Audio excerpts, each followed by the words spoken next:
No one. Literally no one.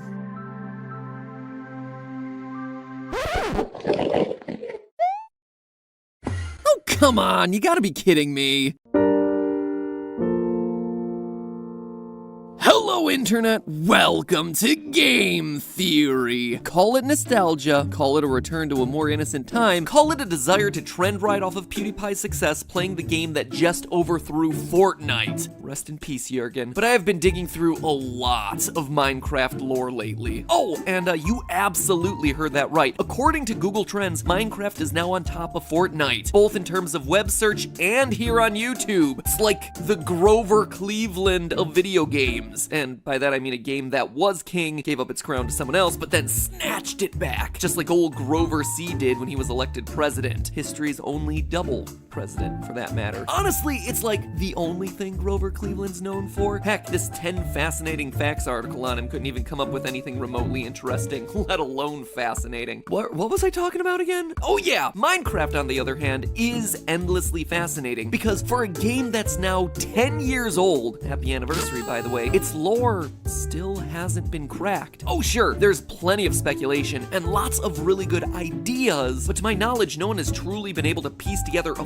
final, all-encompassing, all mysteries of this world tied together lore solve. And so today, I don't really plan on doing that. I'm not even gonna pretend. I'm starting to learn that people take it really seriously when I say stuff like, today we're solving this. So let me instead say this quite honestly to you. I'm gonna do my best to start us on a journey to solve this thing. I want to start a conversation with all of you where we can pool our knowledge and figure this out together. I want to put together my thoughts on pieces of evidence that stood out as particularly interesting to me, propose to you what I interpret that to mean, and then leave further discussion in our collective communal hands. It's a theory. It's always a theory. And like any theory, it's meant to be discussed, analyzed, criticized, added to, tested. And because it's a theory about video games, it's meant most importantly of all to be fun. And if along the way we solve some deep-seated lore mysteries, great, more power to us. These games at the end of the day are puzzles to solve. And so I'm gonna do my best to lead that charge in solving those puzzles. But I want you to be there with me every step of the way. And so our first step when it comes to solving Minecarft is tackling the Endermen. Originally programmed into the game as a joking reference to Slender Man, these tall, dark, and handsome creatures, well, just tall and dark, I guess, have become the cornerstone upon which all other lore in this game is built. Solving what the Endermen are is essential if we have any hope of truly coming to the definitive solution as to the hidden backstory of this game. And after exploring the design of survival mode, the gameplay decisions, even ancillary canonical content in books like the Mob Bestiary, surprise, surprise, I have myself a theory as to what they actually are. Admittedly, it's not a new theory, but what it lacks for an originality, it more than makes up for in evidence and observation. It is my proposal to you today that the Endermen aren't aliens, they're not ghosts. I almost thought that they were insects, but that one didn't pan out. No, what they are is human. They're brilliant humans. Humans who are in trouble, a literal fight for their lives and needed an escape. But in the process, they suffered a horrific fate, reducing them to the moaning shadows of a fallen civilization that they are now. So, in the true spirit of Minecarft, let's start building ourselves a theory, shall we? What do we know about these creatures? Well, first, we know that they're one of the game's neutral mobs, meaning that they're not gonna attack you unless they're actively provoked. This is already interesting because it means that,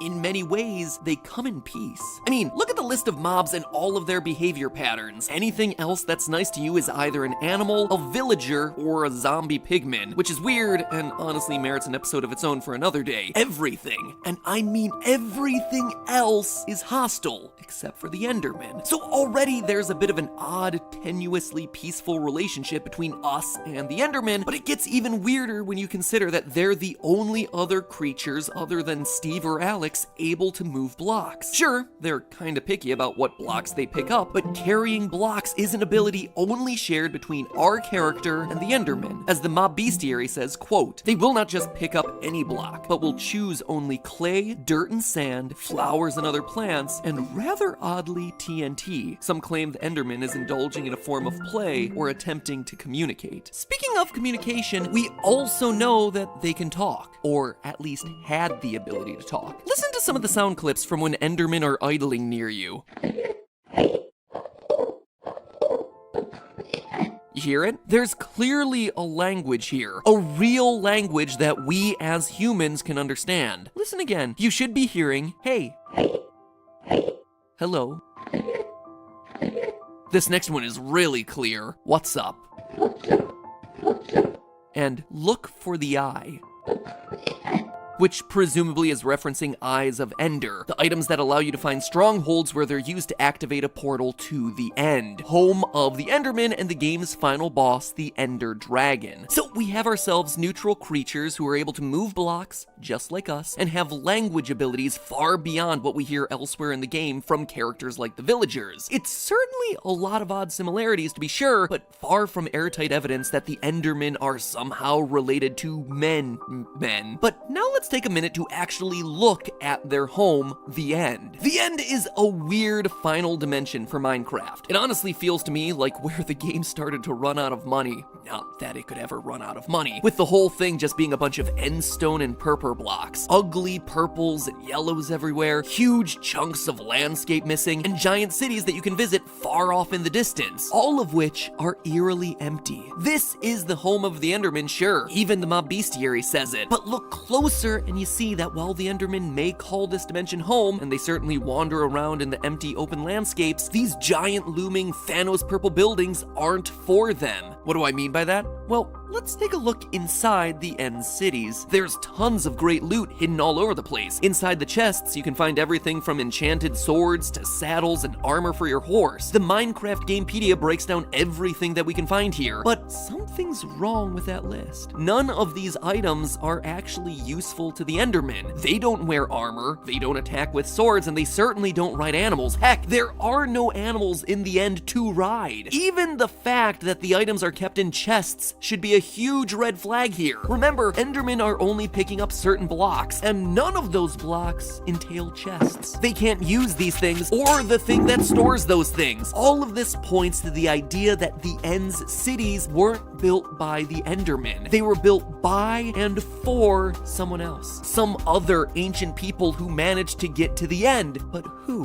When you start up a new survival mode game, you enter a blank world. Immediately you notice that you're the only one of your kind. Oh, sure, as you adventure, you'll come across NPCs like the villagers, but they're not like you. They don't look like you. They can't build like you. You and the villagers are fundamentally different. It's almost as if you're a different species. This fact is even supported by zombie attacks. When bit, a villager doesn't transform into a normal zombie. It turns specifically into a zombie villager. Regular zombies and zombie villagers are different. In fact, the only times that you ever really see anything that looks even remotely like you, it's always in the form of undead enemies. Zombies, drowned, husks. It implies that, once upon a time, there were other humans here, but they all died en masse. It's a strange detail that you probably noticed, but you shrug it off and you continue on your journey. Then you start discovering pre-existing structures, mine shafts, temples in the desert, monuments underwater, all abandoned, all of them lost to time. Again, you're the only person who can build things in this world, and you certainly didn't build any of these things, so where did they come from? Making things even more suspicious is the fact that ruins like desert temples are protected by cleverly designed booby traps, elaborate fake floors complete with pressure plates and grids of TNT. It all points to one thing: an advanced society of builders once lived in the overworld, but have since disappeared. So that begs the question, where did they go? Maybe they all died, which in turn led to the armies of the undead mobs that we have to guard against every night. And while I certainly think that that's part of it, it's not the whole story. Because we know that they went somewhere, teleported somewhere, and while they could have gone any number of places, we know for a fact that one of the places they ended up was the End. How can we be so sure?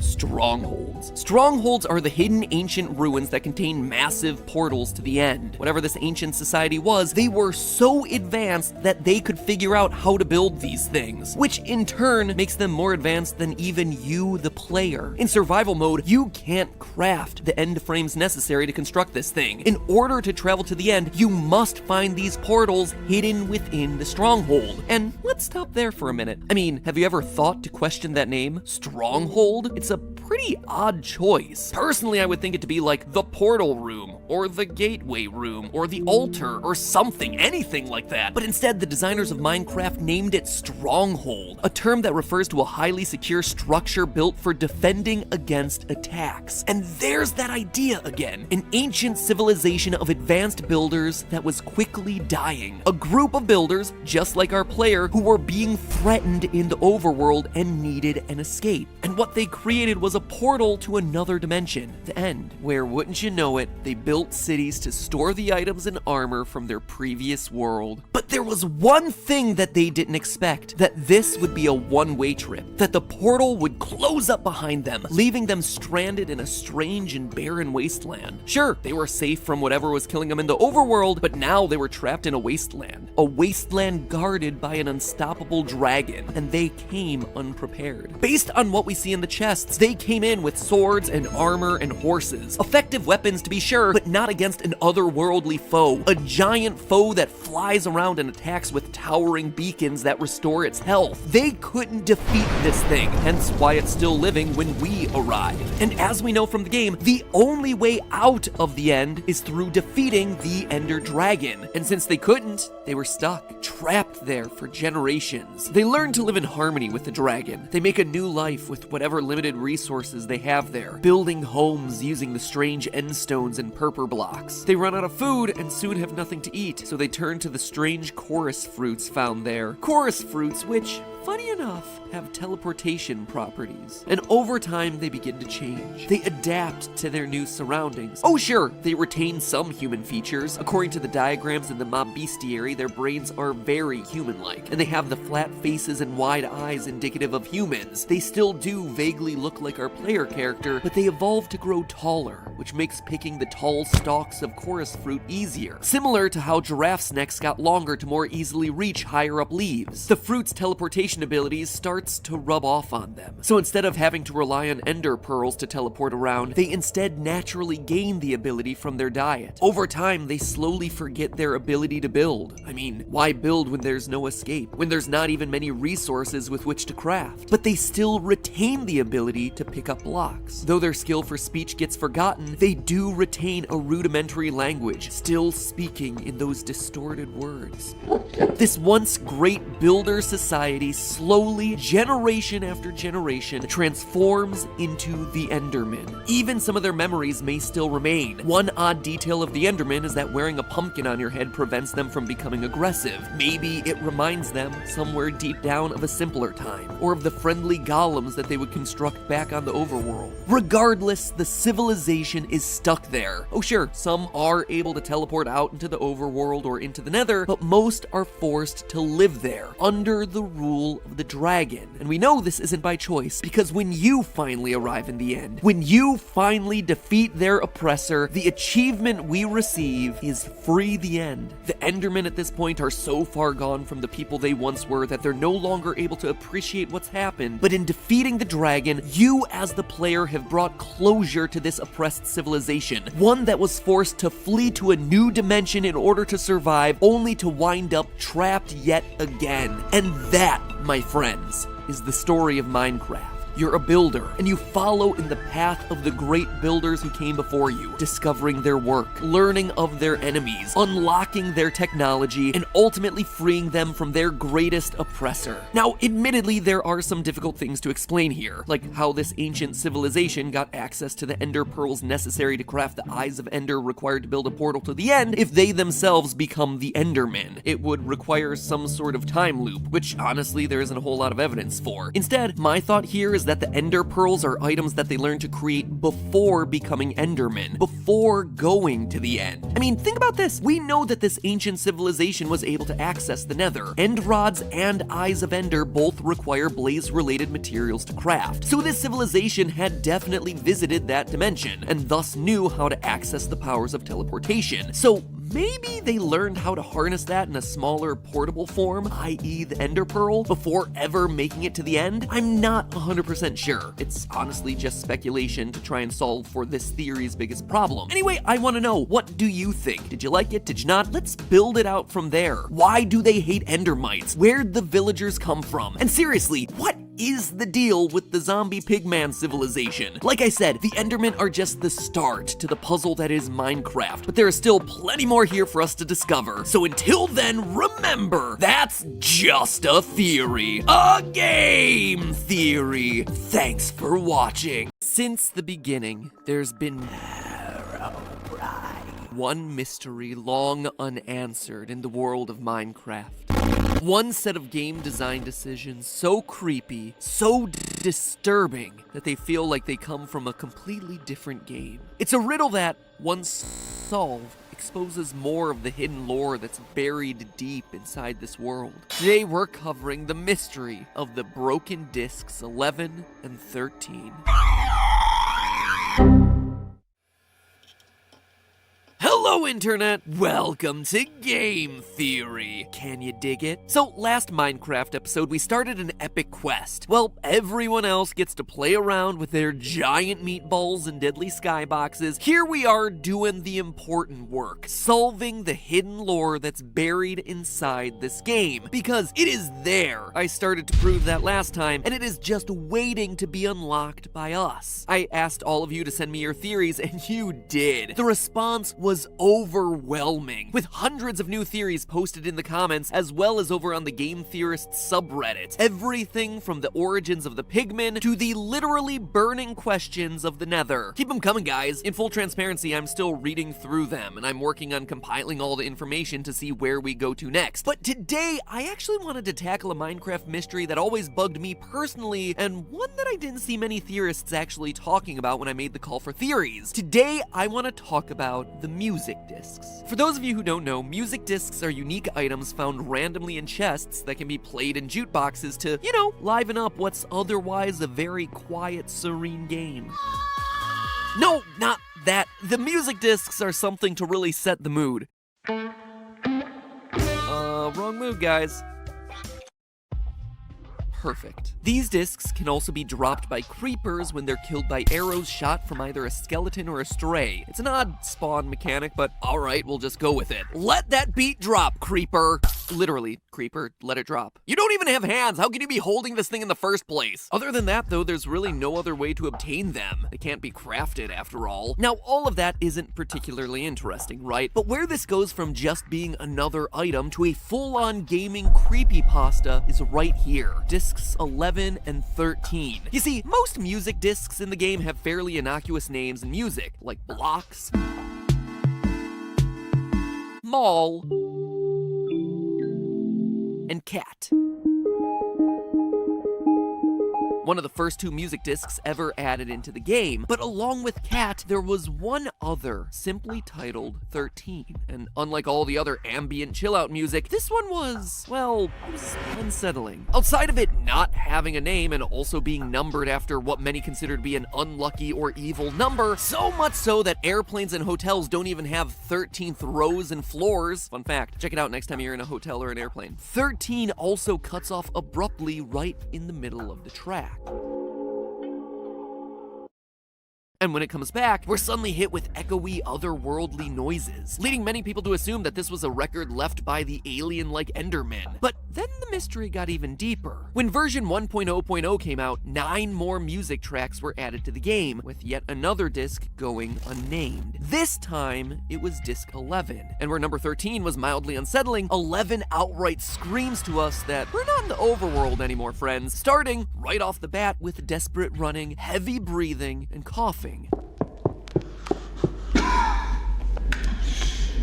And here all along, I thought that Minecraft was for kids. Can you imagine finding this as a child playing this game, putting it on the jukebox, being excited to hear what you just found, and then what? You suffer from PTSD because of what you hear. Actually, I probably don't even have to ask you to imagine this sort of thing. I'm sure many of you watching probably had that exact same experience when you were playing the game as a kid. Bring in the cuboidal nightmares. I fear no man, but that thing,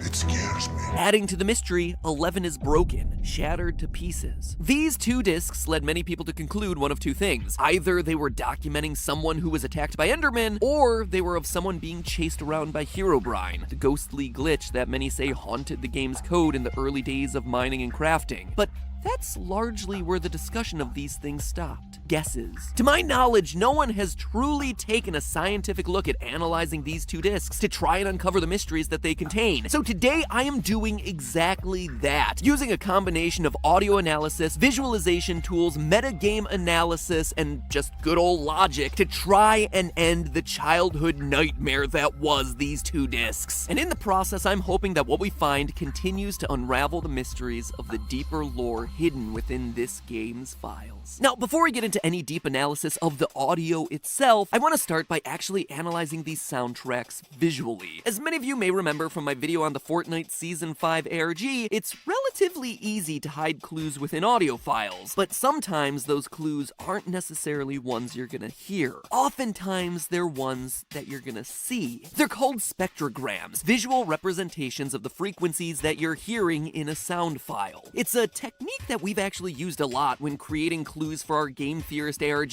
Weird sounding audio files like this that, when changed into a visual format, give you everything from web addresses to secret passwords like this. Wait, what is this? Now, where was I?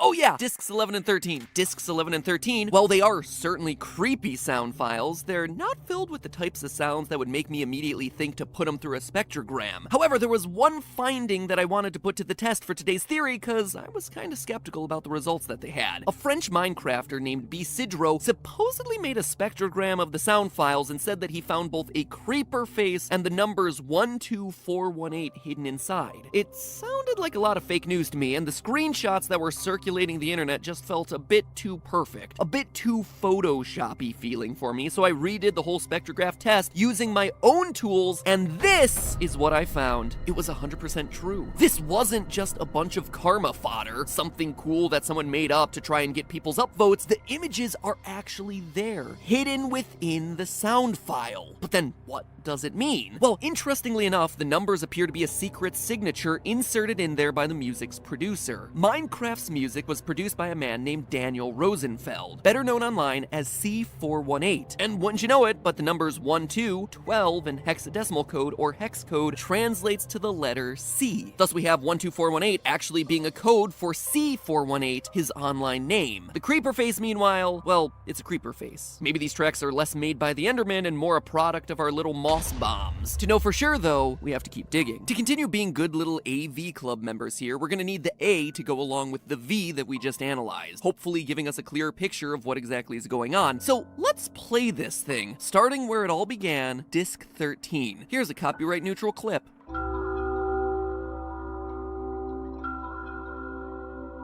Okay, so obviously this takes place in a cave. We have sounds that are echoing, reverberating, with wet dripping sounds and chimes. But we don't just have to speculate about this. What we're hearing in disc 13 are very clearly cave ambient sounds. The ones specifically programmed into the game to play when you're in a dark, eerie, underground place. Here's a moment from disc 13.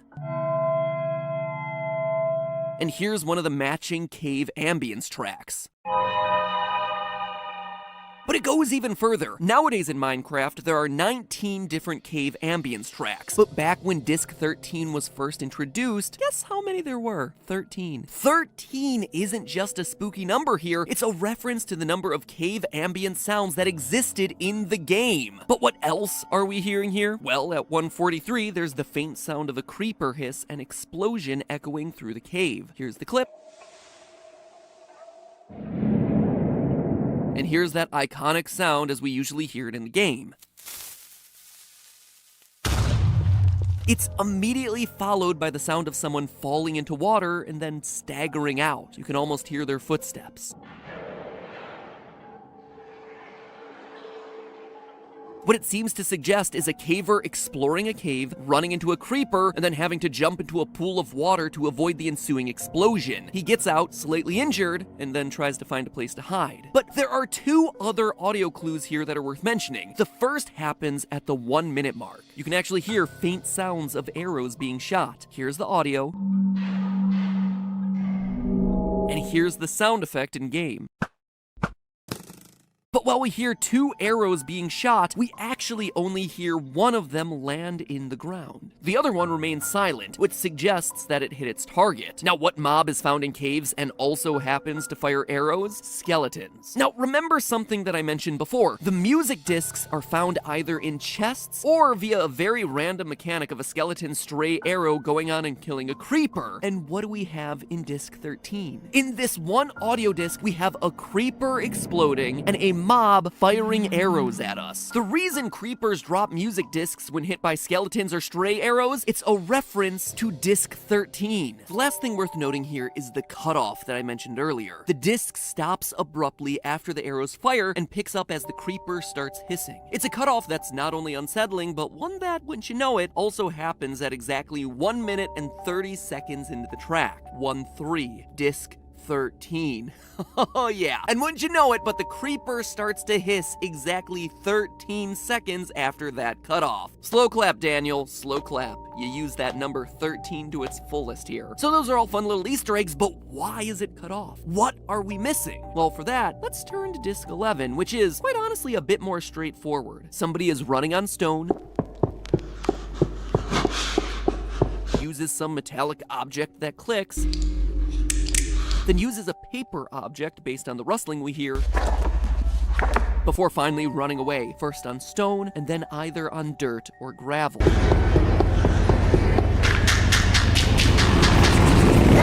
Throughout the audio, though, we have a disturbing addition: coughing and heavy breathing. Human coughing. Sounds that feel very out of place in our perfect little block world. And then it just cuts off. No words, no music, no explanation. Just cuts off at the 1 minute and 11 mark. 1 minute and 11 seconds.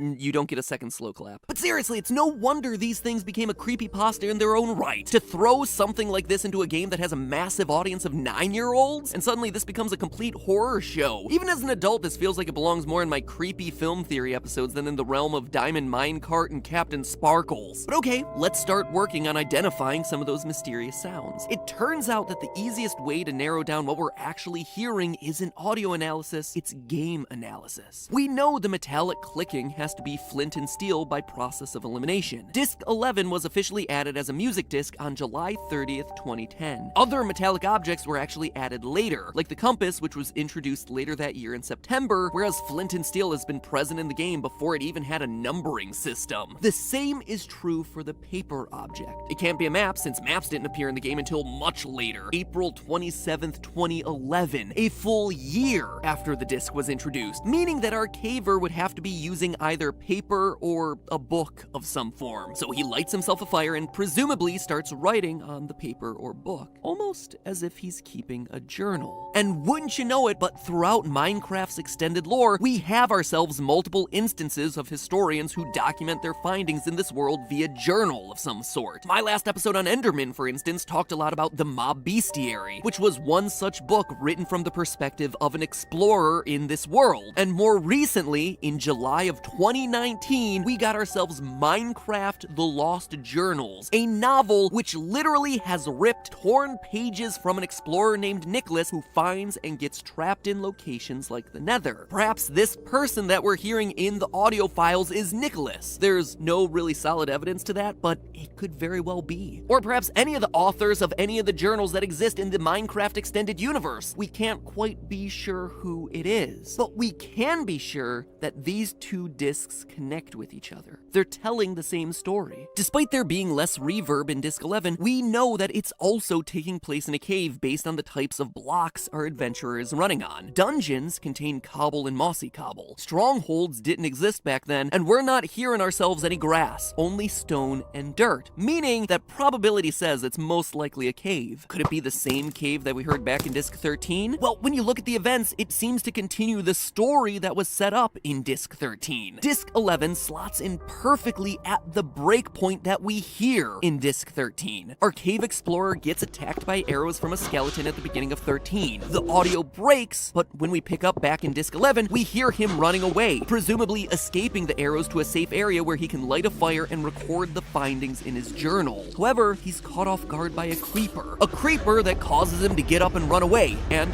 as we hear back when disc 13 picks back up again, explodes, resulting in him jumping into water at the last minute to avoid the explosion. We end our little vignette here with him trying to find some place to hide and dry off. Heck, perhaps that's even why Disc 11 is shattered in the first place. It broke during the explosion with the creeper, or during our caver's fall. And that, my fellow miners and crafters, seems to be the story of Disc 11 and 13. A story of creepers and skeletons, and why music discs spawn that way. A story of journalists who are lost underground in caves. A story of broken records and hidden visual Easter eggs. But what's most interesting of it all is that it confirms a part of my last theory. The belief that there was an ancient civilization of builders present here in these games before we arrived. People who came before us. No, these discs weren't created by Endermen, but perhaps more unsettling, they were made by men, humans, who aren't here any longer. A race of people who tried to explore, document, and understand the mysteries of this world, but didn't survive long enough to pass their knowledge on to us. Their journals are lost, their records are broken, their structures are left empty. Sure, discs 11 and 13 might not be as creepy as we once believed them to be when we were younger playing this game, but they allude to something much more dire, an existential dread. This cave explorer is gone, without a trace. His people are gone,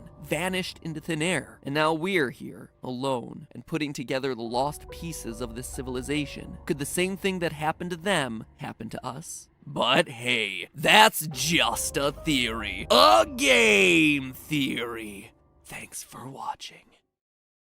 Here's a mini theory to start things off. Endermites. What are they? They're the smallest hostile mob in the game, and they're one of the very few creatures to possess the moniker of Ender. But to me, the weirdest detail about them is that they don't get along with the Endermen. When confronted with each other, they just attack. It's a strange little detail to include since so many of the other spawns in the end aren't hostile towards one another. But now, consider this. What if Endermites are actually silverfish? The obnoxious little gray bugs that bother you up in the overworld. What if Endermites are just silverfish who went through an end portal, or ate themselves a bunch of chorus fruit when they were out there in the end, or whatever? The proof here is actually surprisingly substantial. Cue up the checklist. Point number 1, both Endermites and silverfish are small. In fact, they're both so small that they'll suffocate to death in the sinking depths of soul sand. They're the only two hostile mobs where this sort of thing happens. Speaking of their size, not only are they both small, technically speaking, they're exactly the same size. According to Minecarft Gamepedia,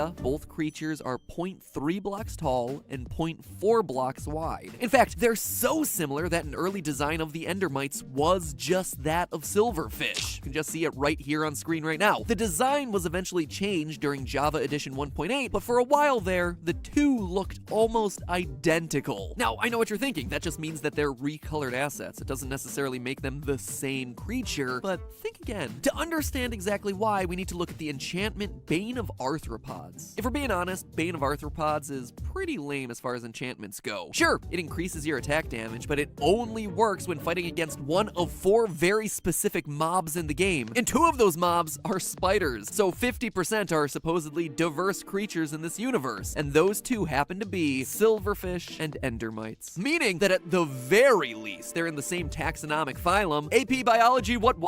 But here's the kicker. The only way to get to the end is through portals that are hidden in strongholds deep underground, right? No big surprise there. But look into how strongholds are generated, and you notice something interesting. They always have to have a portal room. That makes sense since they're the primary place that you find the portal to the end game. But the 2 features required of that portal room, obviously the portal, but also a silverfish spawner. Ladies and gentlemen, I don't know about you, but this to me reads like the criminals returning to the scene of the crime. So why don't Endermen and Endermites get along? Well, if my last theory was correct about Endermen being an ancient race of builders, then one of their old foes would have been the silverfish. Silverfish who are in the perfect position to leap through end portals at the same time as these ancient builders. And so now, hundreds of generations and 1 end portal later, that battle is still being waged. New names, new faces, but the same old enemies. But hey, that's just a theory. A mini theory! And I'm just getting started.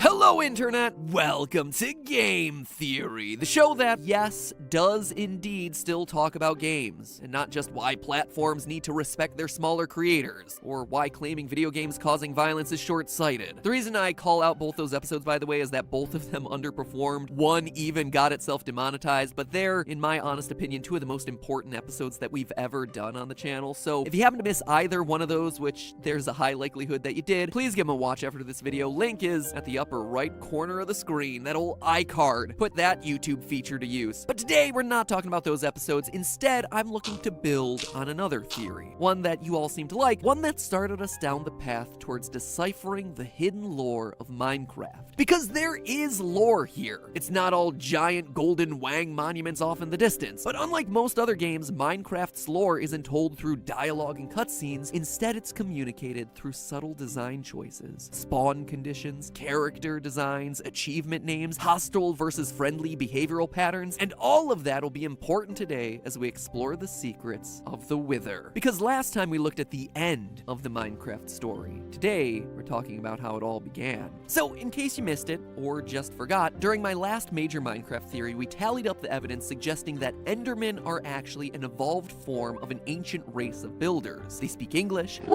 they're able to hold rudimentary blocks. It would explain why strongholds are called strongholds in the first place, and why mysterious structures like underwater monuments and old mine shafts are left abandoned, dotted around the overworld, when no other living creature in this universe has neither the ability to mine nor craft. The theory also explains the origins of end cities, and why they contain abandoned chests full of supplies totally inappropriate for life in that hostile purple environment. There's obviously a lot more, but you should just go watch that theory if you're interested. Link is in the didgeridoo.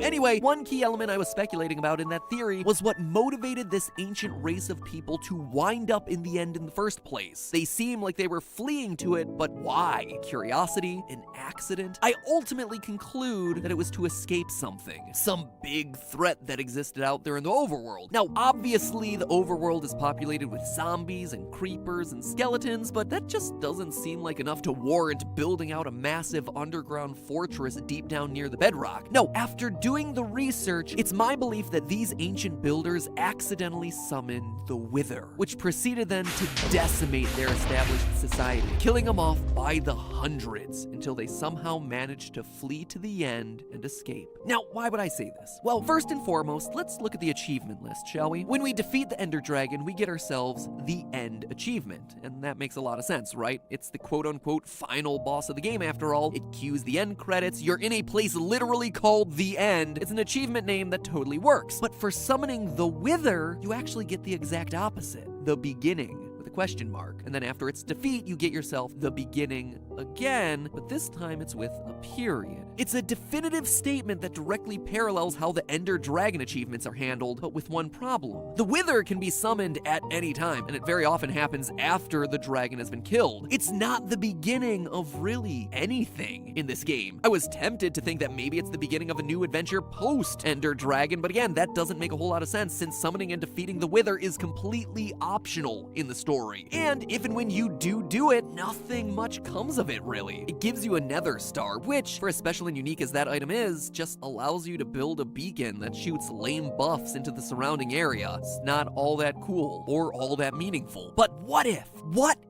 the Wither was the beginning in a different way? What if it's the beginning of the story for the ancient builders that started all this in motion in the first place? Look for a moment at the strongholds. They're buried super deep underground, like absurdly deep, and with literally no trace of their existence on the surface. They're like bomb shelters or safety bunkers, but they're defending against what? Zombies? Creepers? I don't think so. You don't go to that extreme just to defend against a regular mob, but a fearsome creature like the Wither that spreads death and decay to anything in its sights? Absolutely. Especially since we know that the Wither flies and also destroys any block that it touches. Your best way to avoid a creature like this is gonna be by digging down, far below where it can reasonably follow. Exactly what we find with the stronghold placement. In fact, it would explain why the only remaining structures from these ancient builders on the surface of the overworld are underwater monuments, underground mine shafts, and secluded desert temples. They're the only structures that the Wither wasn't likely to touch and immediately destroy. And on that note, what's the key feature that exists inside of a stronghold? Well, it's a portal to the end. Now, we just established that the Wither can destroy almost any block that it touches. Almost any block being the operative word there. There are very few exceptions to things that it can destroy. Those exceptions include bedrock, command blocks, extended pistons, and end portal blocks and end portal frames. I don't know about you, but if my society is being decimated and I'm trapped in my underground bunker running away from this terrible beast that destroys everything it touches, I'm making sure that I'm building that last-ditch escape effort using supplies that are going to be wither-proof. We also can be sure that the Wither was known by the ancient builders. If you look closely at the chiseled red sandstone that was used as decorations in ancient buildings like desert temples and underwater ruins, you'll notice a hieroglyphic that clearly depicts the Wither. Straight body, 3 skeletal heads. So whoever created these structures in the first place certainly knew that this thing existed. But how? Or maybe more importantly, why? Why would anyone intentionally try to summon this thing in the first place? Well, let's look at how it's built, shall we? The Wither requires 2 very interesting ingredients in order to be summoned. The first is soul sand, found throughout the Nether. Sand that's relatively unremarkable in every way. Oh yeah, except for it being composed of the souls of the damned. It's well known at this point that if you look at the pattern on soul sand close enough, you'll notice screaming faces staring right back at you. It's also why you get sucked down a bit when you're walking across it, almost like the lost souls are pulling you down into them, violently getting you to join them. Yes, ladies and gentlemen, this is me talking about Minecraft. Kid-friendly, brand approved. So ingredient number 1, 4 cubic meters of damned souls. Check mark there. Secondly, you need 3 withered skeleton heads. But why these particular heads and not just any skeleton head? Well, to understand that, we need to find out what makes the wither skeleton so different from its brethren. You see, wither skeletons are exclusive to nether fortresses. This is worth noting because think about how crazy this is. We're basically in Minecraft's equivalent of HE double toothpicks, a world of ghasts and blazes, where everything is set on fire and nothing can build. Heck, most of the enemy spawns here don't even have arms, and yet somehow there are fortresses here that are being supervised by large cursed skeletons. Fortresses, mind you, that contain chests full of gold and diamonds and iron, saddles and horse armor, all materials that aren't found down in the nether naturally, supplies that had to have been brought down there and left by the original people who constructed these things in the first place. The end city chests function much the same way, and once you know it, they also contain the same sorts of loot, iron and gold and diamonds and horse armor and saddles. Almost like it's the same people carrying their major supplies from place to place. So using this information, let me tell you a little story. An ancient race of builders descends into the nether to harvest its resources. They construct fortresses down there to defend against the hostile environment and store their supplies. But over time, as is natural, some of their ranks die. The nether is a dangerous and violent environment after all. So they bury their dead in the ground, but they don't realize that this place works differently than the overworld they're used to. What little soft ground there is actually sucks the soul out of the dead bodies, giving rise to soul sand, and leaving these bodies as just an undead husk of what they once were. It produces a wither skeleton, an aggressive, charred group of bones that, as an undead, lives on to complete the purpose it was given when it was alive: defend its fortress. Seeing all this, the Ancient Ones start to piece together an idea. If soul sand does indeed contain lost souls and somehow gives rise to the skeletons of the dead, maybe there's a way to combine the two and bring their dead friends back to life. These builders were a proud people. I mean, they were builders after all. Whatever they dreamed came into being from their very hands. They had conquered the earth, they had conquered the realms of heck. Now they would conquer the one thing impossible to any man: death. They would build life itself. I mean, with the raw materials, you can construct anything, right? Why not a lost human? You have the soul in the sand, you have the body in the wither skeleton. Why wouldn't it work? The last thing I'll call out here. You'll notice that none of the items in nether chests are enchanted, but by the time you get to the end, a lot of them are. The reason I call this out is that it shows an escalation in the way these ancient builders started using magic. By the time they end their journey in the end, they're full-blown magic users. They've started to go beyond just construction. They're starting to play with mystical forces. So, how does this story all work out? Well, It's a classic tale of hubris. The builders, having been to the fiery depths of heck, try to harness the ultimate resource, the power of life and death itself. They combine the soul and the body, the soul sand and the wither skeleton head, and it doesn't work.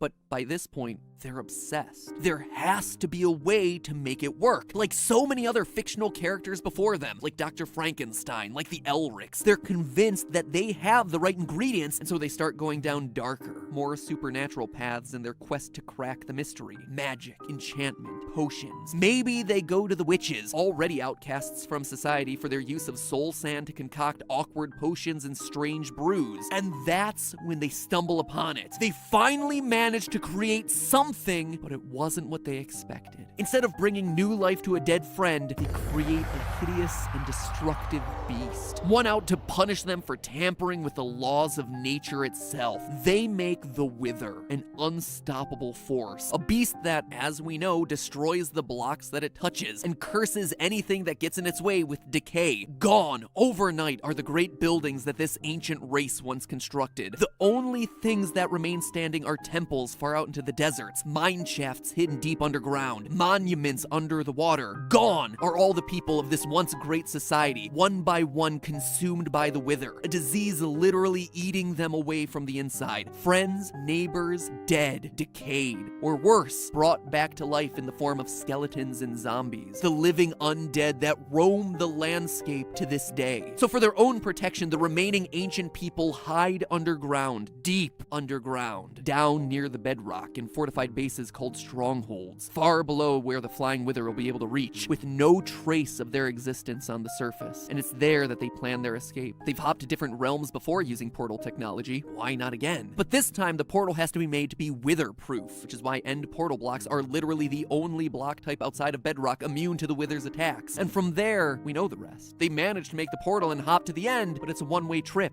They don't realize that the portal won't be accessible behind them, and what awaits them on the other side is something else, something completely unexpected, something that may have even been worse, the Ender Dragon. But hey, that's just a theory, a game theory. Thanks for watching.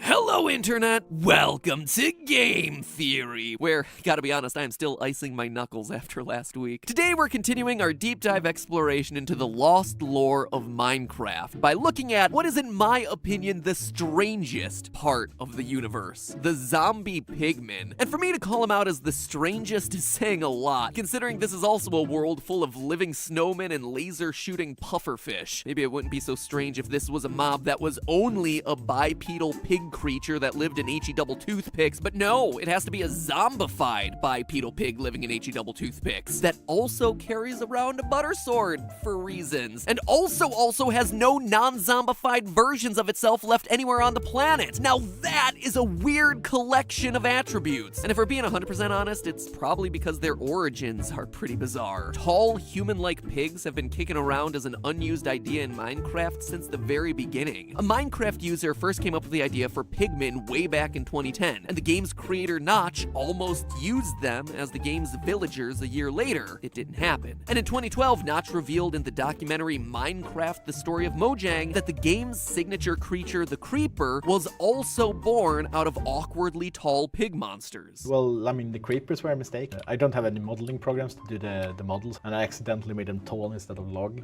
so it was like a tall thing with 4 little feet. And that became the creeper. It was supposed to be a pig. So if I were to guess, the zombie pigmen exist and are connected to creepers, villagers, and normal pigs purely because of a sequence of happy accidents, coding errors, and scrapped ideas that got eventually made into canon. But that's the real story for why zombie pigmen are probably in this game. What we're interested in is the fictional story. How can these creatures possibly fit into the shockingly deep and surprisingly cohesive lore of Minecraft that we've been building over the last couple of episodes? How do you fit undead pigs from HE-double hockey sticks into a tale about an ancient civilization of long-lost builders? I gotta be honest, this one started as I have no idea how we're gonna explain this, but by the end of my research, I think we got a pretty solid case here, friends. To start piecing together together the lore of the zombie pigmen, we first have to look at their in-game behavior for clues. Now, obviously these creatures are most commonly associated with the Nether, but they can, on very rare occasions, appear in the overworld. When lightning strikes within 4 blocks of a pig, a zombie pigman will suddenly spawn. That immediately tells us that these two creatures are in some way connected. That the pigmen, at least at one point in their history, were related to normal, everyday pigs. We also know that the pigmen share some form of psychic link. Now, that might seem absurd to say, but their hostile behavior patterns confirm it. Attack one zombie pigman, and somehow all the others within a massive radius will become aggressive and converge on Steve. And it's not because they're hearing their attacked friend, since the sounds they make are relatively quiet. And everyone is still aggressive, even if that attack happens in a completely sealed off closed box that should deaden the sound to any outside listeners. The immediacy and aggression of their attack can only mean that they're linked in some way. And lastly, it's also important to note that they don't begin as hostile. They only turn hostile when they've been attacked. So under normal circumstances, they technically have nothing against Steve. It's only once Steve becomes aggressive that they suddenly have a reason to defend themselves. This admittedly gives us a lot to work with, but it's still just a bunch of loose threads without something to tie it all together. Any theory that I would craft to try and explain it all would be missing that linchpin of evidence that anchors the narrative. But then came this year's Minecarft, the Mojang team's annual interactive livestream all about the Minecraft franchise, complete with discussions about upcoming features, big world premiere announcements, and lots of other stuff. This is gonna look weird, but you can't hear. Hello. Hello.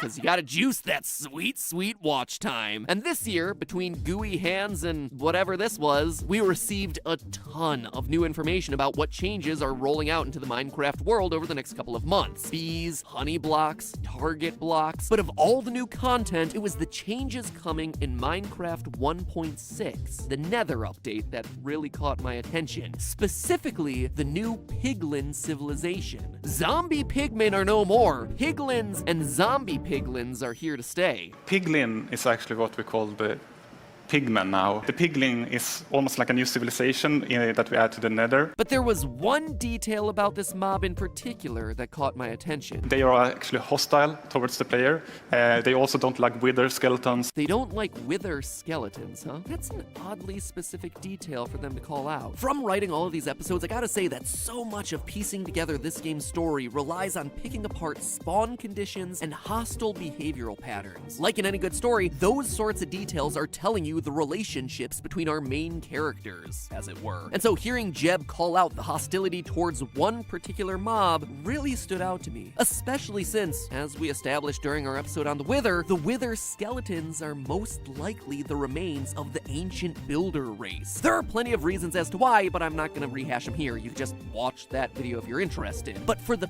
piglins to act violently towards wither skeletons, aka the ancient builders, that was the last detail that I needed. There's hostility between these two groups. Something happened long ago between these two civilizations, and it hasn't been forgotten, even long after both civilizations have largely died off. So let's start putting all these pieces together, shall we? We know that the ancient builders started in the overworld, and at some point they created a nether portal and started to explore down there. We know this based on the chests and the fortresses that exist down in the nether that could really have only been built by them. Now, here is where the piglins come in. At some point, the builders brought their pigs with them into this hostile environment. Again, we know this based on that lightning strike evidence. Pigs and zombie piglins are connected, and yet there are no pigs in the nether, meaning that they must have started in the overworld. Now, there's two possible reasons for the builders to do this. The first one is simple: food. The Nether, up until the announcement of the new Piglin Beast mob, also coming with update 1.6, hasn't had a reliable source for food. But it's also the food source in Nether, actually. So when you get your food, you can't just have like a pretty little farm. Instead, you need to find this scary, aggressive Piglin beast and get the food from there. As such, any explorers looking to make a long journey to explore and forage in the area would need to bring a dedicated food source, like say their stable of pigs. Bring them down to the Nether, leave them there, and boom, you suddenly have pig-like creatures in a place where they have no business being. Option 2 for why the pigs would be down there is honestly a bit darker. nether, and it could very well explain the hostility that exists between these two groups. Consider for a second if you had opened a portal to somewhere, some other dimension you don't really know. Are you just gonna hop through? Of course you're not. You're gonna test it. Most likely you're gonna test it on some sort of animal. And believe it or not, but pigs are often the ones being used as human stand-ins for large-scale scientific experiments because of their similar organ size and decay rates. So, to see whether things on the other side of that portal were safe, maybe the ancient builders dropped their pigs on through, sacrificing a few of them in the name of science. Either way, pigs are brought to the nether. And I don't know about you, but that would definitely give me a reason to hold a grudge against the people who brought me there, be they human or their undead wither skeleton forms. It also helps explain the wishy-washy aggressive feelings they have towards Steve. Zombie pigmen aren't aggressive towards Steve because he's not the one who brought them there. On the other hand, piglins are now aggressive towards Steve because, hey, he's a descendant of that ancient race of builders. So that explains how a pig-like species would get into this hostile supernatural environment and why they might be mad at the wither skeletons, but obviously it's skimming over a few teeny tiny details that might also need to be explained, like how they became walking, sword-wielding psychic warrior zombies. That's a pretty big logical leap to make there, right? Yeah. But, believe it or not, it's one that can be completely explained via nether wart. Remember what I said about the nether not having much food? Well, that's gonna be true for the animals down here too. I mean, really, what would a pig eat down there? Crops require water, and it's simply not possible to place water down in the nether. As such, the only thing that they're gonna be able to eat down there is nether wart. But if that were truly what the builders were feeding their primary food source, you would expect them to harvest it, right? Well, wouldn't you know it, but if you look at the essential elements of a nether fortress, those places that were constructed by the ancient builders as their home away from home as they explored the hostile underworld, you see bridges, a lava well room, and surprisingly, nether wart gardens. Gardens placed there to harvest the only crop that could be grown in such a hostile landscape. So we know that the builders were indeed harvesting the stuff, but then why is nether wart so important here? Well, we also know that the Minecarft universe is one where you quite literally are what you eat. In our Endermen video, I linked the ancient builders being forced to eat the End's native crop of chorus fruit, with them slowly obtaining the plant's teleportation abilities. And while yes, that was admittedly just speculation, we don't even have to go into the realm of theories to prove this one. Ladies and gentlemen, I present to you the mushroom, a cow mushroom hybrid that only spawns in mushroom field biomes, aka places where cows are consuming a diet primarily filled with mushrooms. Their milk is mushroom stew, their bodies are covered with the stuff, but we know at their core they began as regular cows, since when you shear them clean, it drops its mushrooms and transforms back into a normal bovine again. So, if pigs in the nether were indeed subsisting off a diet entirely made of nether wart, there's a likelihood we could see some of that plant's traits carry over into this animal. Now, here's the thing about nether wart. Even though I just called it a plant, it looks and acts very much like a fungus. Nether wart grows through 4 stages, with the middle 2 stages looking nearly identical. It's a process that very closely resembles the life cycle of a typical mushroom. Nether wart is known as nether stalk in the code, just like many fungi are composed of the fruit body on top and the stalk underneath. It doesn't need sunlight to grow and instead thrives in the warm, dark environment of the nether, just like a real-world fungus. In fact, many of the Minecarft wikis equate nether wart to the real-world puffball fungus, which, although different in color, does indeed match in terms of design and reproductive behavior. And all of this matters because a diet of nether wart would explain how the zombie pigmen all share a psychic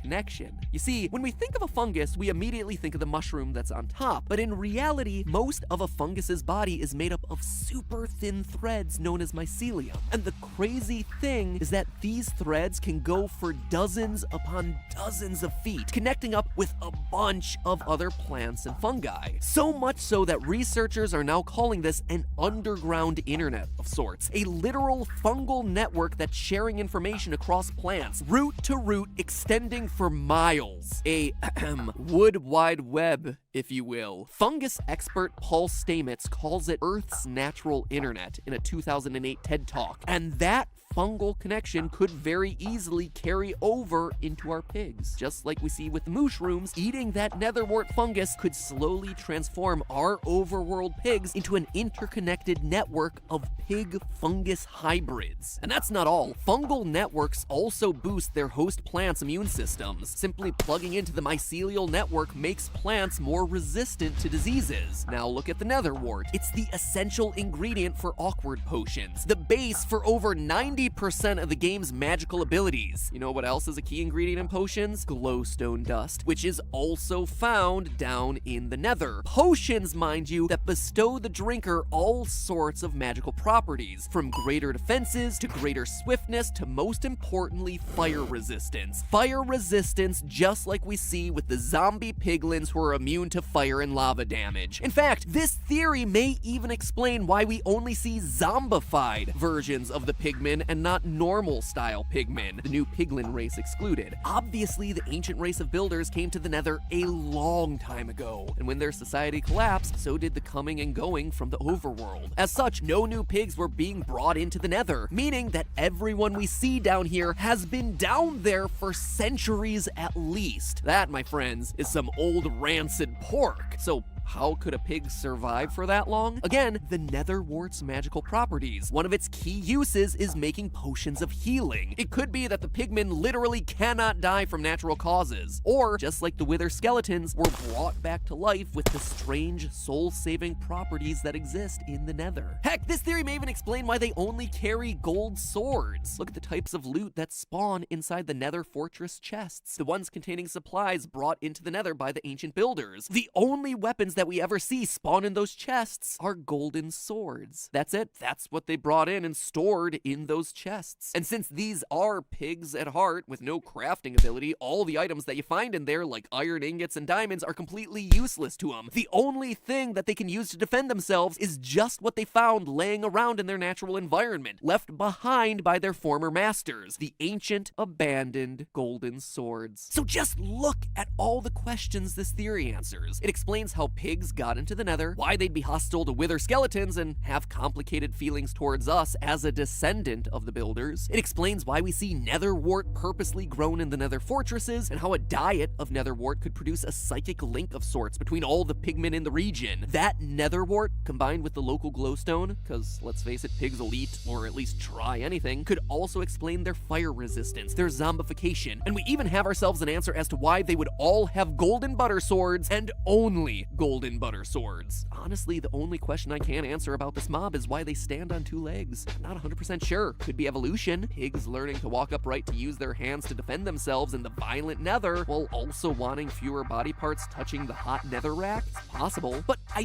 do think that we're onto something with this theory. Something that I suspect Mojang might just want to be cluing us in on. Because if we go back to more of that Minecon footage, as they reveal the new biomes for the nether, one they spend a good amount of time on is the netherwort forest. And what do they explicitly show us wandering around in there? The only mob, mind you, that they show us in this preview, a zombie pigman wandering through the woods, at home amongst the food and landscape that helped to make him what he is. He's a pig, ripped from his comfortable life in the overworld, and brought down into the depths of heck to be used for the slaughter of the ancient people, but through random chance and a whole lot of fungus, becoming the start to a rival civilization bound for greatness, and then turning into zombies. But hey, that's just a theory. A game theory. Thanks for watching. Just a reminder to wave your diamond pickaxe over that subscribe button. We got more Minecraft theories on the way. Next time, hopefully, about the villagers and illagers, though underwater fortresses are really interesting to me right now. I'll see y'all for something different next week.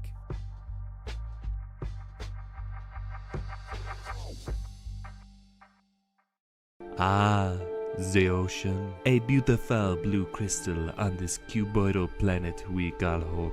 Home to sea creatures large and small. The majestic squid, the playful dolphin. The reborn souls of the dead waiting to drag into your watery grave! All today on Game Theory. Today we're getting our Little Mermaid on and going down where it's wetter, down where it's better, under the sea. In Minecraft, the underwater biomes just don't seem to get enough love. Sure, everyone is always excited to make songs dedicated to the fiery death plains of the Nether, or to discuss the otherworldly void of the end, but the watery depths of the overworld offer just as many breathtaking sights, unusual creatures, and head-scratching mysteries, and yet no one really seems to care. It's kind of like art imitating life, because here in real life we're so focused on space exploration that most of our undersea biomes here on Earth have gone completely unexplored. I think we've only seen like 5% of them. So today I'm gonna change that. Not the 5% thing. Heck no, that water's cold. No, I'm just gonna sit on my butt and talk about oceans in a video game for about 18 minutes. What's the deal with the Guardians and the Elder Guardians? Where did they come from? Are they just giant fish creatures that really like hanging out in ocean monuments? Did they build the ocean monuments? Seems pretty unlikely. And speaking of those buildings, what's the deal with those massive underwater mazes? How do the drowned fit into all this? What are these trident-wielding mer people? Are they just zombies that fell into the water? Get ready to take the plunge, because today and next episode, we're diving straight into the deep end. What first started me down the path of ocean mysteries were the Guardians, and their bigger granddaddies, the Elder Guardians. From a mob standpoint, I mean, sure, they're giant sea creatures with one eye and spikes. Nothing super weird there right off the bat, but what initially got my theorist senses tingling was the way that they attack. With a literal laser beam, an underwater eye beam that requires time to charge up before it launches at you and causes massive amounts of damage. That's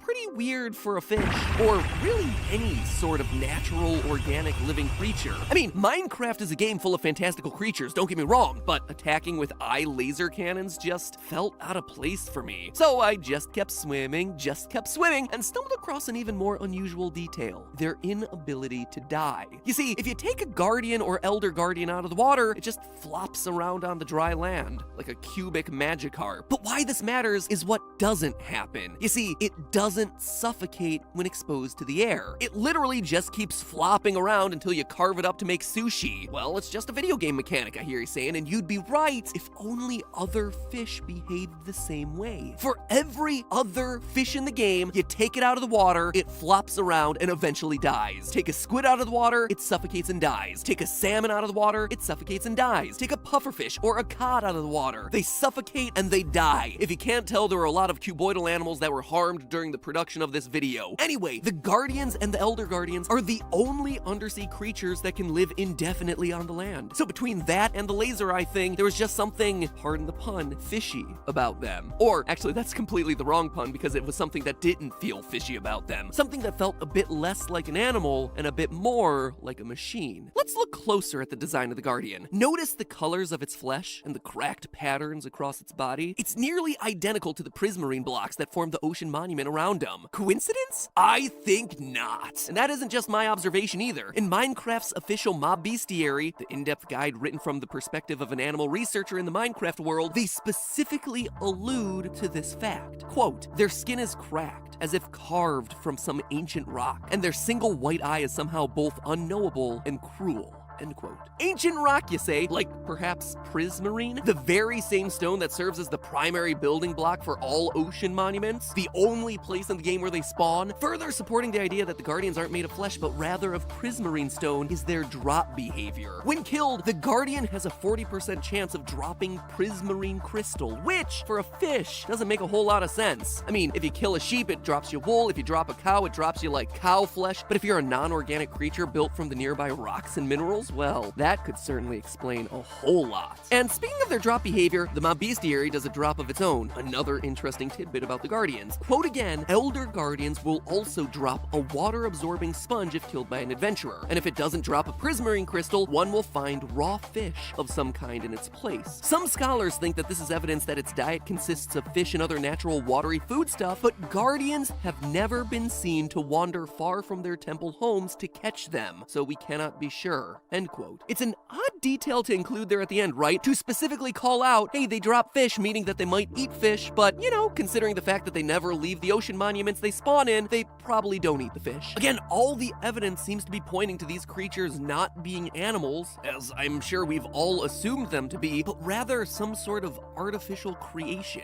A defense mechanism built of the surrounding materials somehow mixed with real-life fish, or real-life fish DNA to protect the very monument that they spawn inside. Even the creature's anatomical design inside the mob bestiary seems to contain some level of secrets. For most other mobs in the game, the book has this incredible illustration of their inner workings. The dense skeletons of the creeper, the humanoid brains of the Endermen. But for the Elder Guardian, we get ourselves a piece-by-piece dissection of the eye, with components that look kinda like wires, leading to panels meant to charge up its laser. And underneath that thick, rocky skin, nothing much. A thin layer of pink with a gray area that appears to be stone. It's certainly not any sort of bony structure. It's not anything that resembles the inner workings of a fish, and it's certainly not anything that looks remotely organic. Lastly, it's worth noting that the Elder Guardian's eye will still have the ability to track a player who's invisible, seeming to suggest that this mob is dealing in the thermal spectrum, tracking your heat signature rather than any sort of visual sign of your movement patterns. So again, another weird, interesting detail about these creatures.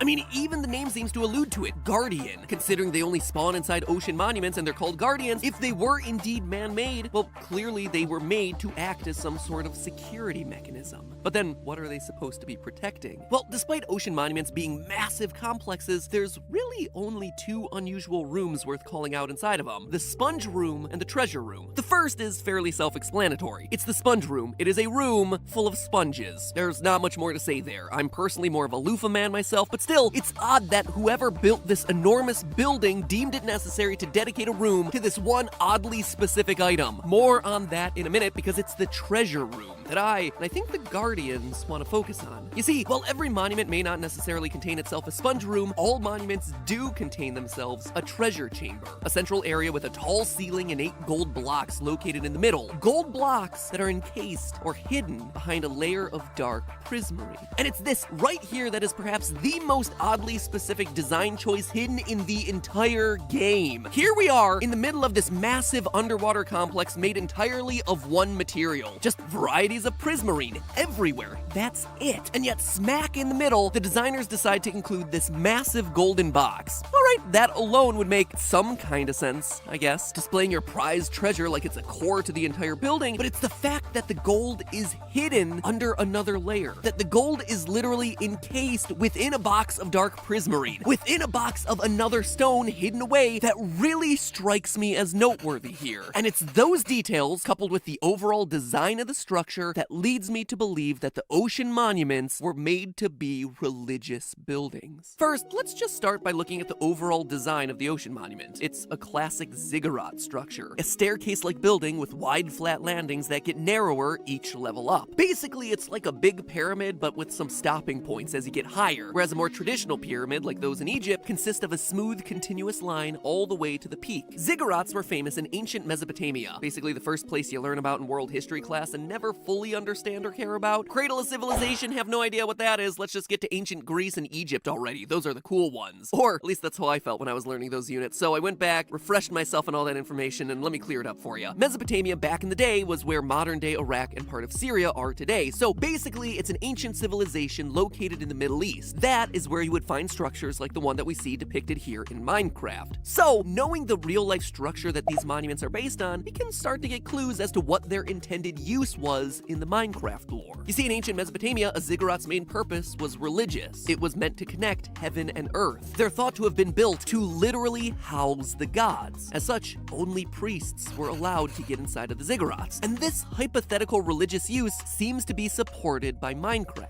You see, one other key feature of the ocean monument is the fact that underneath the monument are 23 giant pillars that stretch down to the ocean floor. And it's always 23, unless of course there's some weird spawn hiccup. But that 23 number, I've said it so many times this episode, it seems so oddly specific, right? It has got to mean something. And wouldn't you know it, I think it does. You see, the number 23 is just one of those numbers that's considered to be really important to humans. It's a prime number, which already makes it special. It's the number of chromosome pairs that we have in our body. It's basketball star Michael Jordan's number. There's a really bad Jim Carrey movie all about the number 23. So, you know, really important stuff here. But all joking aside, there's even something called the 23 Enigma, essentially a belief that the number has some sort of magical or mystical significance because of how much it shows up in our day-to-day lives. So when it comes to numbers, 23 is kind of a big deal, just behind top 10, lucky 7, and I guess unlucky 13. But when it comes to religion, 23 is an even bigger deal. You see, see, in the Islamic faith, there's the Quran. It's the Islamic sacred book, just like Christians have themselves the Bible and Judaism has the Torah. The Quran is believed to be the word of God as dictated to the Prophet Muhammad. And it took, get this, 23 years for the entire book to be revealed to Muhammad. It's also Muslim belief that the first verses of the Quran were revealed to the Prophet Muhammad on the 23rd night of the 9th Islamic month. So again, in the Islamic faith, the number 23 matters a lot, meaning that those 23 pillars in the Minecarft Ocean Monument could very easily be referencing important pieces of religious architecture found around the Middle East. No, ziggurats aren't mosques, where Islamic faith is currently practiced, but they are connected by geographic region and religious connotation. Now here is where everything comes together. If Minecarft's ocean monuments were indeed places of religious significance, where an ancient race of people believed gods could come down onto the earth and live, it could explain the box of gold encased in dark prismarine with sea lanterns in each of its corners. But to understand why, you have to be familiar with the Kaaba. The Kaaba is a black cube building at the center of Islam's most important mosque, the Great Mosque of Mecca. It is the most important place in the Islamic faith, so important that practitioners of Islam are almost required to take a pilgrimage to see this once in their life and give worship there. Why? Well, it's thought that the Kaaba is the house of God, the sacred house, the connection between heaven and the earth. The Kaaba is a sacred place with an inside of gold and marble, but on the outside, it appears to just be a large black cube of dark granite, just like we see in the game with the dark prismarine being on the outside of those golden cubes. In each of the corners in Minecraft is a sea lantern, and wouldn't you know it, each corner of the Kaaba also has itself a special symbolic significance, most often pointing to one key location from Islamic history. So could it be that the Guardians of Minecraft are protecting the most sacred treasure of all, the location, or at least the perceived location, of God himself? It sounds crazy, but remember, the ending of Minecraft does indeed have two godlike figures speaking with each other about your gameplay. The fact that gods exist in the canonical universe of Minecraft is an established part of the lore. I mean, a lot of the details really line up here. The ziggurat structure connects us to the Middle East and Islamic tradition. The 23 pillars and their importance to Islamic faith, covering up the golden, important interior of a building with a dark stone exterior just like the Kaaba. The perfect cubic shape of both of those structures. The importance of each of the corners. The need to have the Guardians protecting this place at all. Heck, even the name. This is the Ocean Monument. It isn't a ruin, it's not a temple, it's a monument. Monument is a word used to honor a place of historical significance, a place of the dead, or an important figure like a god. You don't call the building that houses your sponge room a monument. Oh yeah, and it's worth mentioning here as one last final note, the one practical function of the ziggurat was actually to serve as just a high place on which the priests could escape rising water that would flood the Mesopotamian areas every year. Rising water, huh? Maybe the underwater monuments weren't quite so underwater. So we have ourselves the heat-seeking laser-shooting fish that might have been man-made to protect an underwater monument dedicated to what may or may not be an ancient god. Now the only question is, who built it? Why is it here underwater? And that, my friends, is explained through two words: the drowned.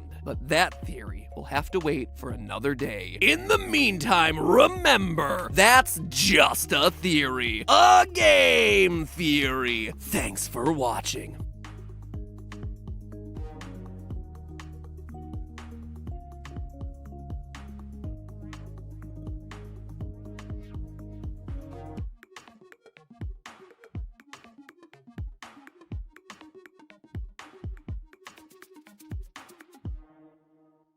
Waves are not measured in feet or inches. They're measured in increments of fear. The ocean is an object of no small terror. There are three sorts of people: those who are alive, those who are dead, and those who are at sea.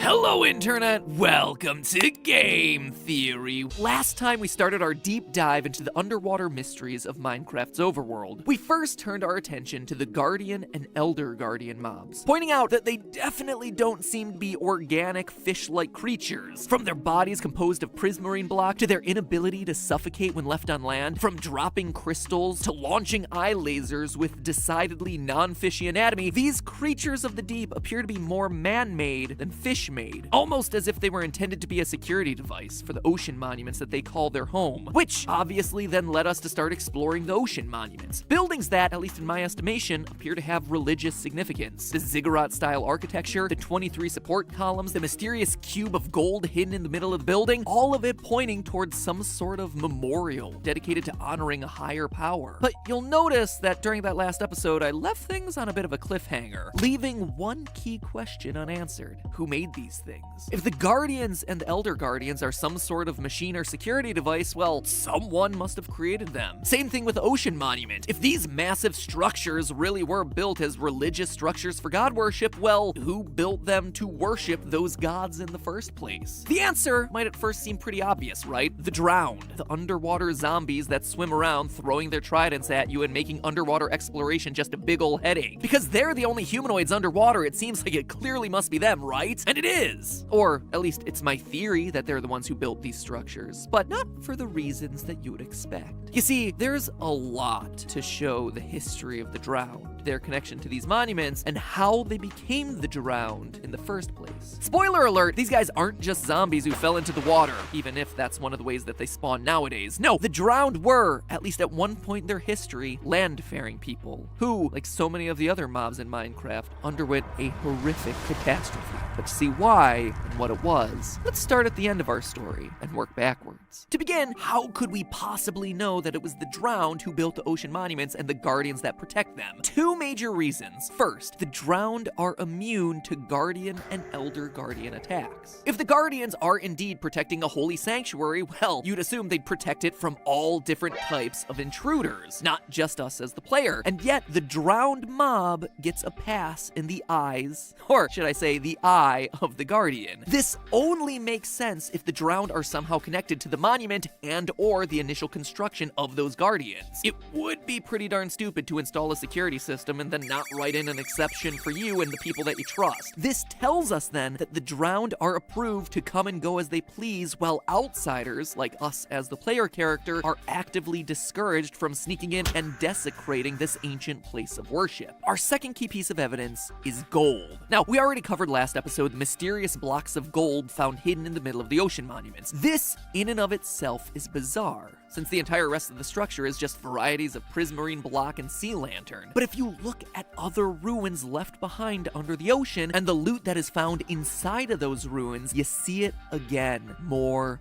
gold. Gold in the form of nuggets, gold in the form of apples, gold in the form of helmets. So gold and underwater structures seem to be connected, and wouldn't you know it, gold also happens to be one of the 4 drop items of the drowned, with the other 3 being rotten flesh, tridents, and nautilus shells. And this gold connection immediately differentiates the drowned from normal zombies. Normal zombies sink when they're put underwater, and they drop not gold, but iron. So even though drowned do spawn from zombies that are dropped in the water, that isn't where their origin story lies, at least from a lore perspective. And that's the story that I'm most interested in today. So between being given security clearance by the Guardians, as well as being the only underwater creatures carrying a key resource that's found inside those structures, as well as their chests, seems pretty darn clear like the drowned are our builders. It also begins to tell us that the drowned, as well as all these underwater buildings, might not have always been underwater. Look closer at the ocean ruin loot lists. What do you see stand out? Wheat and rotten flesh. Food was being stored inside of these chests for the people who once lived here. The meat has been kept in the chest for so long that it's gotten rotten, and the wheat, well, it just doesn't really go bad in this game. But if the drowned truly did build these structures, which it seems like they did, why would underwater zombie creatures need food? Heck, why would any underwater society, living or dead, be growing and storing wheat in its chests? Which, in case you know nothing about farming, is definitely not an underwater crop. This thing ain't no cranberry. Let's put a pin in that, because now let's look at the ocean monuments. I made a joke last episode about the monuments tending to spawn with sponge rooms built into them. Huge rooms with bunches of wet sponges just hanging on the ceiling. Haha, isn't that weird? Insert joke about a loofah room, let's talk about religion the rest of the episode. But what I glossed over for the sake of the time last episode, and what I want to point out now, is that those aren't just naturally occurring sponges. It's not like you wander around the ocean monument and just find sponges in the environment around you. No, these are dedicated rooms for housing the sponge as a unique resource. Now, for those of you who don't know the specific use of a sponge in Minecraft, it can suck up to 65 water blocks before becoming a wet and therefore useless sponge. It's most often used for drying out areas of the map, but again, why would an underwater civilization, an underwater ruin, need a storehouse of things used for sucking up water? The answer is, it doesn't. An underwater ruin doesn't need anything like that. But a ruin that's above the ground and starting to sink under the water absolutely does. So what am I trying to say? What happened here? What does some wheat and some sponges tell us about this civilization? Well, the evidence seems to suggest that we have ourselves a civilization that started on the surface, but that eventually got washed under the water.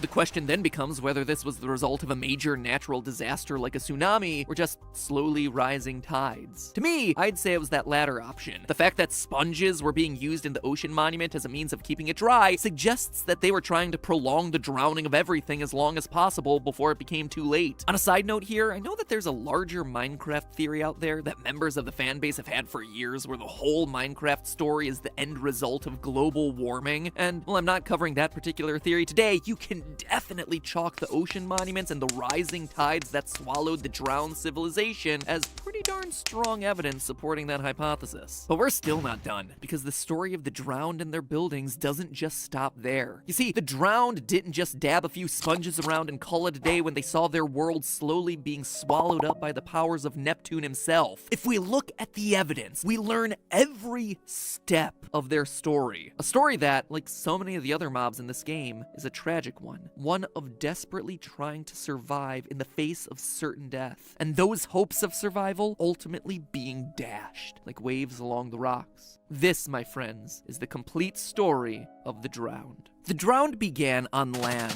as a normal seafaring civilization of fishermen and pirates. We know this because of their natural affinity with water, as well as the fact that they spawn equipped with both fishing rods and tridents, two common tools for ancient fishermen. And yes, although they've now been replaced with fishing spears, tridents were indeed an old school fishing tool used in ancient Greece as like a harpoon for nabbing some fish kebabs. That's why you always see Poseidon and Neptune depicted with a trident. Cue the more you know graphic. I say that this ancient civilization were pirates as well because the drowned mob is hostile towards villagers and wandering traders. This seems to indicate that a large part of their old culture involved raiding villages for their various supplies, and just old habits die hard. The loot you find in ocean ruin chests also seems to support this. Whereas most other chests throughout the game in places like the nether fortresses or the end have very consistent materials telling a very clear story of where a society was at a certain point in time and what resources they had to get there, the ocean ruin chests are kind of filled with a mishmash of stuff. You got some coal, gold, emeralds, some stone items mixed in there for some reason, leather. It's almost as if they've been taking whatever supplies they can grab from lots of different places around the world and just shoving them in their chests. Plus, I gotta admit, the drowned are hostile towards baby turtles, and no one nice is hostile towards baby turtles, so they gotta be pirates. Putting aside the pirate business, we know for sure that they were a fishing and water-based culture that also happened to be deeply religious. But then the waters started to rise. Sure, they tried their best to hold back the floods using sponges, but it clearly wasn't enough. The waters weren't receding. If nothing was done, their whole world would be swallowed up by the very oceans their livelihoods were dependent upon. So they did what they know best. Their best fishermen took off into the ocean. Why? Because they were in search for one thing, the heart of the sea. Notice inside ocean ruin chests that there's one additional item that really stands out, the buried treasure map. Now, this is important. There are 3 types of maps in the game of Minecraft: ocean, woodland, and buried treasure. The first 2 are fairly standard. They're sold by pretty much any cartographer. But the last one, the buried treasure map, can only be found in the remnants of the drowned civilization, underwater ruins, and shipwrecks. And that shipwreck detail is important. It tells us that these fishermen went out into the oceans on their boats, carrying these maps, looking for the treasure that was hidden on those maps. Now, buried treasure in Minecraft is pretty interesting. It can include everything from TNT to cake to chainmail armor. Basically, lots of different items can all be found inside of these hidden chests. And, like all buried treasure, most of the stuff you're gonna find is gonna be common, boring, everyday items that could probably just as easily have been crafted or bought at a store. But there's one unique item that can only be found inside these buried treasure chests: the heart of the sea. I suspect that this item was a bit of a myth to the drowned civilization, an old fisherman's tale about some mysterious object, an all-powerful blue pearl that could somehow allow a person to be master of the waves. I mean, consider this. In the game, the Heart of the Sea only has one functional use, building conduits. These conduits bestow the effect Conduit Power, an area of effect status boost that gives anyone in the area who's touching water the skills of water breathing, night vision, and haste. 3 skills that would be pretty darn essential for a society frantically rushing to fight against the rising tides. Water breathing to survive the suffocating waves, night vision to work around the clock, making darkness just as productive as the day, and haste to speed up the building process as time continues to tick down and as the tides continue to rise. This was their hope, to find the mysterious and super rare Heart of the Sea object, the one thing that they believed could save them. And with the waters quickly rising into their homes, there was no place left to turn, no other solution. They had to find this object, myth or otherwise. So they sent out their ships by the hundreds, carrying their maps and fishing gear, desperately searching the waves, knowing that the lives of their loved ones hang in the balance. And as you can imagine, many aren't able to survive the journey. You'll notice that there are many shipwrecks sprinkled along the bottom of the ocean, broken husks of boats that contain those treasure maps, ships wrecked upon the rocks, or sucked down by whirlpools in the sea. Meanwhile, those left at home collect nautilus shells, the other ingredient necessary to build those conduits, ready to make the conduit once one person, one sailor finds that elusive Heart of the Sea, but it never comes. No one ever discovers it. Help never arrives back home. That's why we never find a naturally existing conduit in the world. And so this fishing society sinks. Their buildings and monuments get swallowed by the waves. The fishermen cast out and buried in the sea. They become, literally, the drowned. As without the conduit's power, they choke on the waters of the ocean. They become the undead that continue to haunt and fish in bodies of water to this day. That's why they swim at our speed. They don't have the power of haste. That's why they still carry their nautilus shells, waiting and ready for when someone finally finds that one last item that could have saved them. It's also why, when you, as the player, are finally able to find that Heart of the Sea and construct a conduit, the name of the achievement is an odd one. Moskstrømmen, the name of one of the world's strongest tidal currents that's located in Norway. It's odd, right?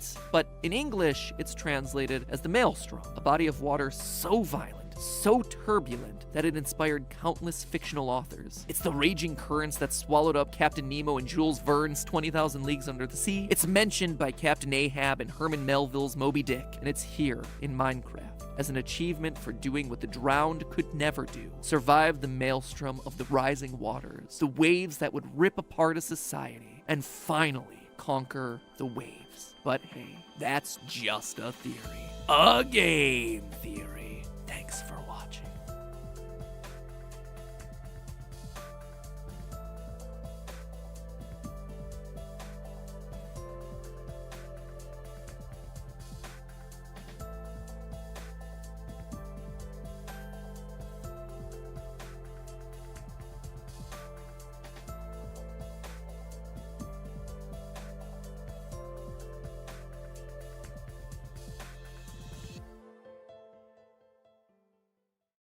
What are the illagers doing in that dank, secluded mansion of theirs? With its redstone jails, elaborate altars, and hidden rooms housing strange obsidian structures, it really seems like they're plotting something. That is a quote from Marsh Davies, former creative communications manager for Mojang, in his introduction to the Evoker mob back when it was introduced in 2017. It's a line that is outright challenging us. It's telling us there's something hidden within the walls of the illagers' woodland mansion compound. There's a mystery to be solved out there in those dark forests. One that, according to my research, has gone unanswered that entire time. But now, 3 years later, I think I've done it. I think I know what the illagers are doing out there. And more importantly, I think I know what they're planning. Let's just say, after today's video, you will never look at Minecarft the same way again.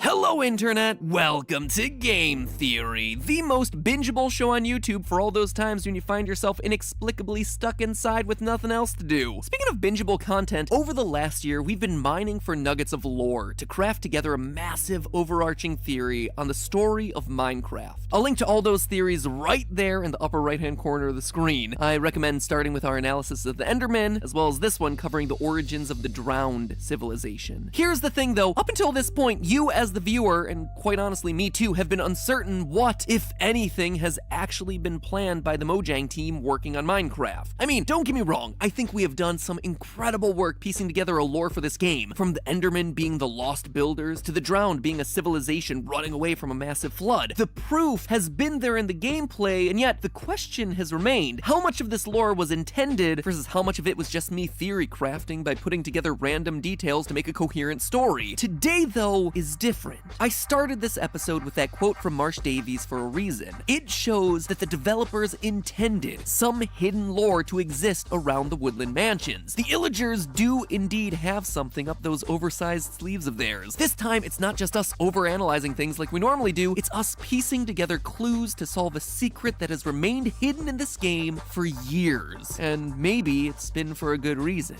Because if I'm right, the secret that the illagers are hiding takes this family-friendly game and makes it a much, much darker world. We're talking T for teen at least. I think the illagers are kidnapping villagers and turning them into animals through some bizarre magic, and that's not all. I think they're going one step further. They're taking those experiments to try and recreate Steve. Now, if you've never been to a woodland mansion before, I don't exactly blame you. The chance of one generating is extremely low, as they only generate in the rare dark forest biome, and even then, only if it fulfills a certain list of criteria, and you're lucky to boot. That's why even with the maps that you can buy from the cartographer villagers, you still might find yourself trekking for hours to find the nearest mansion. So it's pretty safe to say that these are some of the rarest structures in the game. Entering the mansion, things seem pretty normal at first. The entrance hall is pretty much always the same. It has a nice red carpet, some stairs, and as you go through, you're likely to see lots of normal-looking rooms, ones that appear to be dining halls, libraries, little farms of mushrooms and trees, but then you get to some of the stranger structures. Jail cells, a room with a large altar in the middle, a room with a large fake map in the middle, a room with a large fake end portal in the middle, rooms dedicated to large woolen statues of cats and chickens in the middle, always in the middle. It is weird. And let me be clear, when I say fake end portals and fake maps, I mean it. These aren't made from your typical assortment of end portal frames and lava blocks or paper and compasses. These are made with wool.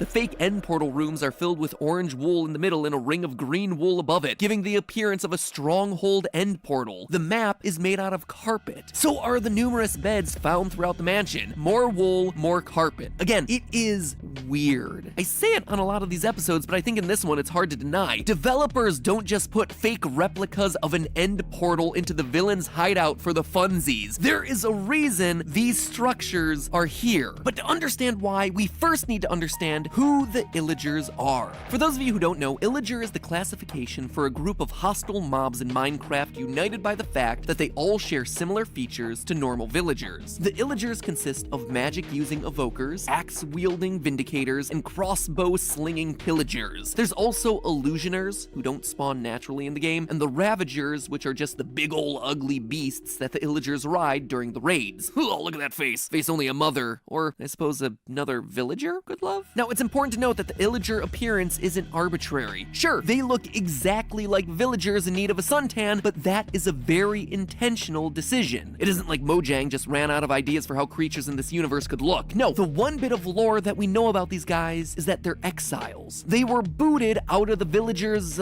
villages. They're outcasts. According to the Minecarft mob bestiary, quote, "The evokers are outcasts from the friendly villages that we know and love, twisted by their practice of evil," end quote. And again, with the Vindicator description, here we go. Like the evokers, the Vindicators were expelled from villages for its unspeakable activities, and it too wanders the halls of the eerie woodland mansions. We do not know what they're trying to achieve out there in the woods, but we must be on our guard, end quote. So again, we're teased with little bits of of lore here. These are villagers who are committing unspeakable acts and were booted out of the towns for it, only to take residence in the dark woods, but we have no idea what all that is referencing. So we come back to the initial question. What were they doing? In the woodland mansions, we have prisons and altars built by the illagers, but what was it all for? Well, what if I told you that the first, and yes, there are several, but the first atrocity is that the illagers are kidnapping normal, peaceful villagers and turning them into animals. Don't believe me? Take a closer look at the ravagers I mentioned earlier. The beasts that the illagers ride into battle. Look familiar? They should. Most obviously, there's that signature nose that completely matches a normal villager. Okay, fine. That would just be an aesthetic choice. But then, what about the eyebrow? Ravagers have a unibrow, just like every other villager that exists in Minecraft. What makes that similarity stand out all the more is that both the Vindicator and the Evoker, who we know are former villagers themselves that were exiled, have themselves two separate angry eyebrows, clearly differentiating them from every other villager in the game. And yet the Ravager shares the unibrow that the villagers still possess. And what about those green eyes? Again, every villager has green eyes, just like the eyes of the Ravagers. So the features of the Ravager's face are an exact copy of the features on a villager's face, but to say that they are a villager seems to be an extreme jump, right? It does, until you listen to this.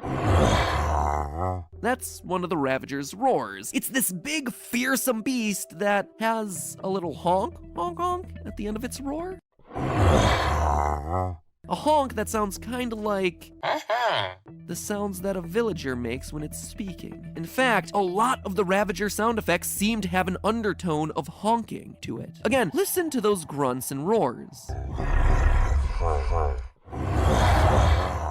The honking is very clearly worked into the sounds that the beast is making, suggesting that, along with the visuals, this was once an actual villager. But to me, the biggest piece of evidence doesn't come from the game itself, but rather from a tweet sent by Jeb, Chief Creative Officer for Minecarft. One of the odd little details about Ravagers was that when they were first introduced, they were programmed to be scared of rabbits. It was a cute little Easter egg to have a giant, hulking, fearsome beast suddenly run away from such a cute little animal. But when it was first discovered, Jeb, who, again, it bears repeating, is one of the main guys controlling everything Minecraft, Jeb tweeted back this. I asked Josh to remove this feature again. Although funny, being scared of rabbits doesn't fit with the beast's lore. End quote.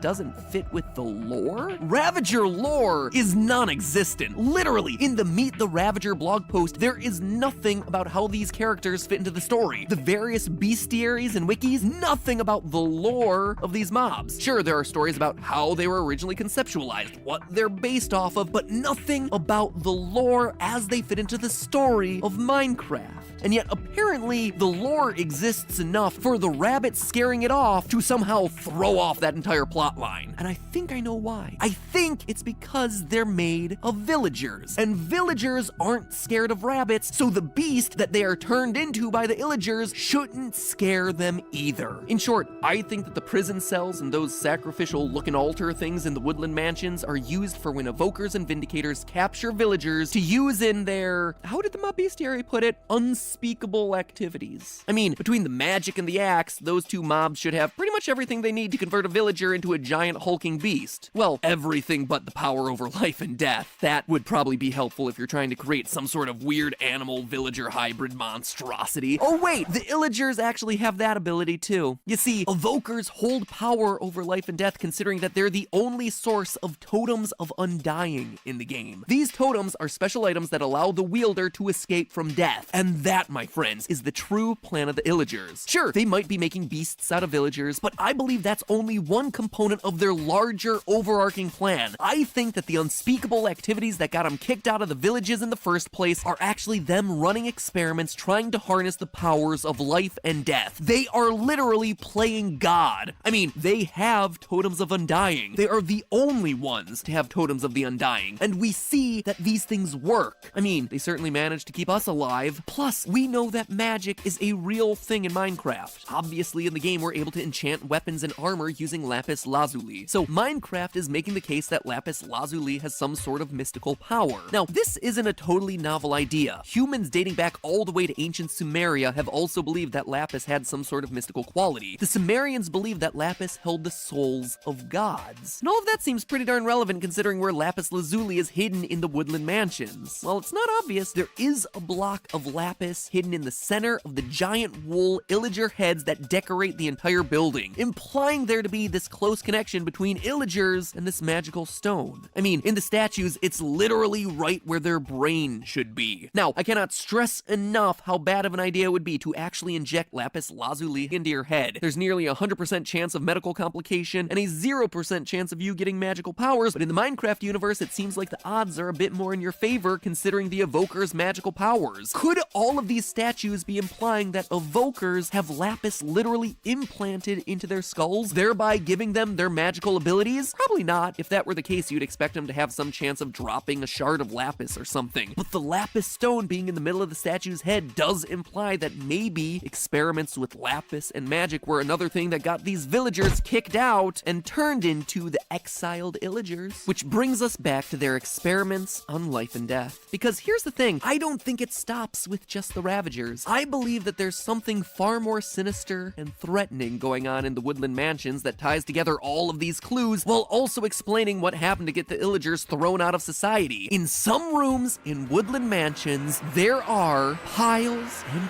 piles of blue and cyan wool.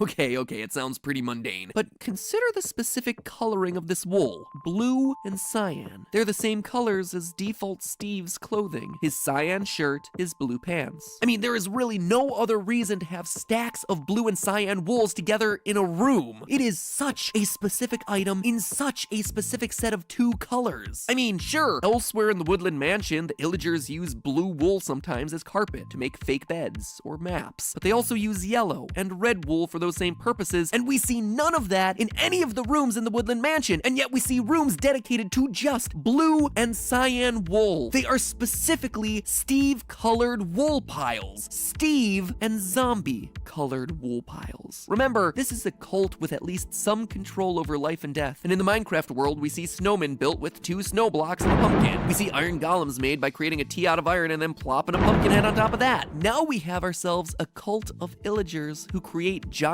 statues in their homes and sometimes even embed lapis lazuli into them. So it's not so much of a stretch to think that they could maybe stack some blue and cyan wool together, plop a pumpkin on top, and hope to create a new Steve. But you see, that's where things probably went terribly wrong. An evoker using a totem of the undying must have tried to make this lump of wool come to life, only to create something twisted and something hungry. The first zombie. As the first zombies came out and started biting villagers, it's probably no surprise that the weird cultists who created it got booted from society and ended up settling huge distances away in dark and mysterious woodland mansions where they could continue their experiments in private. And now, those same cultists live in harmony with their creations. The illagers now share their mansions with creepers and skeletons, and of course, their own zombified creations, be they built from wool and skeletons, be they built from wool and dead bodies. So now we know why the illagers exist, what makes them fundamentally different from their villager cousins, and why the two populations separated to begin with. Their big evil plot that's been alluded to by the development team since their inclusion in the game is to create their own life, create their own version of Steve using a combination of wool and magic. But in the process, they created zombies. They're like the Elric brothers of Minecraft. Who knew that it would take more than a few bits of wool to make a human? And now everyone in the Minecraft world has to pay a price. And that, my friends, is the secret of the Woodland Mansion. But hey, that's just a theory. A game theory. Thanks for watching.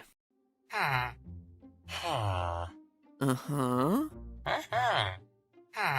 Huh. Okay, I give up. These guys don't have some sort of secret language like the Endermen.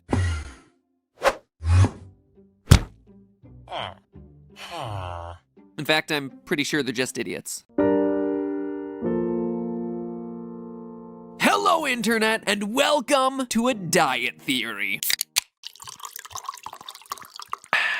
And unlike all the other theories that I've claimed are diet theories, this time I really mean it. I am not joking around. These mini theories were originally meant to be a smaller episode exploring new fun angles on recent topics that didn't fit into the main theory, and yet every time I try to write one of these things, every time they always wind up too long. Not this time, my friends. I swear, today we are not gonna go past page 2 or like the 10-minute mark, even though the outline for this episode is currently at 4 pages. Curse my verbosity! Today I wanted to dig a little bit deeper into a topic I began covering in our last Minecarft video. In that episode, we concluded that the illagers were exiled from the villager civilizations because they were experimenting with the powers of life and death, and we know that to some extent they've been successful, considering that evokers carry totems of undying, items that literally grant new life at the point of death. Now they live on the outskirts of society in the woodland mansions, where it appears that they're continuing their experiments, converting villagers into ravagers, and using huge stockpiles of blue, light blue, and cyan wool to construct replicas of Steve. At the end of my last theory, I hypothesized that perhaps those Steve clones may have inadvertently led to the creation of the game's zombie menace. But that still left us with a lot of questions unanswered. What's the deal with the fake end portal rooms that you can also find in the woodland mansions? And why are there these giant replicas of cats and chickens hidden inside those buildings? I mean, those are some weird details that I made a big to-do about in the last episode that I didn't actually have the chance to explain away. And then there's the issues with the Vindicators themselves. Why are their eyes blue? We established last time that they're former villagers, and we know that every other villager in the game has themselves green eyes, including other illager types like the Evoker. So then, why are the Vindicators' eyes specifically blue? Again, something that probably has itself a lore-based explanation out there somewhere. And lastly, a question that I think we were all thinking at the end of the last episode: if the illagers are indeed trying to create Steve clones, is it possible that they accidentally created Herobrine in the process? Who I know is an established creepypasta and isn't an official thing in the game, but still, could he have been? Is it possible that he's an official part of this game's lore? Today we're cracking open the first of this little 3-pack of diet theories: the fake end portal rooms, why they exist, and their connection to a fascinating and incredibly tragic real-life story that may tell us a lot more than we expect about the history of these Minecarft villains. So pull out your nether wart, water, and sugar, my friends. Today we are going swift. As I brought up in the last episode, there are lots of strange rooms hidden throughout the woodland mansion hideouts, but none of them are as suspicious as the fake end portal rooms, in which the illagers have used green and orange wool to roughly recreate the layout of an actual end portal. I mean, that's pretty darn weird. Like, there's lots of weird details in games that may or may not have themselves a greater lore importance, but in this case, to take an endgame location and place it in the hands of the villains in a way that they're trying to recreate it, it's definitely the devs trying to tell us something. Especially when you consider that they were included in the game so much later than the end portals themselves. Like, maybe if the woodland mansion came first, then this would be them trying to hint at this mysterious stronghold's existence hidden somewhere out there in the world and how to use it. But end portals have practically been in the game since the very beginning, since version 1.0.0, whereas woodland mansions were added to the game 5 years later. You don't put stuff like that in arbitrarily. It feels like a detail that, if we're somehow able to crack it, will actually tell us a lot about the story of this game. And I think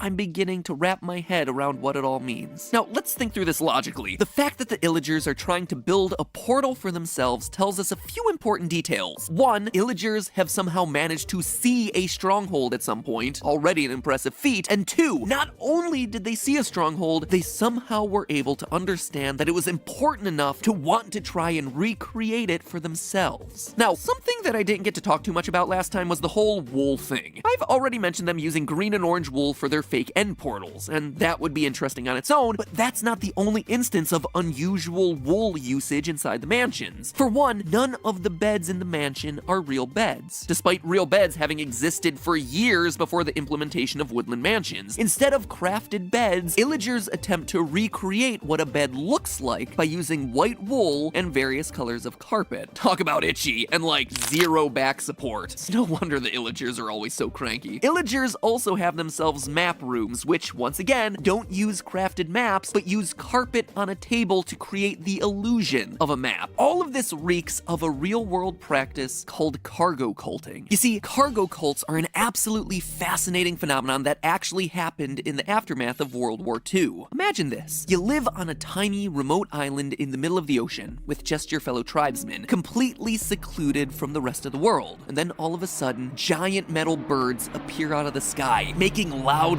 roaring noises. The birds come to a stop on your island, and out of them step humans. People that look like you, but different. Different skin tones, different hair colors. And they come bringing things that you never could have imagined. Pills that save lives, clothes in bright colors and new materials, food in metal containers, objects that can take down the fiercest warriors with just the push of a button, machines that travel fast and never get tired. Sometimes they bring all these things in their flying birds. Sometimes these things just fall onto the island. While they're there, these visitors take time to build things. They clear long strips of land where their birds come and go. They put up these tall towers where they can be closer to the heavens and where they talk to themselves all day while wearing these strange ear coverings. They erect tents and shelters where they live. And then after a year or two of these visitors coming and going, suddenly the birds stop landing. Everything that came with them goes away. They were like gods, and you, not fully understanding what brought them there in the first place, try everything to get them to come back. This is exactly what happened to the small populations of indigenous people on the Melanesian islands of the South Pacific during World War II. Islands like Vanuatu, Fiji, New Guinea, and the Solomon Islands. Here they were, societies completely removed from the rest of the world, existing in their own self-contained bubbles, when all of a sudden, Japanese troops land on the island with ships and planes, carrying guns and medicines and supplies for their troops. Suddenly you're aware of an entire world out there, a world that is so far beyond where your civilization currently is. And then these people start building things like airstrips and control towers for their planes. They start airdropping supplies onto the island, causing crates of cargo to literally rain down from the heavens. Later on in the war, it would be Allied forces using these islands, bringing even more visitors and even more technology. But when the war ended and the troops suddenly stopped coming and the airdrops stopped happening, some of the villagers were rightly left confused as to why it had all ended. Some claimed the reasoning was that nobody was running the airports anymore, and they started cults dedicated to rituals that involved lighting up the runways, waving signal cones around. They started to imitate the practices that they had seen the soldiers using. They carved headphones from wood and wore them in fake control towers that they built. They started to mimic the marching parades and the training drills that they had watched these visitors perform. They even used rifles that had been left behind, or when they ran out of those, they started carving new ones from local wood. They built life-sized replicas of airplanes and cut more runways into the jungles of the island, just hoping to attract more planes. I mean, these were places and practices that seemed so important to the visitors when they were on the island, so maybe doing them again would summon them back. It's a wild story, right? And really, when you think about it, it's pretty darn sad too. These people were operating under the idea of, if you build it, they will come, but they never came again. Now, we obviously know that simply operating the ground section of an airport isn't gonna magically summon supply drops, but to these islanders, how could they have thought any differently? Gods suddenly arrive from the heavens and then leave. And so you, not properly understanding the cause and effect of the whole thing, try to recreate the things that those visitors cared about. And thus the term cargo cult was born, meaning a group of people who perform rituals without fully understanding the real mechanisms that work behind them. Now, the reason I tell you this story is that I believe that is exactly what we're seeing with the illagers. They see something called a bed, and they try to recreate it using a bunch of wool, but they're missing the point and about 3 wooden planks. It's just like the islanders sitting in fake radio towers with wooden headphones. On the surface, they look the same. It is parallel, but in reality, they're completely different. It's the same thing with the illager carpet maps, and it's especially true of their fake end portals. Anyone who's actually been to the end knows that you need to insert Eyes of Ender into the end portal frame blocks, and that the presence of the lava doesn't really matter at all. But the illagers, though, they seem convinced that all that was really important in that stronghold was the color, the number, and the arrangement of the blocks. This is especially true since they have access to lava in other rooms of the mansion, but they don't choose to use it in their recreation of the end portals. I mean, even the giant cat and chicken rooms in the woodland mansions seem tied to the cargo cult story. Just like the villagers of Melanesia built replicas to to the giant metal birds that came onto their island, the airplanes, so too are the illagers building replicas of these animals, I guess.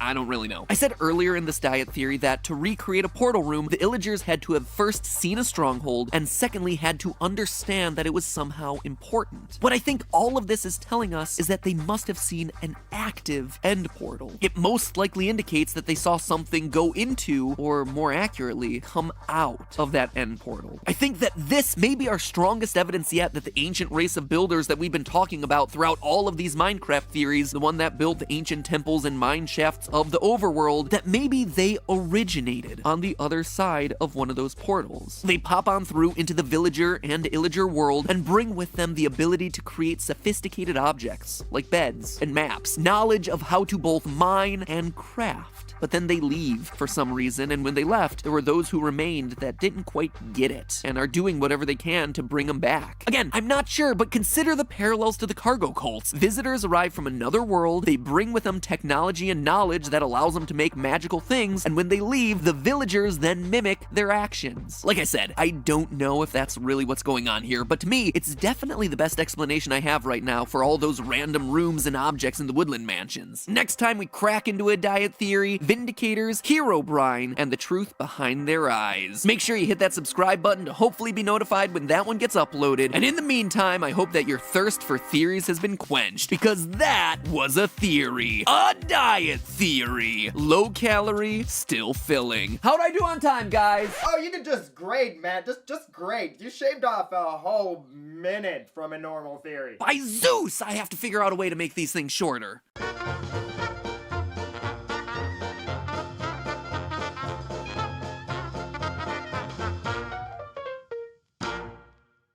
Me. Me when I see a plane. Me when someone tickles my neck. Me when I stand on my own head. Me when I cosplay as Undertale's lesser dog. Me when I descend into HE double toothpicks. Hey! Hello, Internet! Welcome to Game Theory, building out the lore of Minecraft faster than a Swede building a giant meatball in the sky. Goodbye, Sven. You will be missed. In my last two Minecraft theories, I've been taking a closer look at the illagers, the evil villager mobs who are infamous for needing a bit more vitamin D in their life. Then again, you wouldn't have a nice tan either if you too lived in secret compounds buried deep in the woods. During those last two episodes, we looked closely at the many strange rooms hidden inside their woodland mansion homes, ultimately concluding that the illagers, the magical evokers, and the maniacal vindicators were all villagers that were exiled for their experiments into the powers of life and death. I'm pretty convinced I'm right about those theories, though I'll admit the actual evidence I presented to support them required a few leaps in logic. Evokers are the only mob to possess totems of undying, which literally revives you at the point of death. Their mounts, the beastly ravagers, share an uncanny amount of physical similarities with the normal villager. Green eyes, unibrow. And it's not just physical similarities either, it's auditory as well. They both share that same honking noises. And from a lore standpoint, Ravagers weren't allowed to be scared of rabbits, again, possibly connecting them to a villager origin. Last but most strangely, the illagers have rooms full of wool in the exact colors of Minecraft Steve's outfit, implying that they're trying to create or replicate our blocky hero in some way. The connections are certainly there, but admittedly, they're weaker than a wooden axe against a block of obsidian. But I was convinced I was onto something, so true to the spirit of the game, I kept digging, and I struck diamond. I struck emerald? I struck netherite? What is the thing I should be most excited about finding when I'm digging in the ground at this point? Because there are so many rare, high-tier blocks at this point, and they all have such different usages that I'm not quite sure what's the most exciting one to find at this point. I think it's netherite. Like, to me, I think netherite's the most exciting thing because it's super rare and it's also the newest. Diamond at this point is like, oh, it's diamond. Anyway, I struck a rare and exciting buried resource that serves as an apt analogy for me finding the missing link in my lore theory. The evokers are indeed playing with the powers of life and death, but not quite in the way that I originally thought. And today's theory is gonna prove it as we cover the secrets of the Vindicators and the mysteries of the Vex. So don't touch that dial, theorists. After these messages, we'll be right back. There is no jingle for getting back to the show. Ever since I started researching the illagers, something kept rubbing me the wrong way. The Vindicators. Unlike all the other villagers and illagers with their iconic green eyes, Vindicators have blue eyes, and this is apparently an important detail of their design. In a previous texture update for the game, Vindicator eyes were changed to green in order to fit with all the other villager-illager mobs, but it was changed back to its original blue. In snapshot 18W47B, the color of the Vindicator's eyes turned blue again. So clearly, it's important to the backstory of the character for some reason. Just like Ravagers not being scared of rabbits was apparently important to the backstory of that monster. So why? Why does a blue eyes Vindicator dragon matter so much? Well, think back to one of the rare rooms that we found inside the Woodland Mansion in a previous theory. In those rooms, there's a giant recreation of an illager head with a bright blue block of the magical ingredient lapis hidden in the middle. That in and of itself would be weird enough, but there's something about this strange room that I overlooked before. Sure, it looks to be an illager head, but it's not. At least, not quite. You see, it has the pale gray skin that the illagers are known for, but notice the connected eyebrow. Illagers all have a separated set of eyebrows. Only villagers are the ones rocking the unibrow. Now, this is an important detail because I think it's hinting at what's really going on with the illager experiments. Woodland mansions are filled with prison cells and altars. We've talked about this before. So we know that the evokers are holding people here against their will and doing, as the Minecarft mob bestiary phrased it, unspeakable activities to them. So it's my theory that evokers are kidnapping villagers and yes, turning some of them into ravagers, but I think they're also implanting pieces of blue lapis into the heads of others. They are turning them into mindless rage monsters, the blue-eyed Vindicators. That's why we're seeing statues of villager heads with gray illager skin and a cube of lapis in the middle. It's a monument to the villager undergoing the transformation into a Vindicator. And it's a bit more than speculation. Consider this. To vindicate means to clear someone of blame or suspicion. It's a weird name for axe-wielding murder cult members attacking villagers and kidnapping people to experiment on them in the woods. But what if the Vindicator is actually trying to vindicate that they aren't evil in the first place? That they were brainwashed or forced to become evil by the evokers through this lapis injection. Adding to this, let's look at the evoker entry in the Minecarft mob bestiary. Quote, "A world will only have a certain number of evoker resident within it. Their evil is thus contained. No new evokers will ever be able to spawn." End quote. This is also true of the Vindicators. Jumping forward in that same book, quote again, "As an illager, their numbers in the world are limited. They do not breed or reproduce in any way." End quote. Illagers do not breed. Their numbers are fixed. This is interesting because to me, it seems to indicate that the evokers, knowing that their numbers are indeed fixed and will never increase, are forced to have to create other illagers, and they're doing so via magical means, kidnapping other members of the villager community, and they're transforming them into Vindicators through some sort of magical lapis lazuli process. Other things helping this whole theory out is the fact that the Vindicator mob is stupid. And that's not just me calling it out, it is explicitly stated in official lore from the game. Again, from the mob bestiary, quote, "The Vindicator is stupid enough to forget about its intended victim after a short time. Nothing makes someone lose a few brain cells quite like having a magical stone forcibly injected into the center of their head." The book also explicitly compares Vindicators to zombies, saying that its body is, quote, "only a little tougher than a zombie." So again, we have the idea of a Vindicator being some sort of mindless husk, a brainwashed, brain-dead soldier who's working for, created by, and built to protect the evokers who originated them. The last thing worth mentioning here is the Vindicator Easter egg that many players are already familiar with. Name tagging a Vindicator as Johnny makes him especially violent against all other mobs except other illagers. Obviously, this is a reference to the movie The Shining.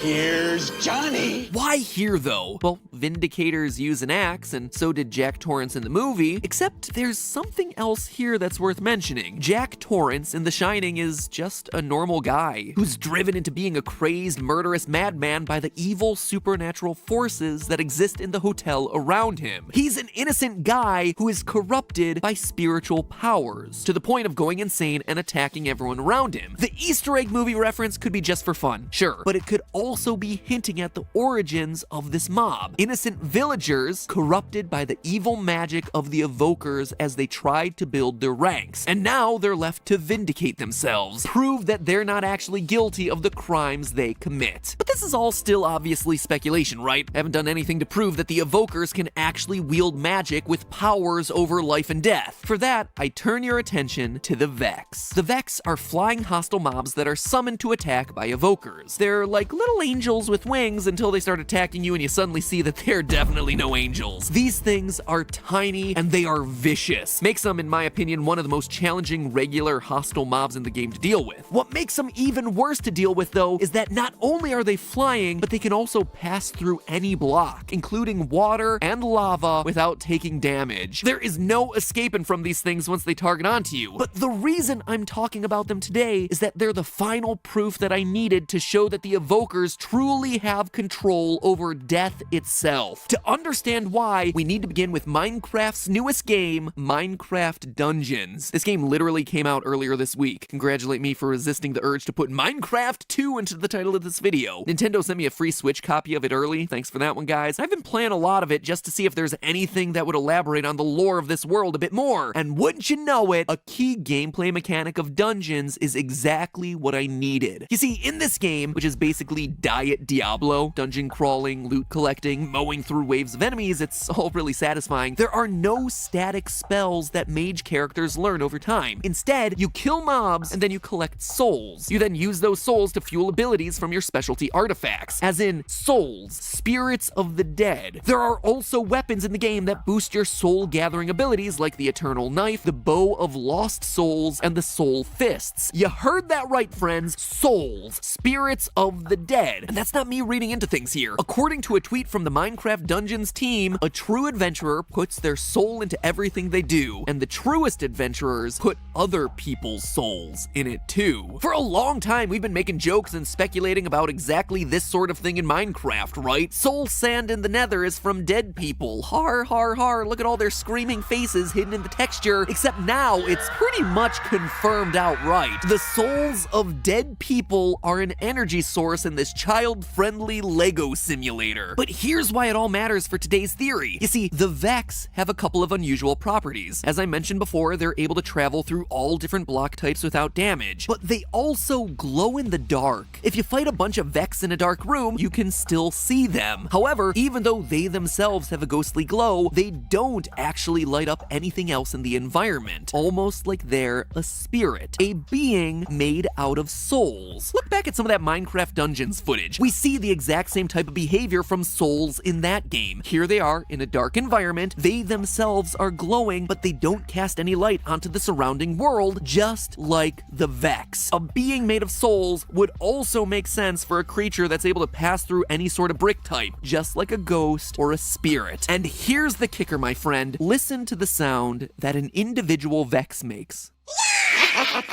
Did you hear that?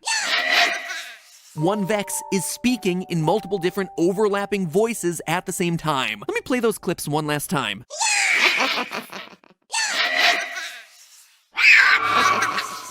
What this tells me is that a single Vex is actually a collection of multiple souls fused together. That's how you get shrieking and laughing and ghostly whooshes throughout their sound effects. In the words of the mob bestiary, quote, "We do not know what a Vex's body is made from since it has not yet been possible to obtain a specimen, but it is quite possible that it is not flesh as we know it," end quote. No, it's not. It's a being composed of spirits. Multiple spirits smushed together into a flying demon, and the evoker is the one that is calling these creatures forth. The evoker is able to summon the souls of the dead to do its bidding. And if all that wasn't proof enough that the evoker has power over life and death, a common item in Minecraft Dungeons is the spirit knife. An item that, in the description, reads as follows: a ceremonial knife empowered using illager evocation and holding the wrath of spirits. The illagers are able to harness and weaponize the anger of the dead. And there you have it, my miners and crafters. Definitive proof that in Minecraft there are such things as spirits. Spirits contained within the soul sand of the nether. Spirits of the dead that the evoker can then draw upon and use in his attacks in the form of the Vex. The evokers are indeed toying with the powers of life and death. They're having a lot of success with it too. They're able to use souls to attack, they create new creatures using the souls, and who knows, they're potentially infusing other beings, alive or dead, with life, all to attack you. Good luck sleeping sleeping tonight knowing that they're out there. The lost souls of Minecraft are hunting for you.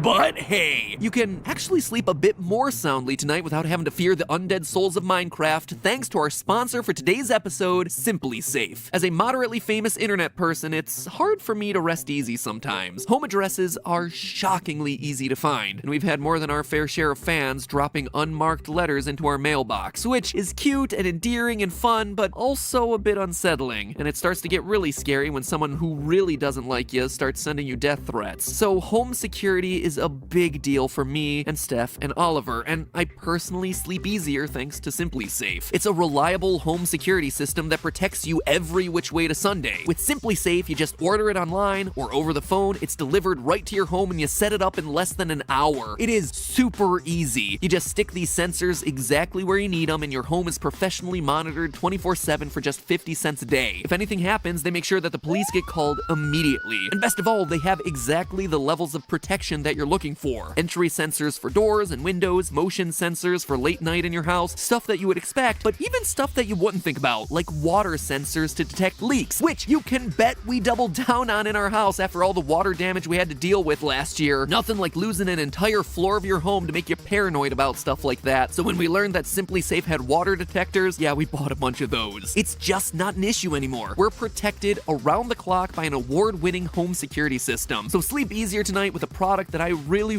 stand by, and one that I really appreciate for my own personal sanity, Simply Safe. Visit simplysafe.com/MattPat, MATPAT, to learn more. Or, links in the top line of the description. That's simplysafe.com/MattPat. And remember, it's all just a theory. A game theory. Thanks for watching.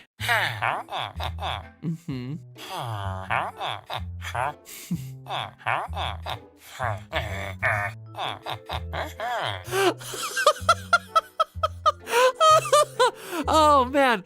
Oh, that is a funny joke. Oh man, that was a good one. Oh no. It was just a funny joke!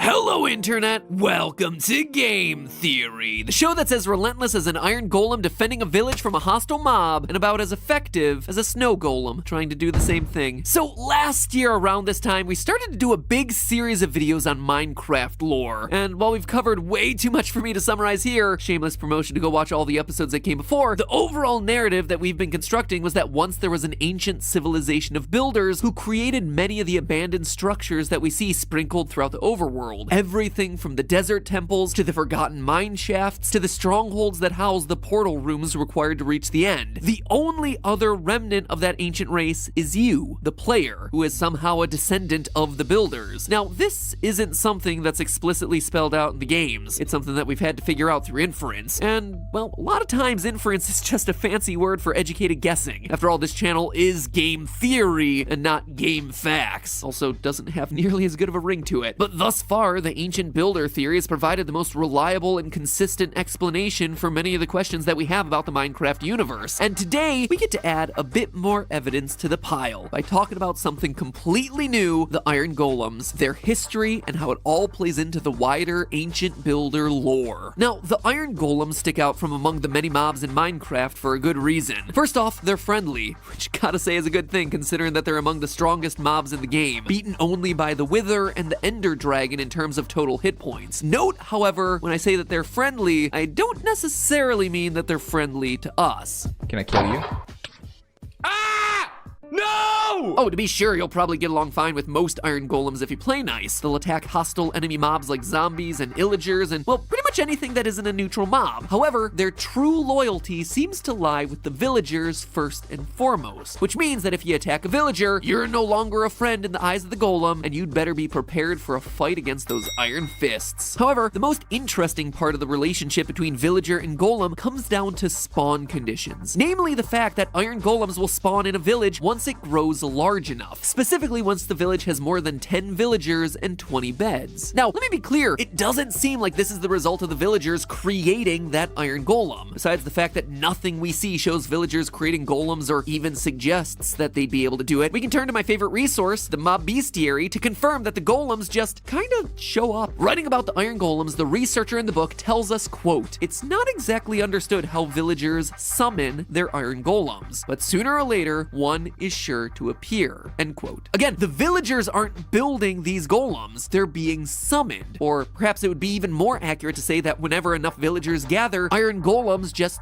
kinda show up. All of this leaves us with a lot of questions. Where are the iron golems coming from? Why do they seem to be drawn to the village out of pretty much anywhere else in this game? The answer to these questions can be found by examining the origins of the iron golems in Minecraft. And by origins, I'm not just talking about their in-game origins, but the origin story that led to the iron golems being added to the game in the first place. You see, back in 2017, the development team made a post on the official Minecraft blog, which included a note from Jeb, Chief Creative Officer for Minecraft, which said the following: "We were thinking about how to get the villagers to defend themselves, since they don't have arms. The design was inspired very much by the Japanese Studio Ghibli movie with the giant, the castle in the sky. It also has this flower. We made it look like the villagers because obviously the villagers would create a golem which would resemble themselves," end quote. Okay, so there's a lot to address there. First, and perhaps most importantly, the fact that villagers don't have arms? Okay, so obviously that's not true. While it is true that the vast majority of villager types keep their arms covered from view, we can see certain villagers like the mason and wandering traders either wearing gloves or with their hands fully exposed. So while their arms don't move, we know that they at least exist. Though their arms just being big meat loops in front of their bodies would be a convenient explanation for why they seem incapable of building anything. No, Matt Pat, no, that's a bad theory. Bad Matt Pat, bad theory. All joking aside though, I think what Jeb means here is that the villagers don't have arms. He means they don't have armaments. They don't have weapons with which to defend themselves. I hope so. Those things being just weird, meaty loops on their fronts is just a weird thought. No, what I want to start with here is the Studio Ghibli reference. Jeb specifically calls out the 1986 animated film Castle in the Sky as a key inspiration for the golems. And after watching the movie, you can immediately see how. In the movie, there are these giant robots with distinctively long arms, very similar to the robotic long arm design of the Minecraft golem. But the similarities are more than just visual. In the movie, the robot has an iconic moment where he offers a small, delicate flower to a little girl, which is the exact same thing that the iron golems do when they offer poppy flowers to the villagers. So already, you can see that we have some visual similarities, some behavioral similarities, but the most interesting comparisons, and the ones with implications for Minecraft's lore, actually happen when you look at the story of the movie. The movie revolves around a legendary floating castle built by a long-forgotten ancient civilization, and not just any ancient civilization, but one that had highly advanced technology far beyond what the surface dwellers have in the movie's modern times. The robots are one such advanced creation, protecting the innocent creatures of the castle, now mostly deactivated and only being called to action when the civilization or innocents on board are being attacked. We join a young girl who comes to learn that she is a descendant of this long-forgotten race. As she explores the castle, we learn, along with her, that the castle's power seems to stem from one giant magical blue crystal in the center. Though we're never told why the castle is abandoned, early drafts of the movie said that the civilization became dependent on their technology. So dependent that they became physically weak. When a disease breaks out, it kills most of the population and results in them having to abandon the city. Oh yeah, and there's also a lot of mining in the movie, as well as cube-shaped blocks. I mean, there's more to the actual plot than that, but that's the bulk of what's important to today's theory. And honestly, a lot of that summary sounded pretty darn similar to what we've been seeing in Minecraft. An ancient race with advanced technologies is forced to abandon their creations when some mysterious tragedy hits. This ancient civilization has some connection with magical blue crystals, which in Minecraft would be lapis lazuli, which we've been seeing playing a more and more important role in these theories. In both the movie and in Minecraft, we would presumably be in the shoes of a descendant of this ancient race of people. And lastly, we're presented with giant robots with long arms that were built as a defense mechanism but lie dormant until members of the ancient ancient civilization return or innocent lives are put at risk. And let me just focus on that last part for a minute, because the way that the iron golems seem to spontaneously spawn doesn't make much sense if you assume that they're just being built every so often whenever enough villagers are gathered together. But it makes a lot more sense if you assume that these iron golems were constructed ages ago and are somehow now being awakened or reactivated in the presence of the villagers. If this were indeed true, the golems would be a defensive measure built by the ancient race and waiting to be called to action. But then how do we explain this? Going back to that Jeb quote from earlier, we made the iron golems look like the villagers because obviously the villagers would create a golem which would resemble themselves. This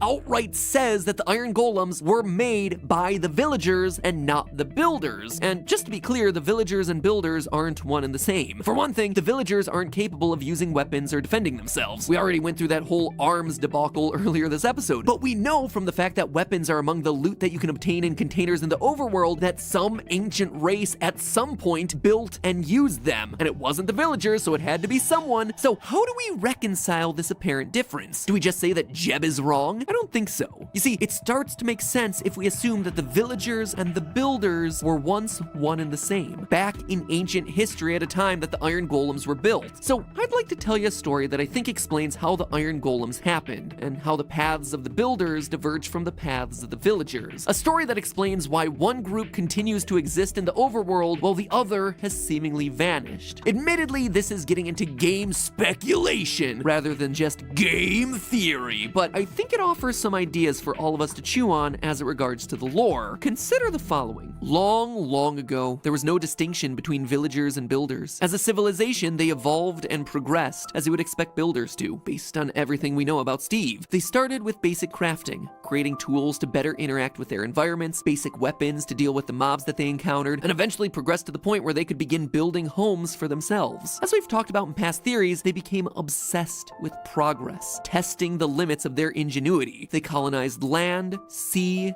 desert, jungle. When they conquered all parts of the overworld, they needed something more. They started to explore the nether. Obsessed with progress, they even experimented with giving life, eventually giving rise to automatons, the iron golems that we see today. And the iron golems were game changers. While the builders' existence had previously been nomadic by necessity, fleeing and leaving behind their houses to start new ones whenever they were pursued by a threat too powerful to take on directly, the iron golems were more powerful than all other overworld mobs. Not only could the builders now stay in one place and build villages, it was no longer necessary for them to carry weapons everywhere in order to defend themselves. After all, why waste the time to make a weapon and learning how to use it when you have a super strong golem to defend you with punches that can inflict way more damage than your sword ever could? Fighting became less necessary, and so the villagers no longer taught themselves how to fight. This was the start of a divide within the community. Certain people saw building only as a means to an end. You encounter an enemy, so you build a weapon to defeat it. You need a place to live, so you build a house. As the old saying goes, necessity is the mother of invention, and once they had built up a sustainable life for themselves, complete with golem protectors, the need to continue to invent was just gone. These people were content to simply live with the level of technology that they had. But not everyone was content and willing to stay complacent. Others longed to continue striving further, to continue to build and invent and discover new technologies just for the sake of discovery, or for the sake of giving them the tools to protect against threats they might not even know about yet. And it was here that the paths of the two groups diverged. One civilization suddenly became two. As some stayed behind in the villages to maintain a simple life as villagers, others went out, looking to explore the limits of human potential, forever looking to build the next great thing. Over the generations, the villager community, complacent in their livelihood, would grow to forget the secrets of building. Those skills would eventually be replaced with local trades, farming, masonry, butchery, baking. Meanwhile, not content with building mere simulations of life with the robotic iron golems, the builder society pressed onward, pushing their limits even further, conducting experiments that, as we discussed in a previous theory, would eventually result in the creation of the Wither. And it was here that their catastrophe struck. Much like the civilization in Castle in the Sky, the builder society had created their own worst enemy, a foe even more powerful than their most powerful iron golem protectors. The builders were doomed by their hubris, forced to flee to the end, eventually evolving to become the Endermen. And the complacent villagers would continue to stagnate, living on to this very day certainly, but having long forgotten the building skills that they once had. Though they don't possess the ability to build those iron golems themselves anymore, they nonetheless benefit from the foresight of their ancestors, who built legions of the robots back in the day as a defense defense system, programmed to protect them and attack any who threaten them. Those iron robots still walk the earth to this day, following the instructions that they were programmed with all those eons ago, while the people that had the drive and ingenuity to create them in the first place were eventually undone by their own pride. It can be easy to look at the Minecarft villagers and wonder why it is that they're able to survive despite the fact that they seem to be defenseless and incapable of basic building. But that is the very thing that's allowed them to live to this day. They lacked the drive and ingenuity of their forefathers, but that protected them from falling victim to their own creations, allowing them to survive the more grisly fate that befell the builders who weren't content with the simple life of a villager. Anyway, like I said, it is a lot of speculation, a fun personal headcanon to try and connect some of these dots. But regardless, it's very interesting to me that Jeb would outright say that the villagers built the golems despite us never seeing them build anything ever in the games. The only way for that to be true is for the villagers to somehow forget the skills over the generations. Anyway, give it a think and let me know your own personal theories, and I'll keep looking. I've seen some really good stuff appearing about the Nether over in the Game Theorist subreddit that I'm currently researching, so more on that one soon. But in the meantime, remember, it's all just a theory. A game theory.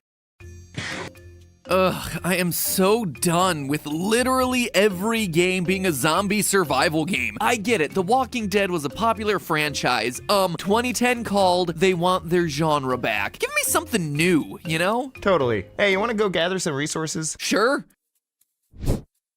They ask you how you are, you just have to say that you're fine. You're not really fine, but you just can't get into it because...